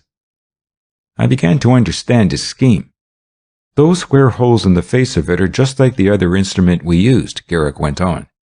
"They act like little megaphones to that receiver inside, you know, magnify the sound and throw it out, so that we can listen up here just as well, perhaps better than if we were down there in the room with them." They were down there in the back room, Lucille and a man. "Have you heard from her?" asked the man's voice, one that I did not recognize. "No, but she will come. Voila, but she thought the world of her, Lucille, she did. She will come." "How do you know?" "Because I know." "Oh, you women." "Oh, you men." It was evident that the two had a certain regard for each other, a sort of wild animal affection, above, below, beyond, without the law. They seemed at least to understand each other. Who the man was I could not guess. It was a voice that sounded familiar, yet I could not place it. "She will come to see her Lucille," repeated the woman, "but you must not be seen." "No, by no means." The voice of the man was not that of a foreigner. "Here, Lucille, take this. Only get her interested. I will do the rest, and the money is yours. See, you crush it in the handkerchief. So. Be careful. You will crush it before you want to use it. There, under her nose, you know. I shall be there in a moment and finish the work. That is all you need to do with the handkerchief." Garrick made a motion as if to turn a switch in the little vocaphone and rested his finger on it. "I could make those two jump out of the window with fright and surprise," he said to me, still fingering the switch impatiently. "You see, it works the other way too, as I told you, if I choose to throw this switch. Suppose I should shout out, and they should hear, apparently coming from the fireplace. 'You are discovered. Thank you for telling me all your plans, but I am prepared for them already.' What do you suppose they would—" Garrick stopped short. From the vocaphone had come a sound like the ringing of a bell. "Shh," whispered Lucille hoarsely. "Here she comes now. Didn't I tell you? Into the next room." A moment later came a knock at a door and Lucille's silken rustle as she hurried to open it. "How do you do, Lucille?" we heard a sweetly tremulous voice repeated by the faithful little vocaphone. "Comment vous portez-vous, mademoiselle?" "Très bien." "Mademoiselle honors her poor Lucille beyond her dreams. Will you not be seated here in this easy chair?" "My God!" exclaimed Garrick, starting back from the vocaphone. "She is there alone. Mrs. Delancey is not with her. Oh, if we could only have prevented this!" I had recognized, too, even in the mechanical reproduction, the voice of Violet Winslow.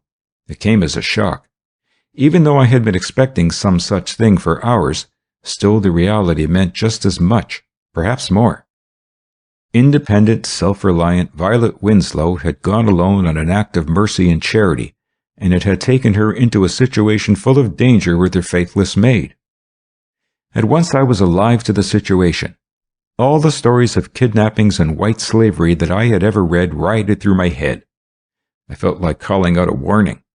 Garrick had his finger on the switch. "Since I have been ill, mademoiselle, I have been doing some embroidery, handkerchiefs. Are they not pretty?" It was coming. There was not time for an instant's delay now. Garrick quickly depressed the switch. Clear as a bell, his voice rang out. "Miss Winslow, this is Garrick. Don't let her get that handkerchief under your nose. Out of the door, quick, run, call for help. I shall be with you in a minute." A little cry came out of the machine. There was a moment of startled surprise in the room below. Then followed a mocking laugh. "Ha ha! I thought you'd pull something like that, Garrick. I don't know where you are, but it makes no difference. There are many ways of getting out of this place, and at one of them I have a high-powered car. Violet will go quietly." There were sounds of a struggle. After the needle. A scream had followed immediately after a sound of shivering glass through the vocaphone. It was not Violet Winslow's scream either. "Like hell she'll go," shouted a wildly familiar voice. There was a gruff oath. We stayed to hear no more. Garrick had already picked up the heavy suitcase and was running down the steps 2 at a time, with myself hard after him. Without waiting to ring the bell at 99, he dashed the suitcase through the plate glass of the front door, reached in and turned the lock. We hurried into the back room. Violet was lying across the divan, and bending over her was Warrington. She's unconscious," he gasped, weak with the exertion of his forcible entrance into the place, and carrying from the floor to the divan the lovely burden which he had found in the room. They fled, 2 of them, the maid, Lucille, and a man I could not see. Down the street we heard a car dashing away to the sound of its changing gears. "She's not dying, is she, Garrick?" he panted, bending closer over her. Garrick bent over too, felt the fluttering pulse, looked into her dilated eyes. I saw him drop quickly on his knees beside the unconscious girl. He tore open the heavy suitcase, and a moment later he had taken from it a sort of cap at the end of a rubber tube and had fastened it carefully over the beautiful, now pale face. "Pump," Garrick muttered to me, quickly showing me what to do. I did furiously. "Where did you come from?" he asked of Warrington. "I thought I saw someone across the street who looked like you as we came along, but you didn't recognize us, and in a moment you were gone." "Keep on with that pulmotor, Tom. Thank heaven I came prepared with it." Eagerly I continued to supply oxygen to the girl on the divan before us. Garrick had stooped down and picked up both the handkerchief with its crushed bits of kaolin tube and near it a shattered glass hypodermic. "Oh, I got thinking about things up there at Meade's," blurted out Warrington, "and I couldn't stand it. I should have gone crazy. While the doctor was out, I managed to slip away and take a train to the city. I knew this address from the letter. I determined to stay around all night if necessary. She got in before I could get to her, but I rang the bell and managed to get my foot in the door a minute later. I heard the struggle. Where were you? I heard your voice in here, but you came through the front door." Garrick did not take time to explain. He was too busy over Violet Winslow. A feeble moan and a flutter of the eyelids told that she was coming out from the effects of the anesthetic and the drug. "Mortimer! Mortimer!" she moaned, half-conscious. "Don't let them take me. Oh, where is—" Warrington leaned over as Garrick removed the cap of the pulmotor and gently raised her head on his arm. "It's all right, Violet," he whispered, his face close to hers, as his warm breath fanned her now flushed and fevered cheek. She opened her eyes and vaguely understood as the mist cleared from her brain. Instinctively, she clung to him as he pressed his lips lightly on her forehead in a long, passionate caress. "Get a cab, Tom," said Garrick, turning his back suddenly on them and placing his hand on my shoulder as he edged me toward the hall. "It's too late to pursue that fellow now. He slipped through her fingers again. Confound him!" It took our combined efforts now to take care not only of Violet Winslow but Warrington himself, who was on the verge of collapse after his heroic rescue of her. I found the cab, and in perhaps half an hour, Miss Winslow was so far recovered that she could be taken to the hotel where she and her aunt had engaged rooms for the night. We drew up at an unfrequented side carriage entrance of the hotel in order to avoid the eyes of the curious, and Warrington jumped out to assist Violet. The strain had told on him, and in spite of his desire to take care of her, he was glad to let Garrick guide him to the elevator, while I took Miss Winslow's arm to assist her. Our first object had been to get our two invalids where they could have quiet and so regain their strength, and we rode up in the elevator, unannounced, to the suite of Violet and her aunt. "For heaven's sake, Violet, what's all this?" exclaimed Mrs. Delancey as we four entered the room. It was the first time we had seen the redoubtable Aunt Emma. She was a large woman, well past middle age, and must have been handsome rather than pretty when she was younger. Everything about Mrs. Delancey was correct, absolutely correct. Her dress looked like a form into which she had been poured, every line and curve being just as it should be, having set as if she had made it of reinforced concrete. In short, she was a woman of force. An incursion such as we made seemed to pain her correct soul acutely, and yet I fancy that underneath the marble exterior there was a heart, and that secretly she was both proud and jealous of her dainty niece. Violet sank into a chair, and Garrick deposited Warrington, thoroughly exhausted, on a couch. Mrs. Delancey looked sternly at Warrington, as though in some way he might be responsible. I could not help feeling that she had a peculiar sense of conscientiousness about him, that she was just a bit more strict in gauging him than she would have been if he had not been the wealthy young Mr. Warrington, whom scores and hundreds of mothers and guardians in society would have welcomed for the sake of marriageable daughters, no matter how black and glaring his faults. I was glad to see the way Warrington took it. He seemed to want to rest not on the merits of the Warrington blood nor the Warrington gold, but on plain Mortimer Warrington himself. "What has happened, Violet?" repeated Mrs. Delancey.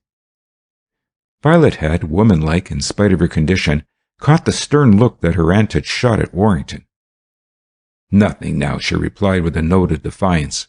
"Lucille seems to have been a bad woman, friendly with bad men. Mr. Garrick overheard a plot to carry me off and telephoned Mortimer. Fortunately, when Mortimer went home to warn us, he found the letter and knew where I was going tonight. Ill as he was, he came all the way to the city, followed me into that house, saved me, even before Mr. Garrick could get there." Violet's duenna was considerably mollified, though she tried hard not to admit it. Garrick seized the opportunity and poured forth a brief but connected story of what had happened. "Well," exclaimed Mrs. Delancey as he finished, "you children ought to be very thankful it isn't worse. Violet, I think I'll call up the house physician. You certainly need a doctor. And as for you, Mortimer, you can't go to your apartment. Violet tells me it is all burned out. There's an empty suite across the hall. I'll telephone the room clerk and engage it for you. And you need a doctor too. Now, there's going to be no more foolishness. You're both going to stay right here in this hotel until you're all right. Your mother and I were great friends, Mortimer, when we were girls. You must let me play Mother, for her sake.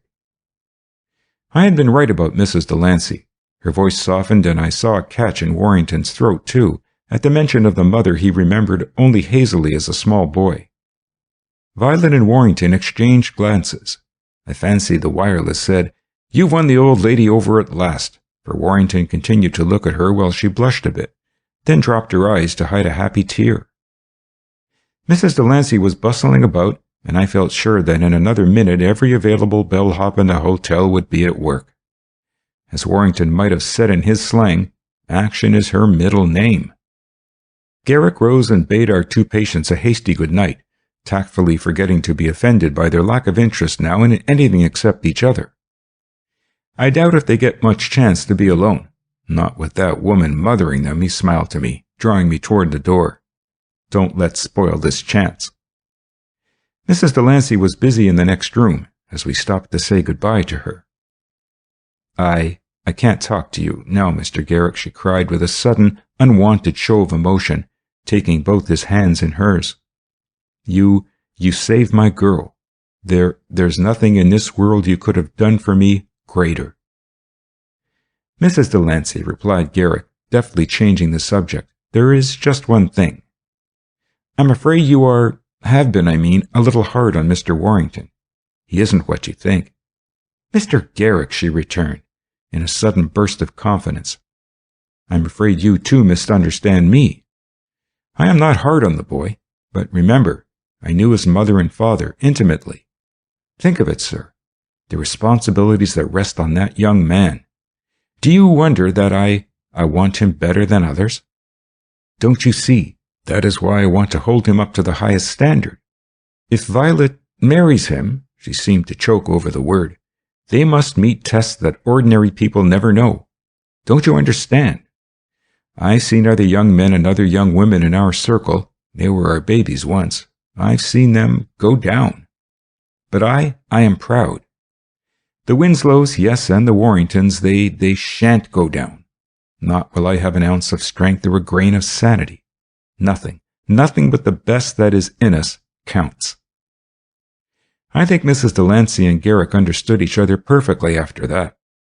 He said nothing, in fact did not need to say anything, for he looked it. I feel that I can safely resign my job as guardian, was all he remarked finally. Neither of them could be in better hands. Only keep that boy quiet a few days. You can do it better than I can, you and Miss Winslow. Trust me to do the rest. A moment later, we were passing out through the hotel lobby as Garrick glanced at his watch. A wonderful woman after all, he mused, in a manner of one who revises an estimate formed hastily on someone else's hearsay. Well, it's too late to do anything more tonight. I suppose those papers are printed down at the Star. We'll stop and get them in the morning. Did you recognize the voice over the vocaphone? I can't say I did, I confessed. Perhaps you aren't used to it and things sound too metallic to you, but I did. It was the chief. I suspected as much, I replied. Where do you suppose he went? Garrick shrugged his shoulders. I doubt whether we could find him in New York tonight, he answered slowly. I think he must feel by this time that the town is getting too hot for him. There was nothing that I could say, and I played the part admirably. Come, he decided, as he turned from the hotel in the direction now of our apartment. Let's snatch a little rest. We'll need it tomorrow for the final spurt. Tired and exhausted though I was, I cannot say that I slept. At least it may have been physical rest that I got. Certainly, my mind never stopped in its dream play, as the kaleidoscope stream of events passed before me, now in their true form, now in the fantastic shapes that constitute one of the most interesting studies of the modern psychology. I was glad when I heard Garrick stirring in his room in the early daylight and heard him call out, "Are you awake, Tom? There are some things I want to attend to while you drop into the Star for those papers. I'm afraid you'll have to breakfast alone. Meet me at my office as soon as you can." He was off a few minutes later, as fresh as though he had been on a vacation instead of plunged into the fight of his life. I followed him more leisurely, and then rode down in the infernal jam in the subway to execute his commission. Then for an hour or two I fidgeted impatiently in his office waiting for him, until finally he came downtown in the racing car which Warrington had placed at his disposal. He said nothing, but it was all the same to me. I had reached that nervous state where I craved something doing, as a drug fiend craves the dope that sets his brain on fire again. I did not ask where he was going, for I knew it intuitively, and it was not long before we were again in the part of the city where the gangster's garage was located. We stopped and Garrick beckoned to an urchin a couple of blocks below the garage. "Do you want to make $1, kid?" he asked, jingling 4 quarters enticingly. The boy's eyes never left the fist that held the tempting bait. "Bet your life," he answered. "Well then," instructed Garrick, "take these newspapers. I don't want you to sell any of them on the street, but when you come to that garage over there, see it? I want you to yell, 'Extra, special extra!' All about the great gambling exposure. Warrants out. Just go in there. They'll buy all right. And if you say a word about anyone giving you these papers to sell, I'll chase you and get back this $1 to the last cent. You'll go to the Jerry Society. Get me?" The boy did. The bait was as alluring as the threat terrible. After Garrick had given him his final instructions not to start with the papers for at least 5 minutes, we slipped quietly around the next street and came out near the old tavern, but not in front of it. Garrick left the car. I had been riding almost on the mudguard, in charge of Warrington's man, who was to appear to be tinkering with the engine as an excuse for waiting there, and to keep an eye on anything that happened down the street. We made our way into our room at the tavern with more than ordinary caution, for fear that something might have been discovered. Apparently, however, the discovery of one detectaphone had been enough to disarm further suspicion, and the garage keeper had not thought it necessary to examine the telephone wires to see whether they had been tampered with in any way. The wire which he had thought led to the warehouse had seemed quite sufficient to explain everything. In the room which we had used so much, we found the other detectaphone working splendidly. Garrick picked it up. By the sound, evidently, someone in the garage was overhauling a car. It may have been that they were fixing one up so that its rightful owner would never recognize it, or they may have been getting ready to take one out. There was no way of determining. We could hear one of the workmen helping about the car, a man whom we had listened to when the instrument first introduced us to the place. The second machine, connected with the telephone, did not transmit quite as clearly as the broken detective device had done, but it served, and besides, we could both hear through this and could confirm anything that might be indistinct to either of us alone. "The chief has gone upstate," remarked Garrick, piecing together the conversation where we had broken into it. "We had to hustle to make that boat," remarked a voice which I recognized as that of one of the men. "But she got off all right, didn't she?" "Sure. He had the tickets and everything, and her baggage had already gone aboard." "That's Lucille, I suppose," supplied Garrick. "No doubt part of her bribe for getting Miss Winslow into their power was free passage back to France. We can't stop to take up her case yet." "My, but the chief was mad," continued the voice of the man, who must have been not only a machinist but a chauffeur when occasion demanded. "He had a package of letters. I don't know what they were. Looked as if they might be from some woman." "What did he do with them?" asked the boss in a tone that showed that he knew something, at least, about them already. "Why, he was so mad after that fellow Garrick and the other fellow beat him out, that when we went down along West Street to the boat with that other woman, he tore them up and threw them in the river." "Did he say anything?" "Why, I tell you he was mad. He tore 'em up and threw them in the river. I think he said there wasn't a damn thing in him except a lot of mush anyhow." An amused smile crossed Garrick's face as he added parenthetically, "Goodbye to Warrington's love letters that they took from his safe." "At least there has been nothing they managed to get that night of the fire that they have been able to use against Warrington," I remarked with satisfaction. "Listen," cautioned Garrick. "What's that they are saying?" "Someone has told the boss," he's talking, "that they can go over Dillon's head and get back all the gambling paraphernalia? Well, I've been there, at the raided place today, and it doesn't look so. The stuff has all been taken down to headquarters." "Ah, so that is the game that is in the wind, is it? Get it all back by a court order and open somewhere else. Here's our boy." The improvised newsboy had apparently stuck his head in the door as he had been instructed, for we could hear them greet him with a growl until he yelled lustily, "Extra! Special extra! All about the big gambling exposure! Warrants out! Extra!" "Hey, you kid," came a voice from the detective phone. "Let's see that paper. What is it, the Star?" "Well, I'll be. Read that. Someone snitched to the district attorney, I'll bet. That'll make the chief sore, all right.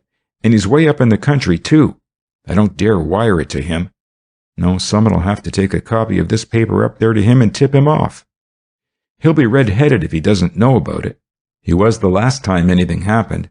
Hurry up. Finish with this car. I'll take it myself." Garrick laughed almost gleefully. "The plant has begun to work," he cried. "We'll wait here until just before he's ready to start. 3 of us around our car on the street are too many. He must be getting ready for a long run." "How much gas is there in this tank?" the gruff voice of the boss demanded. "You dummy, not 2 gallons. No, you finish what you're doing. I'll fill it myself. There isn't any time for fooling now." There was a steady trickle of the stream of gasoline as he drew it. "Any extra tires?" "What? Not a new shoe in the place?" "Give me a couple of the best of those old ones." "Never mind. Here are 2 over by the telephone." "Say, what the devil is this wire back here? Cut in on the telephone wire? Well, rip it out." "That's some more of that fellow Garrick's work. We got rid of one thing the other night. Well, thank heaven I didn't have any telephone calls today. While I'm gone, you go over this place thoroughly. God knows how many other things he may have put in here." "Confound it," muttered Garrick as a pair of pliers made our second detective phone die with an expiring gasp in the middle of a sentence of profanity. "Come on, Tom," he shouted. There was no use now in remaining any longer in the room. Gathering up the receiving apparatus, Garrick quickly carried it down and tossed it into the waiting car around the corner. Then he sent Warrington's man to hang around up the street and watch what was going on at the garage. Garrick was to drive the car himself. We were going to leave Warrington's man behind. We could tell by the actions of the man as he stood down the street that something was taking place at the garage. We could hear a horn blow, and I knew that the doors had opened and a big car had been backed out slowly. Our own engine was running perfectly in spite of the seeming trouble with which we had covered up our delay. Garrick jumped in at the wheel, and I followed. The man at the corner was signaling that the car was going in the opposite direction. We leapt ahead. As the big car ahead slipped along eastward, we followed at such a distance as not to attract attention. It was easy enough to do that, but not so easy to avoid getting tied up among the trucks laden with foodstuffs of every description, which blocked the streets over in this part of town. Where the car ahead was bound we did not know, but I could see that the driver was a stocky fellow who slouched down in his seat and handled his car almost as if it had been a mere toy. It was, I felt positive, the man whom McBirney had reported one night about the neighborhood of Longacre Square in the car which had once been Warrington's. This at least was a different car, I knew. Now I realized the wisdom of allowing this man, whom they called the boss, to go free. Under the influence of Garrick's plant, he was to lead us to the right trail to the chief. It was easier now to follow the car since it had worked its way into Lower Fifth Avenue. On uptown it went. We hung on doggedly in the mass of traffic going north at this congested hour. At last it turned into 47th Street. It was stopping at the ladies' gambling joint, apparently to confirm the news. I had thought that the place was closed until the present trouble blew over, but it seemed that there must be someone there. The boss was evidently well known, for he was immediately admitted. Garrick did not stop. He kept on around the corner to the rated pool room on the next street. Dillon's man, who had been stationed there to watch the place, bowed and admitted him. "I'm going to throw it into him good this time," remarked Garrick as he entered. "I've been planning this stunt for an emergency, and it's here. Now for the big scare." "Looks pretty deserted here," remarked Garrick to Dillon's man, who had accompanied us from the door into the now deserted gambling den. "Yes," he grinned. "There's not much use in keeping me here since they took all the stuff to headquarters. Now and then one of the old rounders who has been out of town and hasn't heard of the raid comes in. You should see their faces change when they catch sight of my uniform. They never stop to ask questions," he chuckled. They just beat it. I was wondering how the police regarded Garrick's part in the matter, and while Garrick was busy, I asked, "Have you seen Inspector Herman lately?" The man laughed. "What's the matter?" I asked. "Is he sore at having the ray pulled over his head?" "Sore," the roundsman repeated. "Oh, not a bit, not a bit. He enjoyed it. It gave him so much credit," the man added sarcastically, "especially after he fell down in getting the evidence against that other place around the corner." "Was that his case too?" I asked. "Sure," replied the policeman. "Didn't you know that? That Rena Taylor was working under his orders when she was killed. They tell me at headquarters he's working overtime on the case and other things connected with it. He hasn't said much, but there's someone he's after, I know. Mark my words. Herman is always most dangerous when he's quiet. The other day he was in here. Said there was a man who used to be seen here a good deal in the Palmy days who had disappeared. I don't know who he was, but Herman asked me to keep a particular lookout to see if he came back for any purpose. There's someone he suspects, all right." I wondered why the man told me. He must have seen by the look on my face that I was thinking that. "I wouldn't tell it to everybody," he added confidentially, "only most of us don't like Herman any too well. He's always trying to hog it all, gets all the credit if we pick up a clue, and, well, most of us wouldn't be exactly disappointed to see Mr. Garrick succeed. That's all." Garrick was calling from the back room to me, and I excused myself, while the man went back to his post at the front door. Garrick carefully closed the door into the room. While I had been busy getting the copies of the faked edition of the Star, which had so alarmed the owner of the garage and had set things moving rapidly, Garrick had also been busy, in another direction. He had explored not only the raided gambling den, but the little backyard which ran all the way to an extension on the rear of the house in the next street, in which was situated the woman's pool room. He had explored also the caved-in tunnel enough to make absolutely certain that his suspicions had been correct in the first place, and that it ran to this other joint from which the gamblers had made their escape. That had satisfied him, however, and he had not unearthed the remains of the tunnel or taken any action in the matter yet. Something else appeared to interest him much more at the present moment. "I found," he said when he was sure that we were alone, "that the feed wire of the arc light that burns all the time in that main room over there in the place on 47th Street, you recall it, runs in through the back of the house." He was examining two wires which, from his manner, I inferred were attached to this feed wire, leading to it from the room in which we now were. What the purpose of the connection was, I had no idea. Perhaps I thought it was designed to get new evidence against the place, though I could not guess how it was to be done.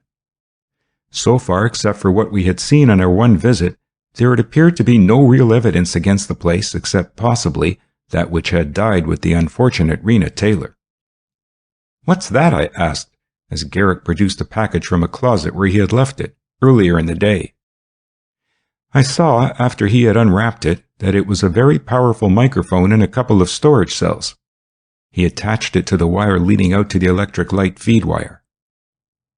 "I had provided it to be used in an emergency," he replied. "I think the time has come sooner than I anticipated." I watched him curiously, wondering what it would be that would come next. There followed a most amazing series of groanings and mutterings from Garrick. I could not imagine what he was up to. The whole proceeding seemed so insane that, for the moment, it left me nonplussed and speechless. Garrick caught the puzzled look on my face. "What's the matter?" he laughed heartily, cutting out the microphone momentarily and seeming to enjoy the joke to the utmost. "Would you prefer to be sent to a state or private institution?" I rasped testily. "What insanity is all this? It sounds like the fee-faw-fum and mummery of a voodoo man." "Come now, Tom," he rejoined argumentatively. "You know as well as I do what sort of people those gamblers are. Superstitious as the deuce.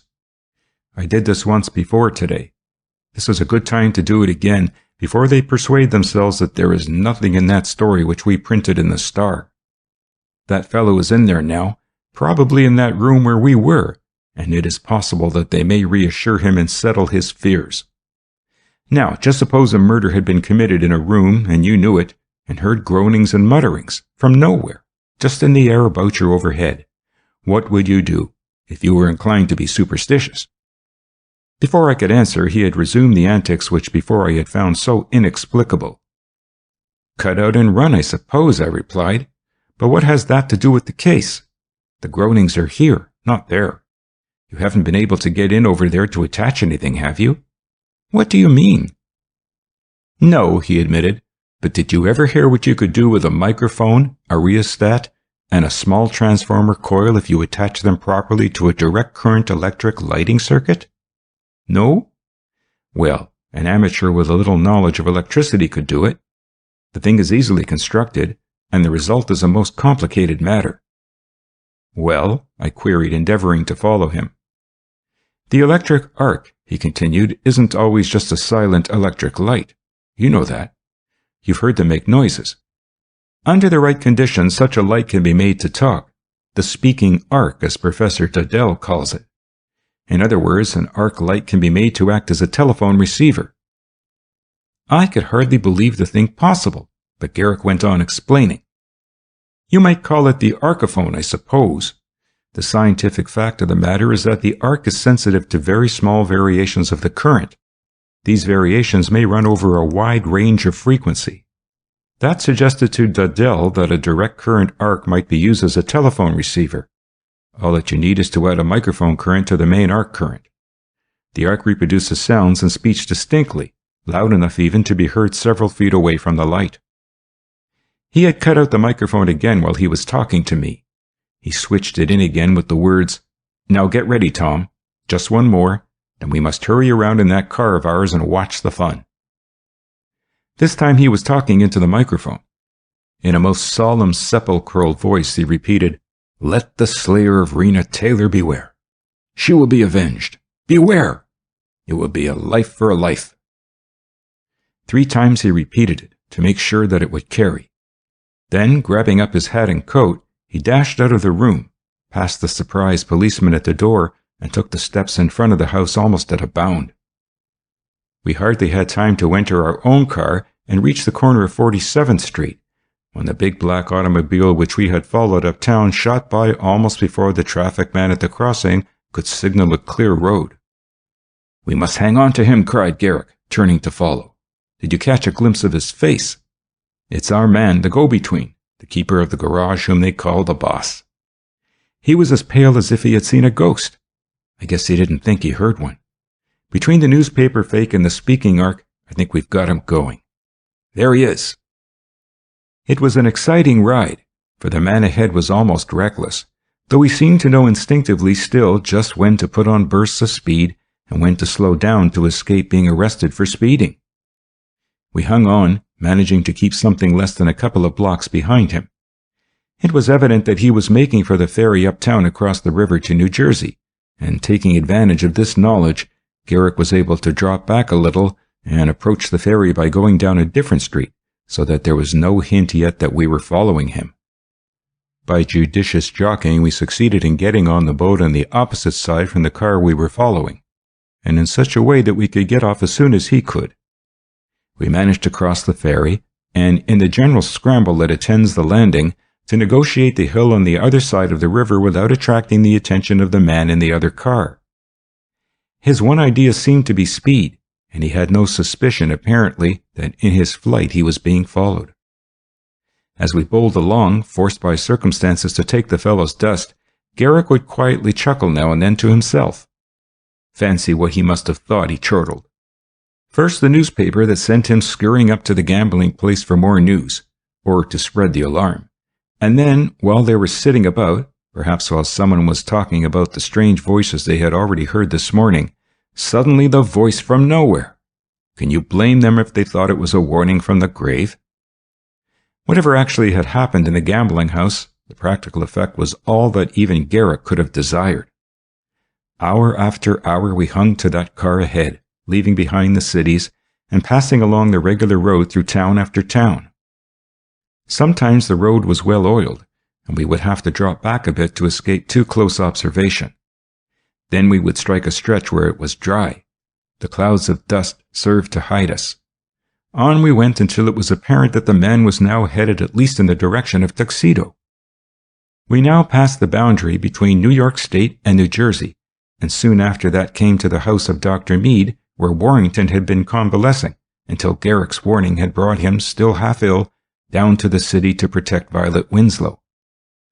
In fact, the road seemed replete with interesting reminiscences of the case, for a few miles back was a spot where Rena Taylor's body had been found, as well as the garage whence had come the rumor of the blood-stained car. There was no chance to stop and tell the surprised Dr. Mead just what had become of his patient, and we had to trust that Warrington would explain his sudden disappearance himself. In fact, Garrick scarcely looked to either the right or left, so intent was he on not missing for an instant the car that was leading us in this long chase. On we sped, around the bend where Warrington had been held up. It was a nasty curve, even in the daytime. "I think this fellow ahead noticed the place," gritted Garrick, leaning forward. He seemed to slow up a bit as he turned. I hope he didn't notice us as he turned his head back slightly. It made no difference if he did, for the curve passed. He was evidently feeding the gas faster than ever. We turned the curve also, the forward car something more than a quarter of a mile ahead of us.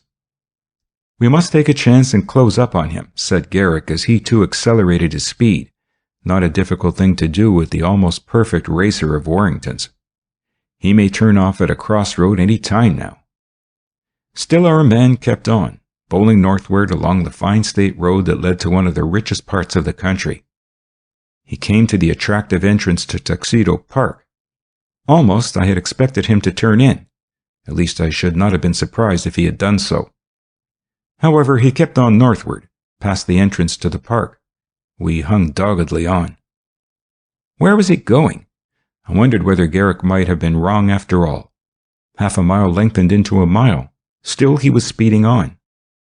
But Garrick had guessed right. Sure enough, at a crossroad, the other car slowed down, then quickly swung around off the main road. "What are you going to do?" I asked Garrick quickly. "If we turn also, that will be too raw. Surely he'll notice that." "Going to stop," cried Garrick, taking in the situation instantly.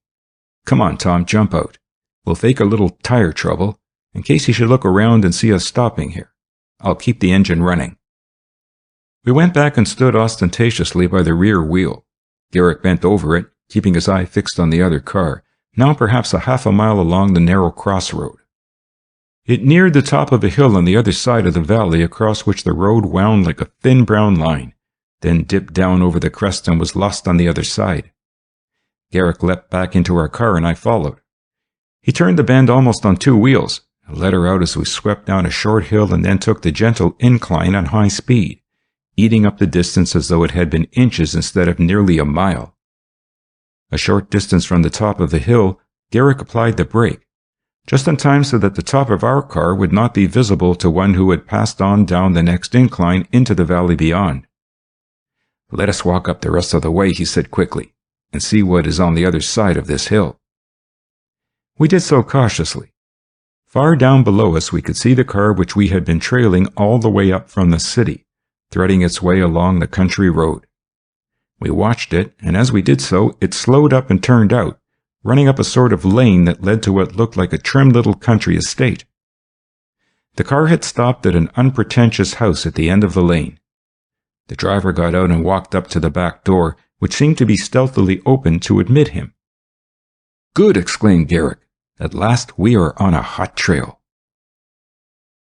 As we watched from the top of the hill, I wondered what Garrick's next move was to be. Surely he would not attempt to investigate the place yet. In fact, there seemed to be nothing that could be done now, as long as it was daylight, for any movement in this half-open country would have been viewed with suspicion by the occupants of the little house in the valley, whoever they might be. We could not help viewing the place with a sort of awe. What secrets did the cottage hide, nestled down there in the valley among these green hills? Often I had heard that the gunmen of New York, when hard-pressed, sought refuge in the country districts and mountains within a few miles of the city. There was something incongruous about it. Nature seemed so perfectly peaceful here that it was the very antithesis of those sections of the city in which he had found the gunman, whoever he was, indulging in practically every crime and vice of decadent civilization. "So, the one they call the boss has led up to the refuge of the chief, the scientific gunman at last," Garrick exclaimed, with marked satisfaction, as we turned and walked slowly back again to our car. "Yes," I assented. "And now that we have found them, what are we to do with them?" "It is still early in the day," Garrick remarked, looking at his watch. "They suspect no trouble up here. Here they evidently feel safe. No doubt they think we are still hunting for them fruitlessly in New York. I think we can afford to leave them here for a few hours. At any rate, I feel that I must return to the city. I must see Dillon and then drop into my office if we are to accomplish anything against them."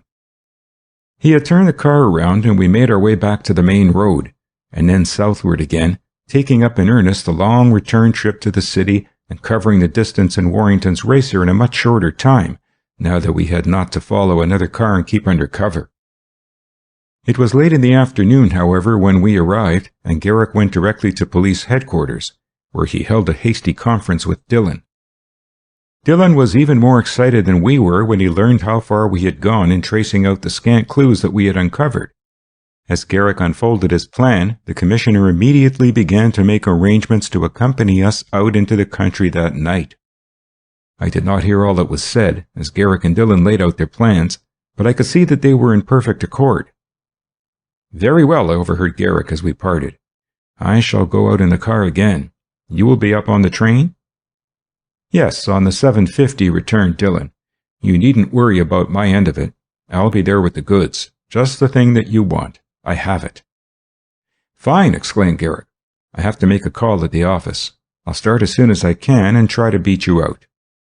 They parted in good humor, for Dillon's passion for adventure was now thoroughly aroused, and I doubt if we could have driven him off with a club, figuratively speaking. At the office, Garrick tarried only long enough to load the car with some paraphernalia which he had there, much of which I knew he had brought back with him after his study of police methods abroad. There were 3 coats of a peculiar texture, which he took from a wardrobe, a huge arrangement which looked like a reflector, a little thing that looked merely like the mouthpiece of a telephone transmitter, and a large heavy package which might have been anything from a field gun to a battering ram. It was twilight when we arrived at the nearest railroad station to the little cottage in the valley, after another run up into the country in the car. Dillon, who had come up by train to meet us according to the arrangement with Garrick, was already waiting, and with him was one of the most trustworthy and experienced of the police department chauffeurs. Garrick looked about at the few loungers curiously, but there did not seem to be any of them who took any suspicious interest in new arrivals. We 4 managed to crowd into a car built only for 2, and Garrick started off. A few minutes later we arrived at the top of the hill from which we had already viewed the mysterious house earlier in the day. It was now quite dark.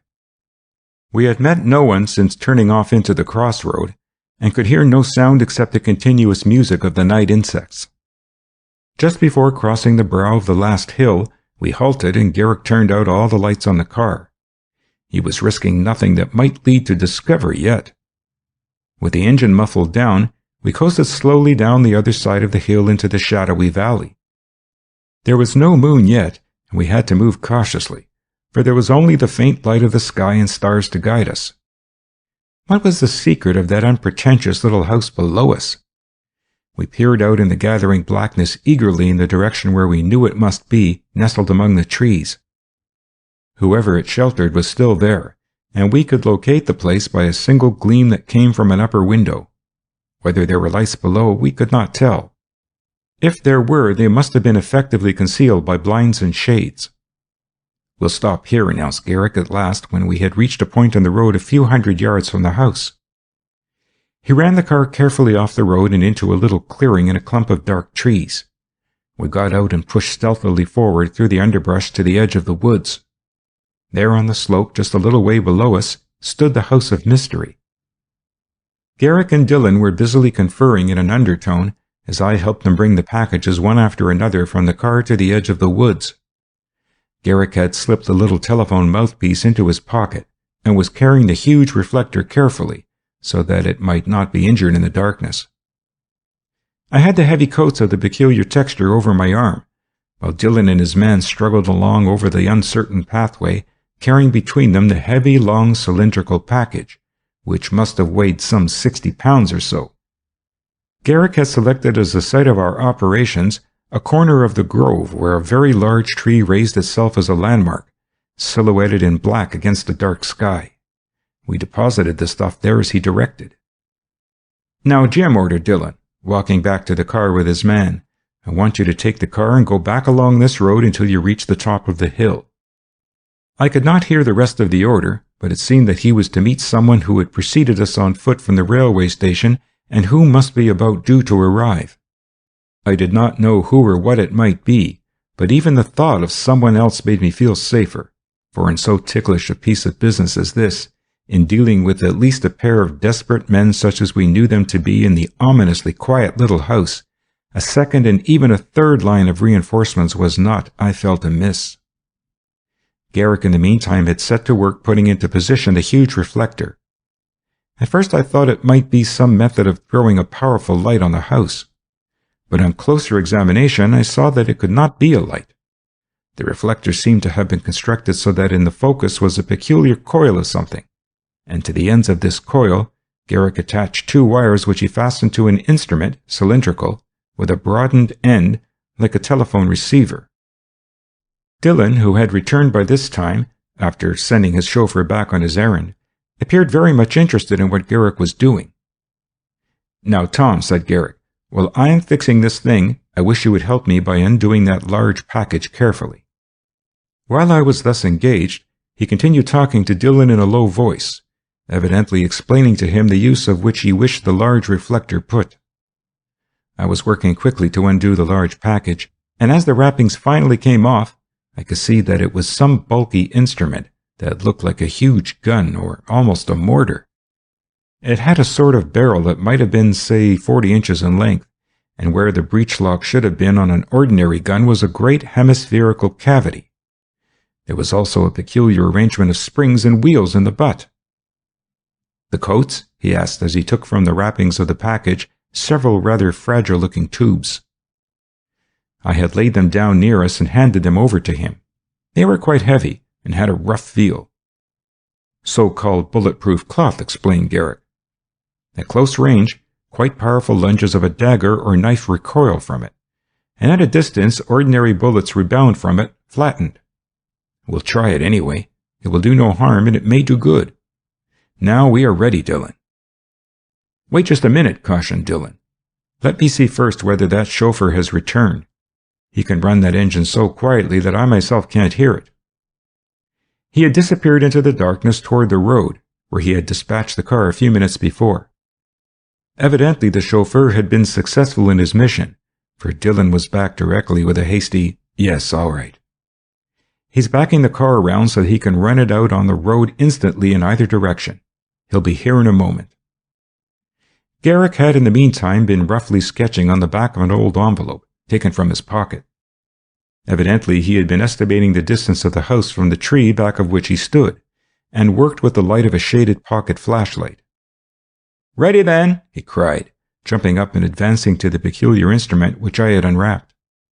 He was in his element now. After all the weary hours of watching and preparation, here was action at last, and Garrick went to it like a starved man at food. First he elevated the clumsy-looking instrument pointed in the general direction of the house. He had fixed the angle at approximately that which he had hastily figured out on the envelope. Then he took a cylinder about 12 inches long and almost half as much in diameter, a huge thing, constructed, it seemed, of a substance that was almost as brittle as an eggshell. Into the large hemispherical cavity in the breech of the gun he shoved it. He took another quick look at the light gleaming from the house in the darkness ahead of us. "What is it?" I asked, indicating the gun. "This is what is known as the Mathiot gun," he explained as he brought it into action. "Invented by a French scientist for the purpose expressly of giving the police a weapon to use against the automobile bandits who entrench themselves, when cornered, in houses and garages, as they have done in the outskirts of Paris, and as some anarchists did once in a house in London." "What does it do?" asked Dillon, who had taken a great interest in the thing. "It throws a bomb which emits suffocating gases without risking the lives of the police," answered Garrick.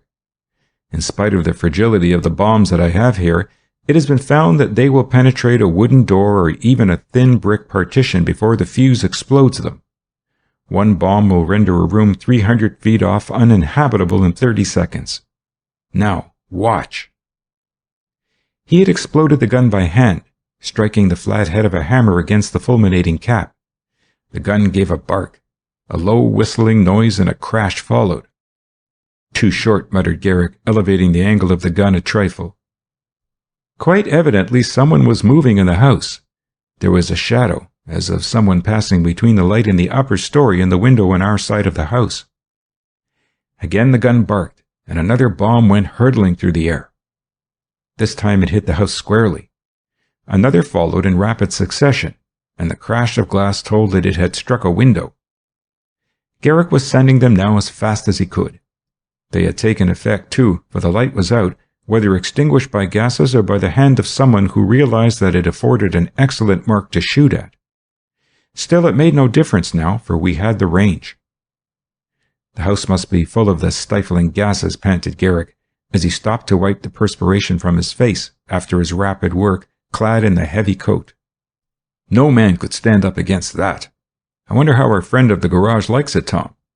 It is some of his own medicine, the chief, I mean. He tried it on us on a small scale very successfully that night with the stupefying gun."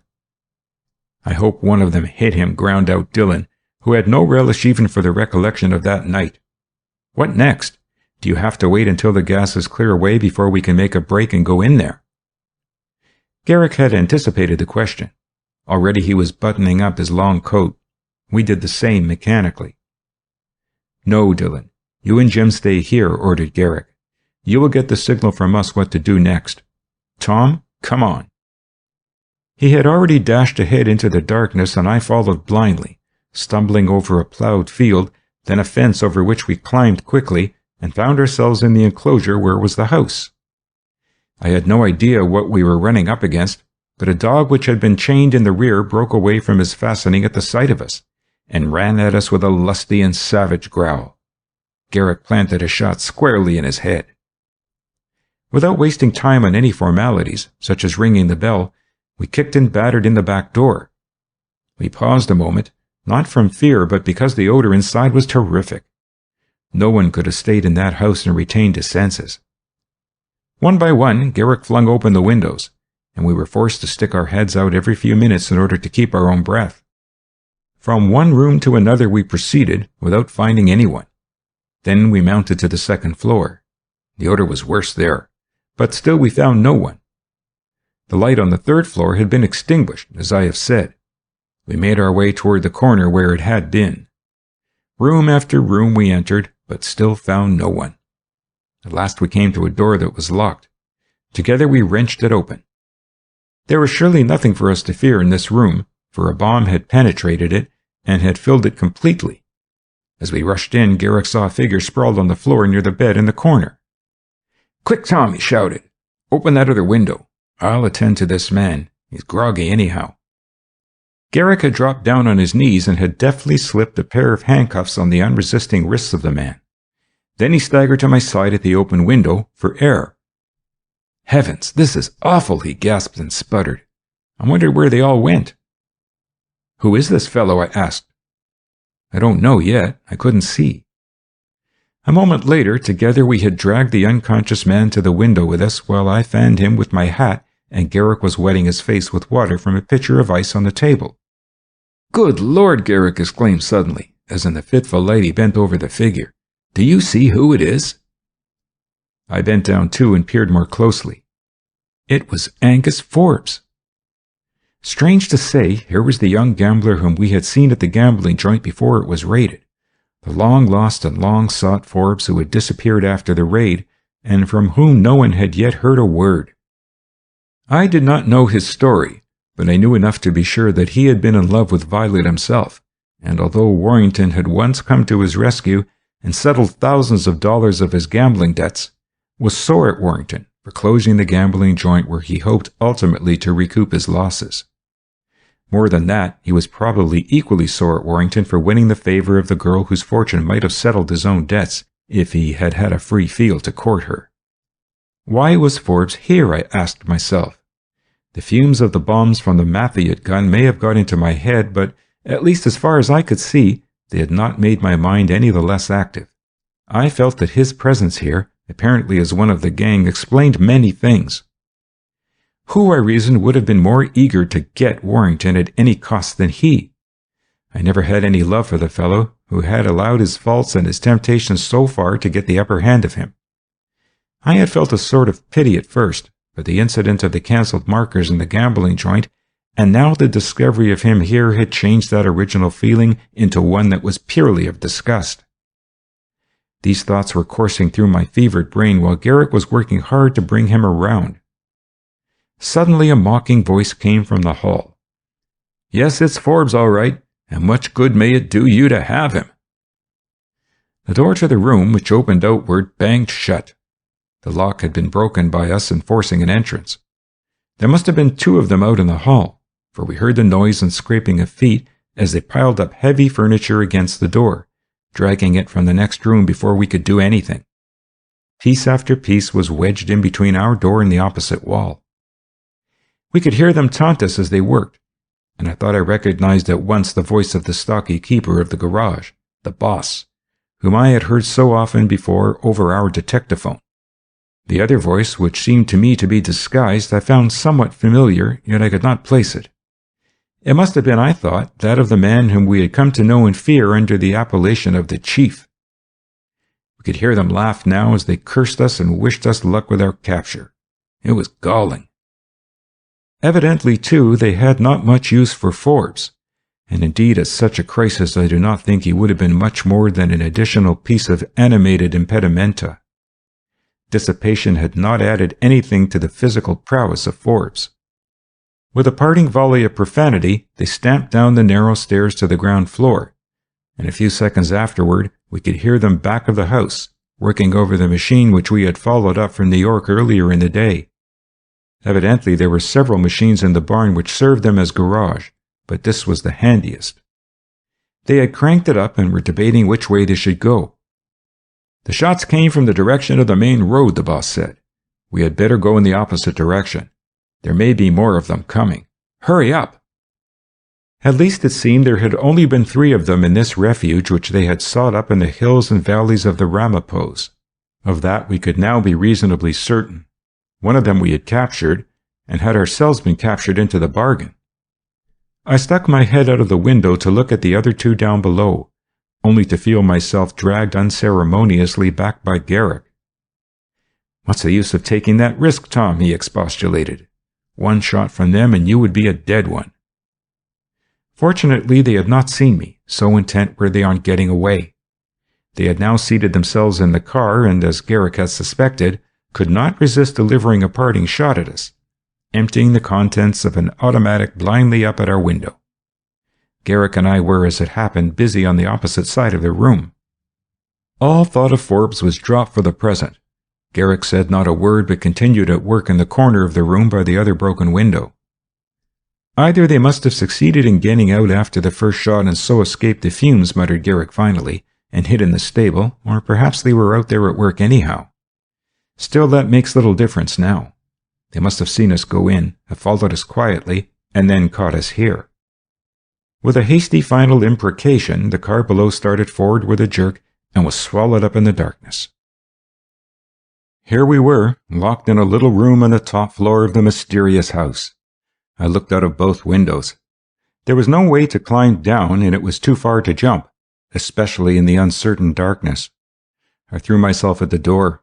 It had been effectively braced by our captors. Garrick, in the meantime, had lighted the light again and placed it by the window. Forbes, now partly recovered, was rambling along, and Garrick, with one eye on him and the other on something which he was working over in the light, was too busy to pay much attention to my futile efforts to find a means of escape. At first we could not make out what it was that Forbes was trying to tell us, but soon, as the fresh air in the room revived him, his voice became stronger. Apparently he recognized us and was trying to offer an explanation of his presence here. "He kidnapped me, brought me here," Forbes was muttering. 3 days I've been shut up in this room." "Who brought you here?" I demanded sharply. "I don't know his name. Man at the gambling place, after the raid. Said he'd take me in his car somewhere. From the other place back of it, last I remember. Must have drugged me. Woke up here, all I know." "You've been a prisoner then?" I queried. "Yes," he murmured. "A likely story," I remarked, looking questioningly at Garrick, who had been listening but had not ceased his own work, whatever it was. "What are you going to do, Guy? We can't stay here and waste time over such talk as this while they are escaping. They must be almost to the road now, and turning down in the opposite direction from Dillon and his man." Garrick said nothing. Either he was too busy solving our present troubles, or he was, like myself, not impressed by Forbes' incoherent story. He continued to adjust the little instrument which I had seen him draw from his pocket, and now recognized as the thing which looked like a telephone transmitter. Only the back of it seemed to gleam with a curious brightness under the rays of the light as he handled it. "They have somehow contrived to escape the effect of the bombs," he was saying, "and have surprised us in the room on the top floor where the light is. We are up here with a young fellow named Forbes, whom we have captured. He is the young man that I saw several times at the gambling joint and was at dinner with Warrington the night when the car was stolen. He was pretty badly overcome by the fumes, but I brought him around. He either doesn't know much or won't tell what he knows. That doesn't make any difference now, though. They have escaped in a car. They are leaving by the road. Wait, I'll see whether they have reached it yet. No, it's too dark to see, and they have no light on the car. But they must have turned. They said they were going in the direction opposite from you." "Well," I asked mystified, "what of it? I know all that already." "But Dillon doesn't," replied Garrick in great excitement now. "I knew that we should have to have some way of communicating with him instantly if this fellow proved to be as resourceful as I believed him to be. So I thought of the radiophone or photophone of Dr. Alexander Graham Bell. I have really been telephoning on a beam of light." "Telephoning on a beam of light?" I repeated incredulously.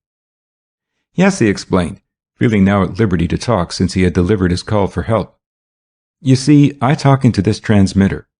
The simplest transmitter for this purpose is a plain mirror of flexible material, silvered mica or microscope glass. Against the back of this mirror my voice is directed. In the carbon transmitter of the telephone a variable electrical resistance is produced by the pressure on the diaphragm, based on the fact that carbon is not as good a conductor of electricity under pressure as when not. Here, the mouthpiece is just a shell, supporting a thin metal diaphragm to which the mirror on the back is attached, an apparatus for transforming the air vibrations produced by the voice into light vibrations of the projected beam, which is reflected from this light here in the room. The light reflected is thus thrown into vibrations corresponding to those in the diaphragm." "And then?" I asked impatiently. "That varying beam of light shoots out of this room and is caught by the huge reflector which you saw me set up at the foot of that tall tree which you can just see against the dark sky over there. That parabolic mirror gathers in the scattered rays, focuses them on the selenium cell which you saw in the middle of the reflector, and that causes the cell to vary the amount of electric current passing through it from a battery of storage cells. It is connected with a very good telephone receiver. Every change in the beam of light due to the vibrations of my voice is caught by that receiving mirror, and the result is that the diaphragm in the receiver over there which Dillon is holding to his ear responds. The thing is good over several hundred yards, perhaps miles sometimes. Only I wish it would work both ways. I would like to feel sure that Dillon gets me." I looked at the simple little instrument with a sort of reverence, for on it depended the momentous question of whether we should be released in time to pursue the two who were escaping in the automobile. "You'll have to hurry," continued Garrick, speaking into his transmitter. "Give the signal. Get the car ready. Anything so long as it is action. Use your own judgment." There he was, flashing a message out of our prison by an invisible ray that shot across the Cimmerian darkness to the point where we knew that our friends were waiting anxiously. I could scarcely believe it. But Garrick had the utmost faith in the ability of the radiophone to make good. "They must have started by this time," he cried, craning his neck out of the window and looking in every direction. Forbes was still rambling along, but Garrick was not paying any attention to him. Instead, he began rummaging the room for possible evidence, more for something to do than because he hoped to find anything, while we were waiting anxiously for something to happen. An exclamation from Garrick, however, brought me to his side. Tucked away in a bureau drawer, under some soiled linen that plainly belonged to Forbes, he drew out what looked like a single blue steel tube about 3 inches long. At its base was a hard rubber cap, which fitted snugly into the palm of the hand as he held it. His first and middle fingers encircled the barrel over a steel ring. I pulled downward and the thing gave a click. "Good that it wasn't loaded," Garrick remarked. I knew what the thing was all right, but I didn't think the spring was as delicate as all that. It is a new and terrible weapon of destruction of human life, one that can be carried by the thug or the burglar and no one be the wiser, unless he has occasion to use it. It is a gun that can be concealed in the palm of the hand. A pull downward on that spring discharges a .32 caliber center-fire cartridge. The most dangerous feature of it is that the gun can be carried in an upper vest pocket as a fountain pen, or in a trousers pocket as a penknife. I looked with added suspicion now, if not a sort of respect, on the young man who was tossing, half-conscious, on the bed. Was he, after all, not the simple, gullible Forbes, but a real secret master of crime? Garrick, keen though he had been over the discovery, was in reality much more interested just now in the result of his radiophone message. What would be the outcome? I had been startled to see that almost instantly after his second call over the radiophone, there seemed to rise on all sides of us lights and the low baying of dogs. "What's all that?" I asked Garrick. "Dillon had a dozen or so police dogs shipped up here quietly," answered Garrick, now straining his eyes and ears eagerly. He started them out, each in charge of an officer, as soon as they arrived. I hoped they had time to get around in that other direction and close in. That was what he sent the chauffeur back to see about, to make sure that they were placed by the man who was the trainer of the pack. "What kind of dogs are they?" "Some Airedales, but mostly Belgian sheepdogs. There was one in the pack, Cherry, who has a wonderful reputation. A great deal depends now on our dog detectives." "But," I objected, "what good will they be? Our men are in an automobile." "We thought of that," replied Garrick confidently. "Here they are at last," he cried, as the car swung up the lane from the road and stopped with a rush under our window. He leaned out and shouted, "Dillon, up here, quick!" It was Dillon and his chauffeur, Jim. A moment later there was a tremendous shifting and pulling of heavy pieces of furniture in the hall, and as the door swung open, the honest face of the commissioner appeared, inquiring anxiously if we were all right. "Yes, all right," assured Garrick. "Come on now, there isn't a minute to lose. Send Jim up here to take charge of Forbes. I'll drive the car myself." Garrick accomplished in seconds what it takes minutes to tell. The chauffeur had already turned the car around and it was ready to start. We jumped in, leaving him to go upstairs and keep the manacled Forbes safely. We gained the road and sped along, our lights now lighted and showing us plainly what was ahead. The dust-laden air told us that we were right as we turned into the narrow crossroad. I wondered how we were ever going to overtake them after they had such a start, at night too, over roads which were presumably familiar to them. "Drive carefully," shouted Dillon soon. "It must be along here somewhere, Garrick." A moment before we had almost been literally eating the dust the car ahead had raised. Garrick slowed down as we approached a bend in the road. There, almost directly in our path, stood a car, turned half across the road and jammed up into a fence. I could scarcely believe it. It was the bandits' car. Deserted. "Good!" exclaimed Dillon as Garrick brought our own car to a stop with a jerk only a few feet away. I looked about in amazement, first at the empty car and then into the darkness on either side of the road. For the moment I could not explain it. Why had they abandoned the car, especially when they had every prospect of eluding us in it? They had not been forced to turn out for anybody, for no other vehicle had passed us. Was it tire trouble or engine trouble? I turned to the others for an explanation. "I thought it must be about here," cried Dillon. "We had one of my men place an obstruction in the road. They didn't run into it, which shows clever driving, but they had to turn so sharply that they ran into the fence. I guess they realized that there was no use in turning and trying to go back. They have taken to the open country," shouted Garrick, leaping up on the seat of our car and looking about in a vain endeavor to catch some sign of them. All was still, save here and there the sharp, distant bark of a dog. "I wonder which way they went," he asked, looking down at us. Dylan pulled a whistle from his pocket and blew a short blast sharply. From down the road we could hear faintly an answering bark. It came nearer. "They're taught to obey a police whistle and nothing else," remarked Dylan with satisfaction. "I wonder which one of the dogs that was. By the way, just keep out of sight as much as you can. Get back up in our car. They are trained to worry anyone who hasn't a uniform. I'll take this dog in charge. I hope it's Cherry. She ought to be around here if the men obeyed my orders. The others aren't keen on a scent even when it's fresh, but Cherry is a dandy, and I had the man bring her up purposely." We got back into our car and waited impatiently. Across the hills now and then we could catch the sounds of dogs scouting around here and there. It seemed as if every dog in the valley had been aroused. On the other slope of the hill from the main road we could see lights in the scattered houses. "I doubt whether they have gone that way," commented Garrick, following my gaze. "It looks less settled over here to the right of the road in the direction of New York." The low baying of the dog which had answered Dylan's call was growing nearer every moment. At last we could hear it quite close, at the deserted car ahead. Cherry seemed to have many of the characteristics of the wild prehistoric animal, among them the full, upright ears of the wild dog, which are such a great help to it. She was a fine, alert, upstanding dog, hardy, fierce, and literally untiring, of a tawny light brown like a lioness, about the same size and somewhat of the type of the smooth-coated collie, broad of chest and with a full brush of tail.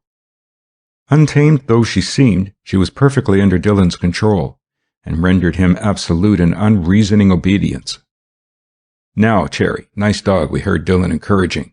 "Here, up here, and here." He was giving the dog the scent from the deserted car. His voice rang out sharply in the night air. "Come on, Garrick and Marshall. She's got it. I've got her on leash. Follow along now, just a few feet behind." Cherry was on the trail, and it was a hot one. We could just see her magnificent head, narrow and dome-like between the keen ears. She was working like a regular sleuth-hound now, too, slowly picking up the trail and following it, baying as she went.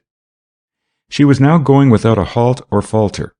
Nose to the ground, she had leapt from the bandit's car and made straight across the field in the direction that Garrick had suspected they would take, only a little to the west. "This is a regular old-fashioned manhunt," called back Dylan, as we followed the dog and himself as best we could. It was pitch dark, but we plunged ahead over fields and through little clumps of trees, around hedges and over fences. There was no stopping, no cessation of the deep baying of the dog.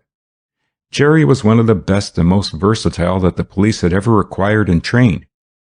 We came to the next crossroad, and the dog started up in the direction of the main road, questing carefully. We had gone not 100 feet when a dark object darted out of the bushes at the side of the road, and I felt myself unceremoniously tumbled off my feet. Garrick leapt aside with a laugh. "Dylan," he shouted ahead at the top of his voice. "One of the Airedales has discovered Marshall. Come back here. Lie still, Tom. The dog is trained to run between the legs and trip up anyone without a police uniform. By Jupiter, here's another one. After me. Dylan. I say Dylan." Commissioner came back, laughing at our plight, and called off the dogs, who were now barking furiously. We let him get a little ahead, calling the Airedales to follow him. They were not much good on the scent, but keen and intelligent along the lines of their training, and perfectly willing to follow Dylan, who was trusting to the keen sense of Cherry. A little further down, the fugitives had evidently left the road after getting their bearings. "They must have heard the dogs," commented Garrick. "They are doubling back on their tracks now and making for the Ramapo River in the hope of throwing the dogs off the scent. That's the game. It's an old trick." We came, sure enough, in a few minutes to the river. That had indeed been their objective point. Cherry was baffled. We stuck close to Dylan after our previous experience as we stopped to talk over hastily what to do. Had they gone up or down, or had they crossed? There was not much time that we could afford to lose here in speculation if we were going to catch them. Cherry was casting backward in an instinctive endeavor to pick up the trail. Dylan had taken her across, and she had not succeeded in finding the scent on the opposite bank for several hundred yards on either side. They started off toward the southwest, reasoned Garrick quickly. Then they turned in this direction. The railroads are over there. Yes, that is what they would make for. "Dillon," he called, "let us follow the right bank of the river down this way and see if we can't pick them up again." The river was shallow at this point, but full of rocks, which made it extremely hard, if not dangerous, to walk even close to the bank in the darkness. "I don't think they'd stand for much of this sort of going," remarked Garrick. "A little of it would satisfy them, and they'd strike out again." He was right. Perhaps 5 minutes later, after wading in the cold water, clinging as close to the bank as we could, we came to a sort of rapids. Cherry, who had been urged on by Dillon, gave a jerk at her leash as she sniffed along the bank. "She has it!" cried Garrick, springing up the bank after Dillon. I followed, and we 3 men and 3 dogs struck out again in earnest to cross country. We had come upon a long stretch of woods, and the brambles and thick growth made the going exceedingly difficult. Still, if it was hard for us now, it must have been equally hard for them as they broke through in the first place.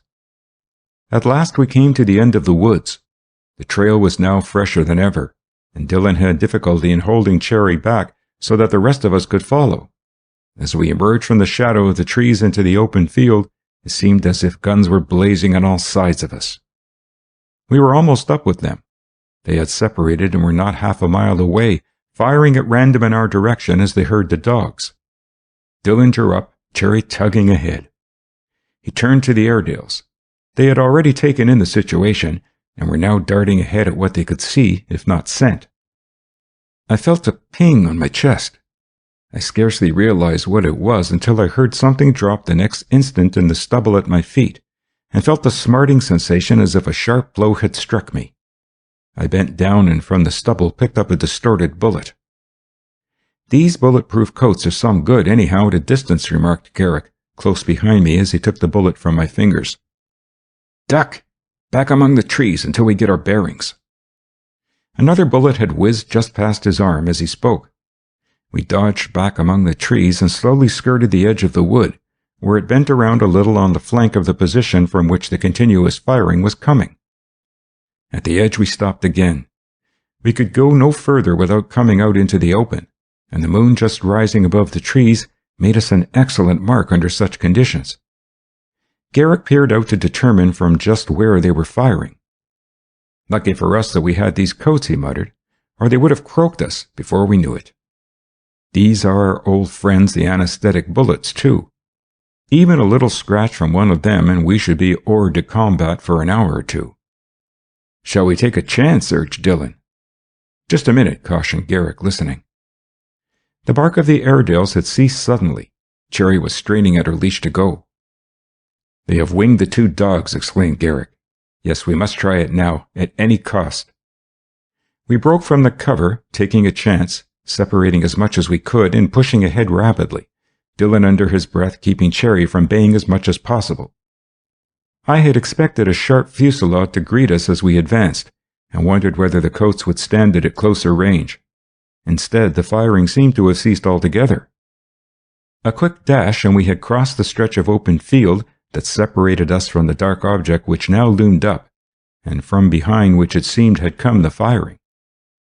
As we approached, I saw it was a shed beside the railroad, which was depressed at this point some 12 or 15 feet. "They kept us off just long enough," exclaimed Garrick, glancing up at the lights of the block signals down the road. "They must be desperate, all right. Why, they must have jumped a freight as it slowed down for the curve, or perhaps one of them flagged it and held it up. See? The red signal shows that a train has just gone through toward New York. There is no chance to wire ahead either from this Ducktown siding. Here's where they stood. Look!" Garrick had picked up a handful of exploded cartridge shells while he was speaking. They told a mute story of the last desperate stand of the gunmen. "I'll keep these," he said, shoving them into his pocket. "They may be of some use later on in connecting tonight's doings with what has gone before." We looked at each other blankly. There was nothing more to do that night but to return to the now deserted house in the valley where we had left Forbes in charge of Dillon's man. Toilsomely and disgusted, we trudged back in silence. Garrick, however, refused to be discouraged. Late as it was, he insisted on making a thorough search of the captured house. It proved to be a veritable arsenal. Here it seemed that all the new and deadly weapons of the scientific gunmen had been made. The barn, turned into half garage and half workshop, was a mine of interest. We found it unlocked and entered, Garrick flashing a light about. "There's a sight that would do McBurney's eyes good," he exclaimed as he bent the rays of the light before us. Before us, in the back of the barn, stood Warrington's stolen car at last. "They won't plot anything more, at least not up here," remarked Garrick, bending over it. In the house, we found Jim still with Forbes, who was now completely recovered. In the possession of his senses, Forbes' tongue, which the anesthetic gases seemed to have loosened, now became suddenly silent again. But he stuck doggedly to his story of kidnapping, although he would not or could not add anything to it. Who the kidnapper was he swore he did not know, except that he had known his face well by sight at the gambling joint. I could make nothing of Forbes, but of one thing I was sure. Even if we had not captured the scientific gunman, we had dealt him a severe and crushing blow. Like Garrick, I had begun to look upon the escape philosophically. Although I felt discouraged on our return to the city, the morning following our exciting adventure at the mysterious house in the Ramapo Valley, Garrick, who never let anything ruffle him long, seemed quite cheerful. "Cheer up, Tom," he encouraged. "We are on the home stretch now." "Perhaps, if they don't beat us to the tape," I answered disconsolately. "What are you going to do next?" "While you were snatching a little sleep, I was rummaging around and found a number of letters in a table drawer up there. One was a note evidently to the garage keeper and signed merely Chief. I'll wager that the handwriting is the same as that in the blackmailing letter to Miss Winslow." "What of it?" I asked, refusing to be comforted. "We haven't got him, and the prospects—" "No, we haven't got him," interrupted Garrick, but the note was just a line to tell the boss, who seemed to have been up there in the country at the time, to meet the chief at the joint on 2nd Avenue.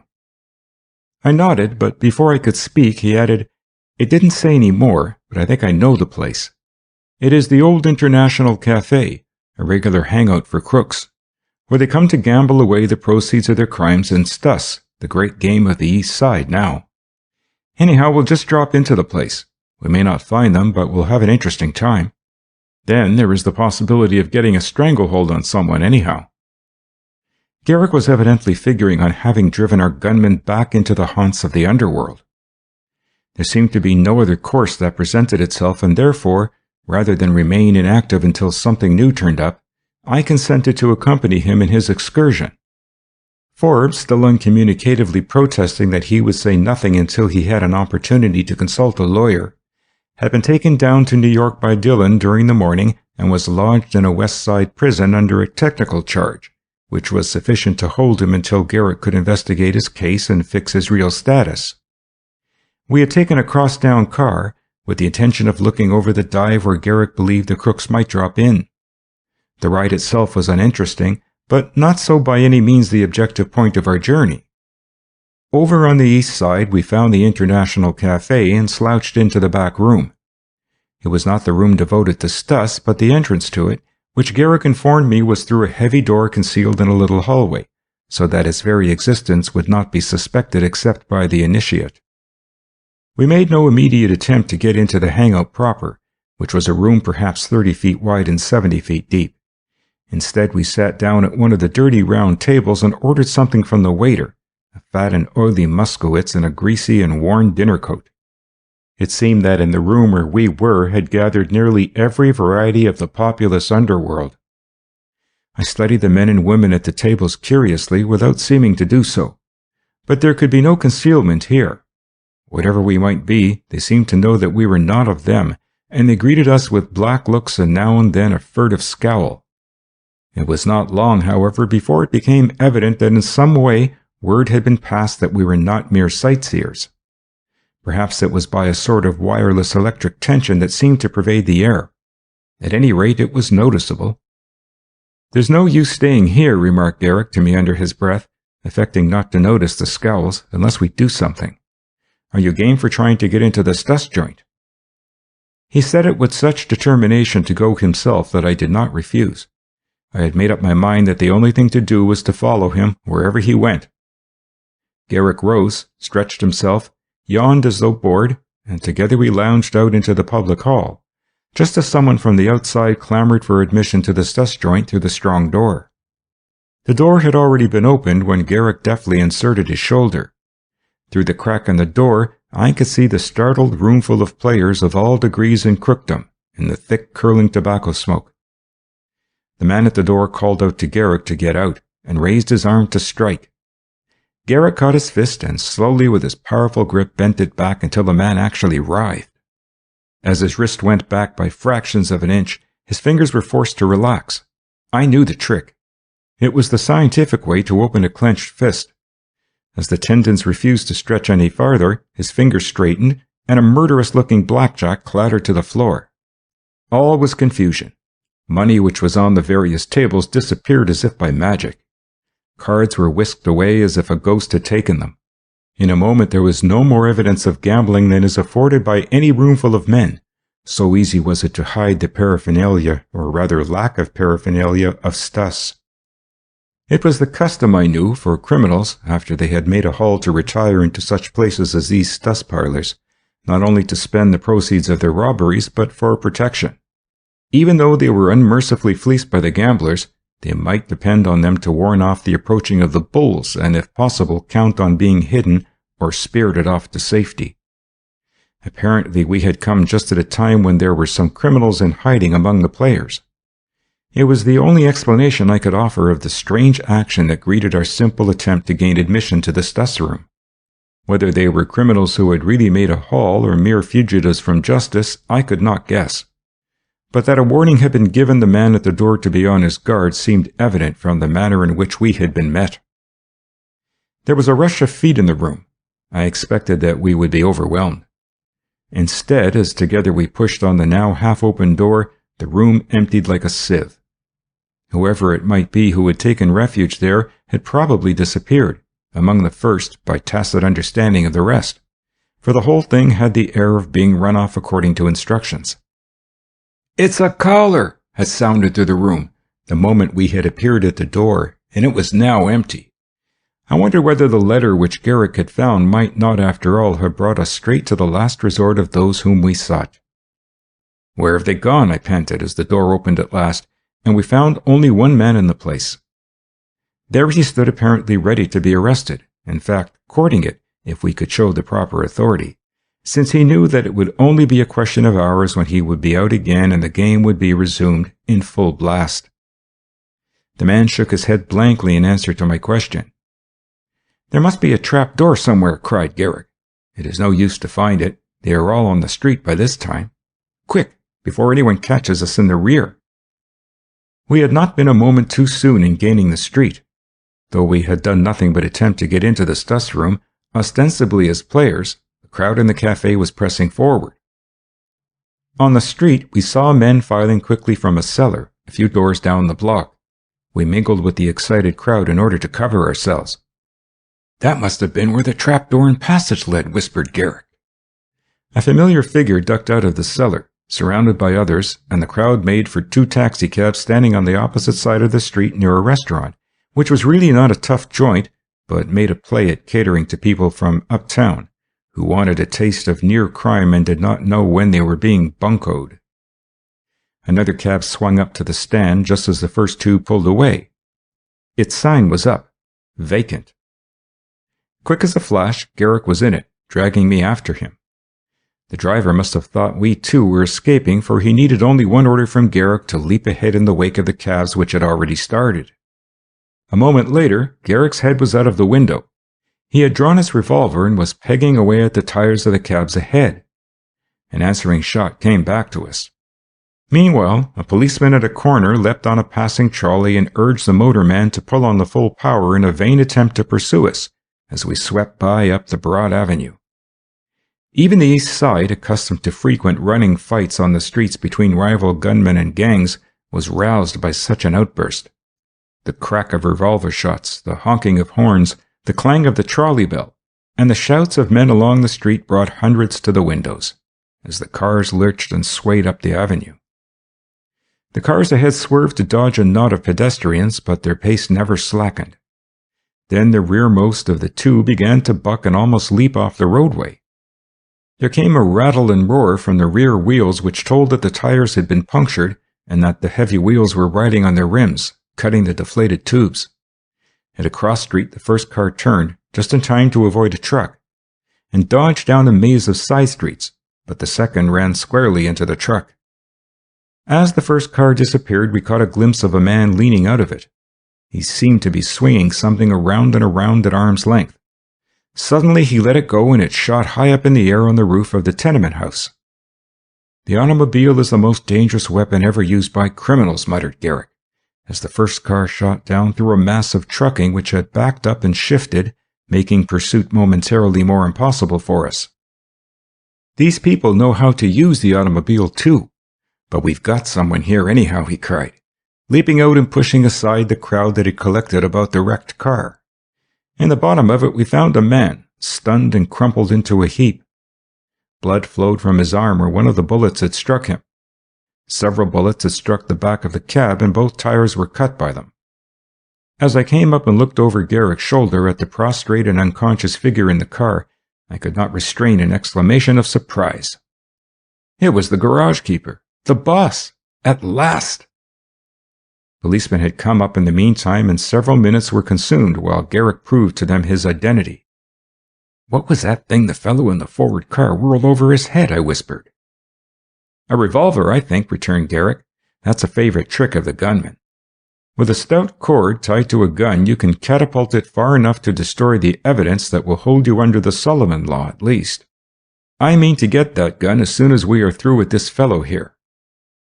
Someone had turned in a call for an ambulance which came jangling up soon after, and we stood in a group close to the young surgeon as he worked to bring around the captured gangster. "Where's the chief?" he mumbled, dazed. Garrick motioned to us to be quiet. The man rambled on with a few inconsequential remarks, then opened his eyes, caught sight of the white-coated surgeon working over him, of us standing behind, and of the crowd about him. Memory of what had happened flitted back to him. With an effort, he was himself again, close-mouthed after the manner of the gangsters. The surgeon had done all in his power, and the man was sufficiently recovered to be taken to the hospital now, under arrest. As far as we were concerned, our work was done. The boss could be found now, and any time that we needed him, but that he would speak all the traditions of gangland made impossible. I wondered what Garrick would do. As for myself, I had no idea what move to make. It surprised me, therefore, to see him with a smile of satisfaction on his face. "I'll see you this afternoon, Tom," he said merely, as the ambulance bore the wounded boss away. "Meanwhile, I wish you'd take the time to go over to headquarters and give Dillon our version of this affair. Tell him to hold tonight open, too. I have a little work to do this afternoon, and I'll call him up later." Dillon, I found, was overjoyed when I reported to him the capture of at least one man whom we had failed to get the night before. "Things seem to be clearing up after all," he remarked. "Tell Garrick I shall hold open tonight for him. Meanwhile, good luck and let me know the moment you get any word about the chief. He must have been in that first cab all right." As I left Dillon's office, I ran into Herman in the hall, coming in. I bowed to him and he nodded surlily. Evidently, I thought he had heard of the result of our activities. I did not ask him what progress he had made in the case, for I had had experience with professional jealousy before, and thought that the less said on the subject the better. Recalling what Garrick had said, I curbed my impatience as best I could in order to give him ample time to complete the work that he had to do. It was not until the middle of the afternoon that I rejoined him in his office. I found him at work at a table still, with a microscope and an arrangement which I recognized as the apparatus for making microphotographs. Several cartridges, carefully labeled, were lying before him, as well as the peculiar pistol we had found when we had captured Forbes in the little room. There were also the guns we had captured in the garage and one found in the cab which we had chased and wrecked. On the end of the table was a large number of photographs of most peculiar nature. I picked up one. It looked like an enlarged photograph of an orange, or like some of the pictures which the astronomers make of the nearer planets. "What are these?" I asked curiously, as he leaned back from his work with a smile of quiet satisfaction. "That is a collection of microphotographs which I have gathered," he answered, adding, "as well as some that I have just made. I hope to use them in a little stereopticon entertainment I am arranging tonight for those who have been interested in the case." Garrick smiled. "Have you ever heard," he asked, "that the rounded end of the firing pin of every rifle, when it is examined under a microscope, bears certain irregularities of marking different from those of every other firing pin, and that the primer of every shell fired in a rifle is impressed with the particular markings of that firing pin. I had not, but Garrick went on, I know that it is true. Such markings are distinctive for each rifle and can be made by no other. I have taken rifles bearing numbers preceding and following that of a particular one, as well as a large number of other firing pins. I have tried the rifles and the firing pins one by one, and after I made microphotographs of the firing pins, with special reference to the rounded ends and also photographs of the corresponding rounded depressions in the primers fired by them, it was forced upon me that cartridges fired by each individual firing pin could be positively identified. I had been studying the photographs. It was a new idea and it appealed to me strongly.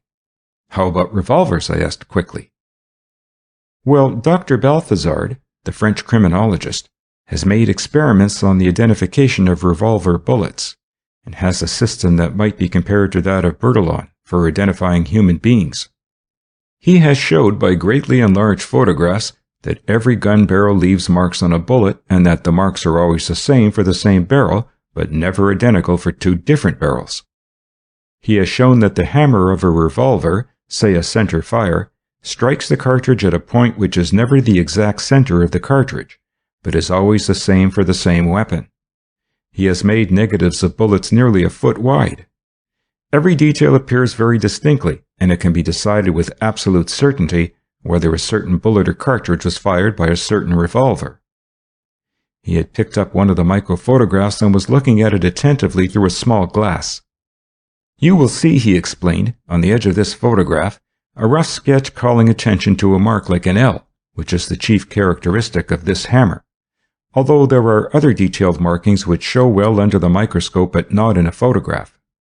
You will note that the marks on a hammer are reversed on the primer in the same way that a metal type and the character printed by it are reversed as regards one another.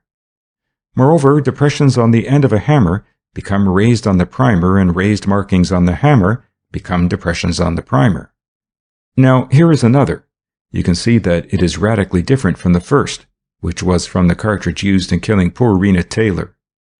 The second one is from that gun which I found on the tenement roof this morning. It lacks the L mark as well as the concentric circles. Here's another. Its chief characteristics are a series of pits and elevations which, examined under the microscope and measured, will be found to afford a set of characters utterly different from those of any other hammer. In short, he concluded with an air of triumph, the ends of firing pins are turned and finished in a lathe by the use of tools designated for that purpose. The metal tears and works unevenly, so that microscopic examination shows many pits, lines, circles, and irregularities. The laws of chance are as much against two of these firing pins or hammers having the same appearance under the microscope as they are against the thumbprints of two human subjects being identical. I picked up the curious little arrangement which we had found in the drawer in Forbes' room and examined it closely. I have been practicing with that pistol, if you may call it that, he remarked, on cartridges of my own, and examining the marks made by the peculiar hammer. I have studied marks of the gun which we found on the roof. I have compared them with the marks on cartridges which we have picked up at the finding of Rena Taylor's body, at the garage that night of the stupefying bullet, with bullets such as were aimed at Warrington, with others, both cartridges and bullets at various times, and the conclusion is unescapable. Who, I asked myself, was the scientific gunman? I knew it was useless to try to hurry Garrick. First, by a sort of intuition, he had picked him out. Then, by the evidence of hammer and bullet, he had made it practically certain. But I knew that to his scientific mind nothing but absolute certainty would suffice. While I was waiting for him to proceed, he had already begun to work on some apparatus behind a screen at the end of his office. Close to the wall at the left was a stereopticon which, as nearly as I could make out, shot a beam of light through a tube to a galvanometer about 3 feet distant. In front of this beam whirled a 5-spindled wheel governed by a chronometer which was so accurate, he said, that it erred only a second a day. Between the poles of the galvanometer was stretched a slender thread of fused quartz plated with silver. It was the finest thread I could imagine, only a thousandth of a millimeter in diameter, far too tenuous to be seen. 3 feet further away was a camera with a moving plate holder, which carried a sensitized photographic plate. Its movement was regulated by a big flywheel at the extreme right. "You see," remarked Garrick, now engrossed on the apparatus and forgetting the hammer evidence for the time. "The beam of light focused on that fine thread in the galvanometer passes to this photographic plate. It is intercepted by the 5 spindles of the wheel, which turns once a second, thus marking the picture off in exact fifths of a second. The vibrations of the thread are enormously magnified on the plate by a lens and produce a series of wavy or zigzag lines. I have shielded the sensitized plate by a wooden hood which permits no light to strike it except the slender ray that is doing the work. The plate moves across the field slowly, its speed regulated by the flywheel. Don't you think it is neat and delicate? All these movements are produced by one of the finest little electric motors I ever saw." I could not get the idea of the revolvers out of my head so quickly. I agreed with him, but all I could find to say was, "Do you think there was more than this one whom they called the chief engaged in the shootings?" "I can't say absolutely anything more than I have told you yet," he answered in a tone that seemed to discourage further questioning along that line.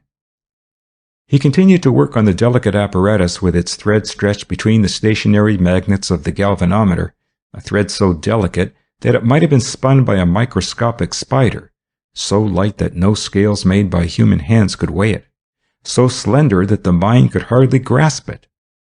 It was about 1/3 the diameter of a red corpuscle of blood, and its weight had been estimated as about 0.00685 milligrams, truly a fairy thread. It was finer than the most delicate cobweb and could be seen with the naked eye only when a strong light was thrown on it so as to catch the reflection. "All I can say is," he admitted, "that the bullets which committed this horrible series of crimes have been proven all to be shot from the same gun, presumably, I think I shall show, by the same hand, and that hand is the same that wrote the blackmailing letter." "Whose gun was it?" I asked. "Was there a way to connect it and the bullets and the cartridges with the owner, 4 things all separated, and then that the owner with the curious and tragic succession of events that had marked the case since the theft of Warrington's car?" Garrick had apparently completed his present work of adjusting the delicate apparatus.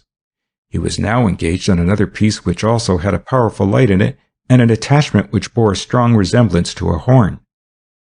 He paused a moment, regarding me quizzically. "I think you'll find it sufficiently novel to warrant your coming, Tom," he added. "I have already invited Dillon and his man Herman over the telephone just before you came in. McBirney will be there, and Forbes, of course. He'll have to come if I want him. By the way, I wish you'd get in touch with Warrington and see how he is. If it is all right, tell him that I'd like to have him escort Miss Winslow and her aunt here tonight. Meanwhile, I shall find out how our friend the boss is getting on. He ought to be here at any cost, and I put it off until tonight to make sure that he'll be in fit condition to come. Tonight at 9, here in this office, remember," he concluded gaily. "In the meantime, not a word to anybody about what you have seen here this afternoon." Our little audience arrived one by one, and as master of ceremonies, it fell to me to greet them and place them as much at ease as the natural tension of the occasion would permit. Garrick spoke a word or two to each, but was still busy putting the finishing touches on the preparations for the entertainment, as he called it facetiously, which he had arranged. "Before I put to the test a rather novel combination which I have arranged," began Garrick, when they had all been seated, "I want to say a few words about some of the discoveries I have already made in this remarkable case." He paused a moment to make sure that he had our attention, but it was unnecessary. We were all hanging eagerly on his words. "There is, I believe," he resumed slowly, "no crime that is ever without a clue. The slightest trace, even a drop of blood no larger than a pinhead, may suffice to convict a murderer.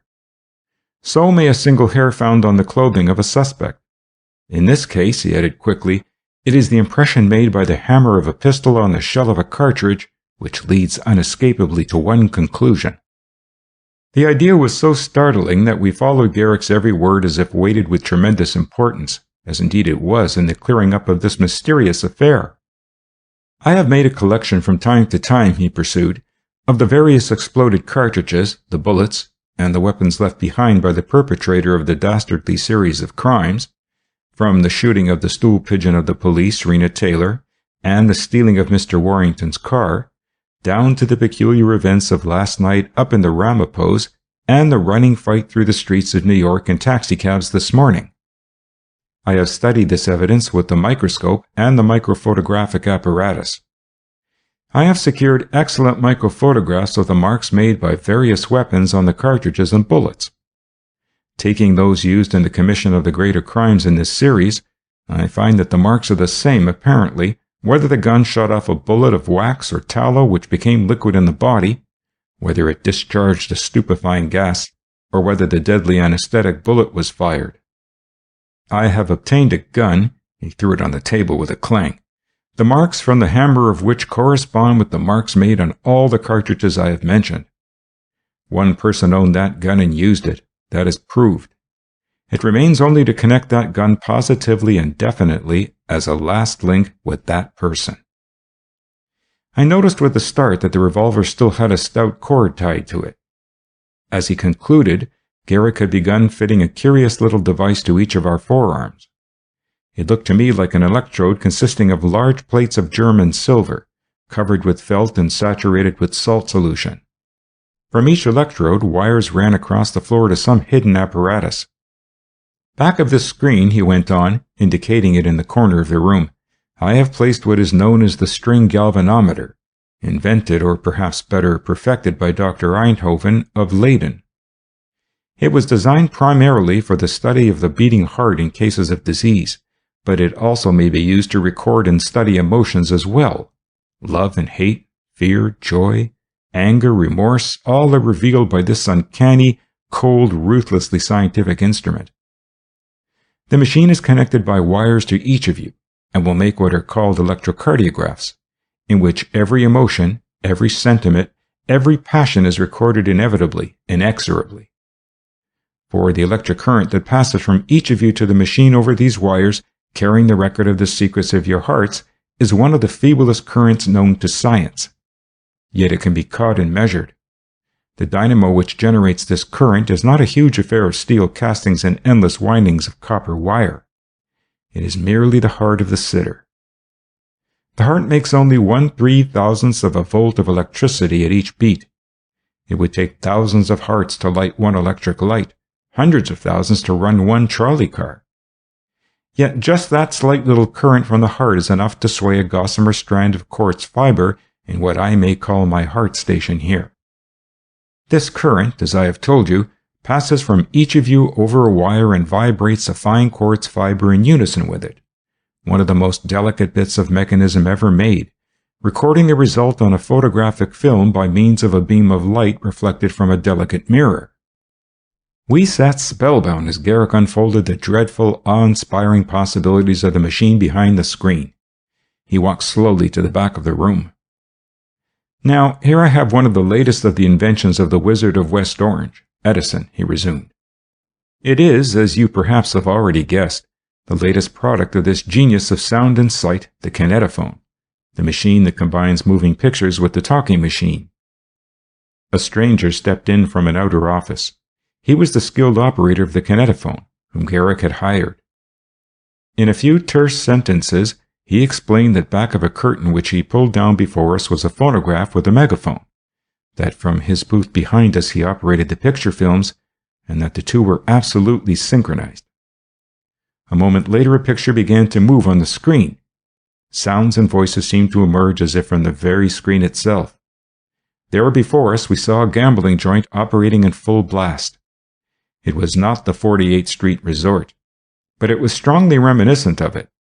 From the talking machine proceeded all the noises familiar to such a scene. Garrick had moved behind the screen that cut off our view of the galvanometer. One after another he was studying the emotions of each of his audience. Suddenly the scene changed. A door was burst in. Cards and gambling paraphernalia were scattered about and hidden. Men rushed to escape, and the sounds were much like those on the night of the raid. Garrick was still engrossed in the study of what the galvanometer was showing. The film stopped. Without warning, the operator started another. It was a group of men and women playing cards. A man entered and engaged in conversation with one of the women who was playing. They left the room. The next scene was in an entirely different room, but the connection which was implied with the last scene was obvious. Different actors entered the room, a man and a woman. There was a dispute. There was a crack of a revolver, and the woman fell. People rushed in. Everything was done to hide the crime. The girl was carried out into a waiting automobile, propped in as if overcome by alcohol, and whisked away. I found myself almost looking to see if the car was of the make of Warrington's, so great was the impression the scene made on me. Of course it was not, but it all seemed so real that one might be pardoned for expecting the impossible, especially when her body was thrown, with many a muttered imprecation, by the roadside, and in the last picture the man was cleaning the exploded gun. One single still picture followed. It was a huge enlarged cartridge. I followed the thing with eager eyes and ears. From a long list of canned and reeled plays, Garrick had selected here and there such scenes and acts as, interspersed with a few single original pictures of his own, like the cartridge, would serve best to recapitulate the very case which we had been investigating. It carried me along step by step wonderfully. Another moving and talking picture was underway. This time it seemed to be a race between two automobiles. They were tearing along, and the sound of the rapidly working cylinders was most real. The rearmost was rapidly overhauling that in front. Imagine our surprise as it crept up on the other to see the driver rise, whip out a pistol, and fire point blank at the other as he dashed ahead, and the picture stopped. A suppressed scream escaped Violet Winslow. It was too much like what had happened to Mortimer Warrington for her to repress the shudder that swept over her, and an involuntary movement toward him to make sure that it was not real. Still, Garrick did not move from his post at the galvanometer. He was taking no chances. He had us thrilled, tense, and he meant to take advantage to the full in reading the truth in the dramatic situation he has so skillfully created. Another picture started almost on the heels of the last. It was of the robbery of a safe. Then came another, a firebug at work and starting a conflagration.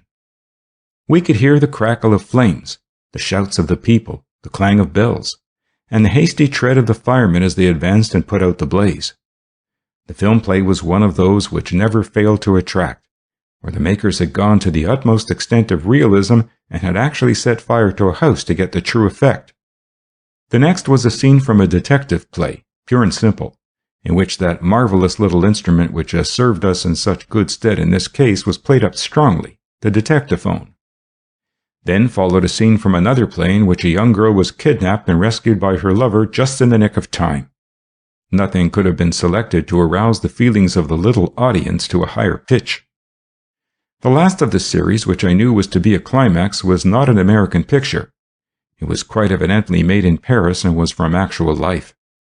I myself had been startled when the title was announced by the voice and on the screen simultaneously. The Siege of the Motor Bandits by Paris Police. It was terrific. It began with the shouts of the crowd urging on the police, the crack of revolvers and guns from a little house or garage in the suburbs, the advance and retreat of the gendarme on the stronghold. Back and forth the battle waged.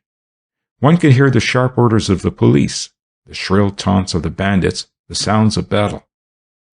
Then, at a point where the bandits seemed to have beaten off the attack successfully, there came an automobile. From it I could see the police take an object which I now knew must be a Mafiat gun. The huge thing was set up and carefully aimed. Then, with a dull roar, it was fired. We could see the bomb hurtling through the air, see it strike the little house with a cloud of smoke and dust, hear the report of the explosion, the shouts of dismay of the bandits, then silence. A cry went up from the crowd as the police now pressed forward in a mass and rushed into the house, disclosing the last scene, in which the bandits were suffocated. The film suddenly stopped. Garrick's office, which had been ringing with firearms and shouts from the kinetophone, was again silent. It was an impressive silence, too. No one of us but had felt and lived the whole case over again in the brief time that the talking movies had been shown. The lights flashed up, and before we realized that the thing was over, Garrick was standing before us, holding in his hand a long sheet of paper. The look on his face told plainly that his novel experiment had succeeded. "I may say," he began, still studying the paper in his hand, although I knew he must have arrived at his conclusion already, or he would never have quitted his heart station so soon. I may say that some time ago a letter was sent to Miss Winslow purporting to reveal some of Mr. Warrington's alleged connections and escapades. It is needless to say that as far as the accusations were concerned, he was able to meet them all adequately, and as for the innuendos, they were pure baseless fabrications. The sender was urged onto it by someone else who also had an interest of another kind in placing Mr. Warrington in a bad light with Miss Winslow. But the sender soon realized his mistake. The fact that he was willing to go to the length of a dangerous robbery accompanied by arson in order to get back or destroy the letter showed how afraid he was to have a sample of his handwriting fall into my hands. He blundered, but even then he did not realize how badly. For in certain cases the handwriting shows a great deal more than would be recognized even by the ordinary handwriting expert. This letter showed that the writer was, as I have already explained to Mr. Marshall, the victim of a peculiar kind of paralysis, which begins to show itself in nerve tremors for days before the attack and exhibits itself even in the handwriting. Now, my string galvanometer shows not only the effects of these moving and talking pictures on the emotions, but also, as it was really designed to do, the state of the heart with reference to normality. It shows to me plainly the effect of disease on the heart, even if it is latent in the subject. While I have been using the psychological law of suggestion, and have been recapitulating as well as I was able under the circumstances the whole story of the crime briefly in moving and talking pictures, I have found in addition that the same heart which shows the emotions I expected also shows the disease which I have discovered in the blackmailing letter. There was surprise at the sight of the gambling den, rage at the raid, fear at the murder of the girl in the other den and the disposal of her body, excitement over the racing motor cars, passion over the kidnapping of the girl, anger over the little detectaphone, and panic at the siege of the bandits, as I showed by the selection of the films that I was getting closer and closer to the truth. And there was the same abnormality of the heart exhibited throughout. Garrick paused. I scarcely breathed, nor did I move my eyes, which were riveted on his face. What was he going to reveal next? Was he going to accuse someone in the room? Mr. Marshall, he resumed with a smile toward me, I am glad to say is quite normal and innocent of all wrongdoing. In this instance, he added with a momentary flash of humor. Commissioner Dillon also passes muster. Mr. Warrington, I shall come back to later. I thought Violet Winslow gave a little startled gasp. She turned toward him anyhow, and I saw that not even science now could shake her faith in him. Mr. Forbes, he continued, speaking rapidly as I bent forward to catch every word, incriminated himself quite sufficiently in connection with the gambling joint, the raid and the slanderous letter, so that I should advise him when this case comes to trial to tell the whole truth and nothing but the truth about his helping a gunman, in order to further what proved a hopeless love affair on his own part. Here, too, was a little vest-pocket gun that was found under such circumstances as would be likely to connect Forbes in the popular mind with the shootings. My lawyer has a statement about that. I'll read— No, Forbes, interrupted Garrick. You needn't read. Your lawyer may be interested to add this to the statement, however.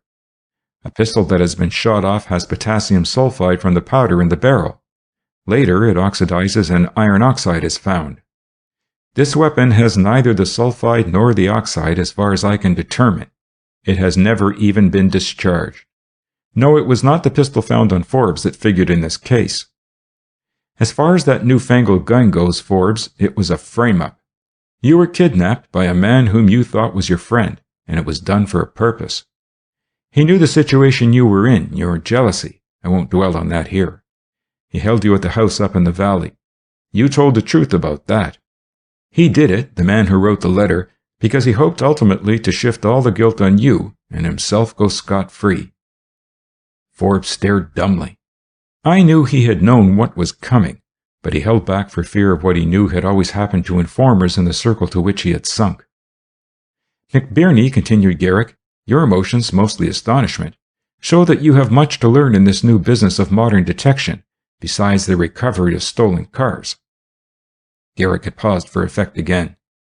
And now we come to the keeper of a Nighthawk garage on the west side, a man whom they seem to call the boss. That is getting higher up.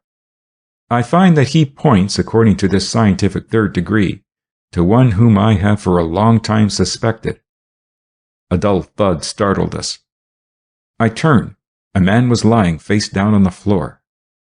Before any of us could reach him, Garrick concluded, "This is the man who framed up the case against Forbes, who stole Warrington's car to use to get rid of the body of the informer, Rena Taylor, because she, by her success, interfered with his gambling graft, who wrote the letter to Miss Winslow to injure Warrington because he, too, was interfering with his graft collection from the gambling house by threatening to close it up. He committed the arson to cover up his identity by getting back the letter. He planned and nearly executed the kidnapping of Miss Winslow in order to hold up Warrington, and then hid in the country where we ferreted him out, not far from the very scene of a murderous attack on Warrington for his brave stand in suppressing gambling, from which this man was weekly shaking down a huge profit as the price of police protection of the vice." Garrick was kneeling by the prostrate form now, not so much the accuser as the scientist, studying a new phase of crime. The threatened paralysis had struck Inspector Herman sooner than even Garrick had expected. When we had made Herman as comfortable as we could, Garrick added to Dillon, who stood over us speechless, "You had under you one of the strong links in the secret system of police protection of vice and crime, and you never knew it.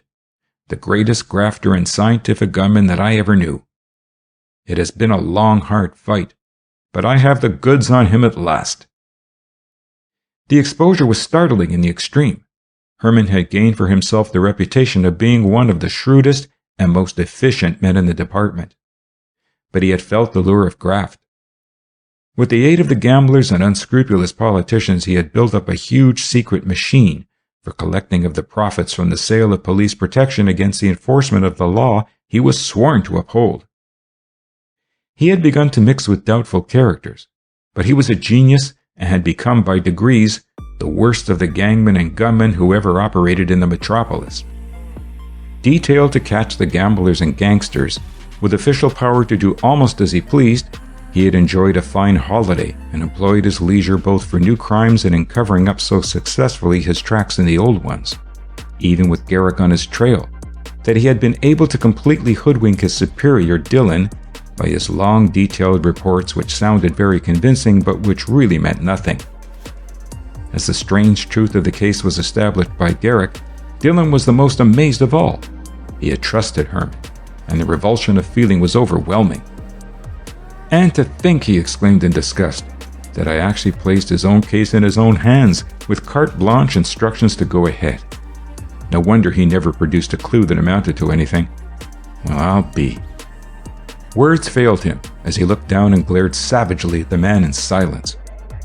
All were now crowding around Garrick, eager to thank him for what he had done. As Warrington, now almost his former hearty, wholesome self again, grasped Garrick's hand in the heartiness of his thanks, Garrick, with the electrocardiogram paper still in the other hand, smiled. He released himself and turned to touch the dainty little hand of Violet Winslow, whose eyes were so full of happy tears that she could scarcely speak. "Miss Winslow," he beamed, gazing earnestly and admiringly into her sweet face, "I promise to attend to the case of that man later," he added, with a nod at Warrington. "It may interest you to know scientifically what you already know by something that is greater than science, a woman's intuition." She blushed as he added, "Mr. Warrington has a good, strong, healthy heart. He wouldn't be alive today if he hadn't. But more than that, I have observed throughout the evening that he has hardly taken his eyes off you. Even the talkies and the movies failed to stir him until the kidnapping scene overwhelmed him. Here on this strip of paper I have a billet doux. His heart registers the current that only that consummate electrician, little Dan Cupid, can explain."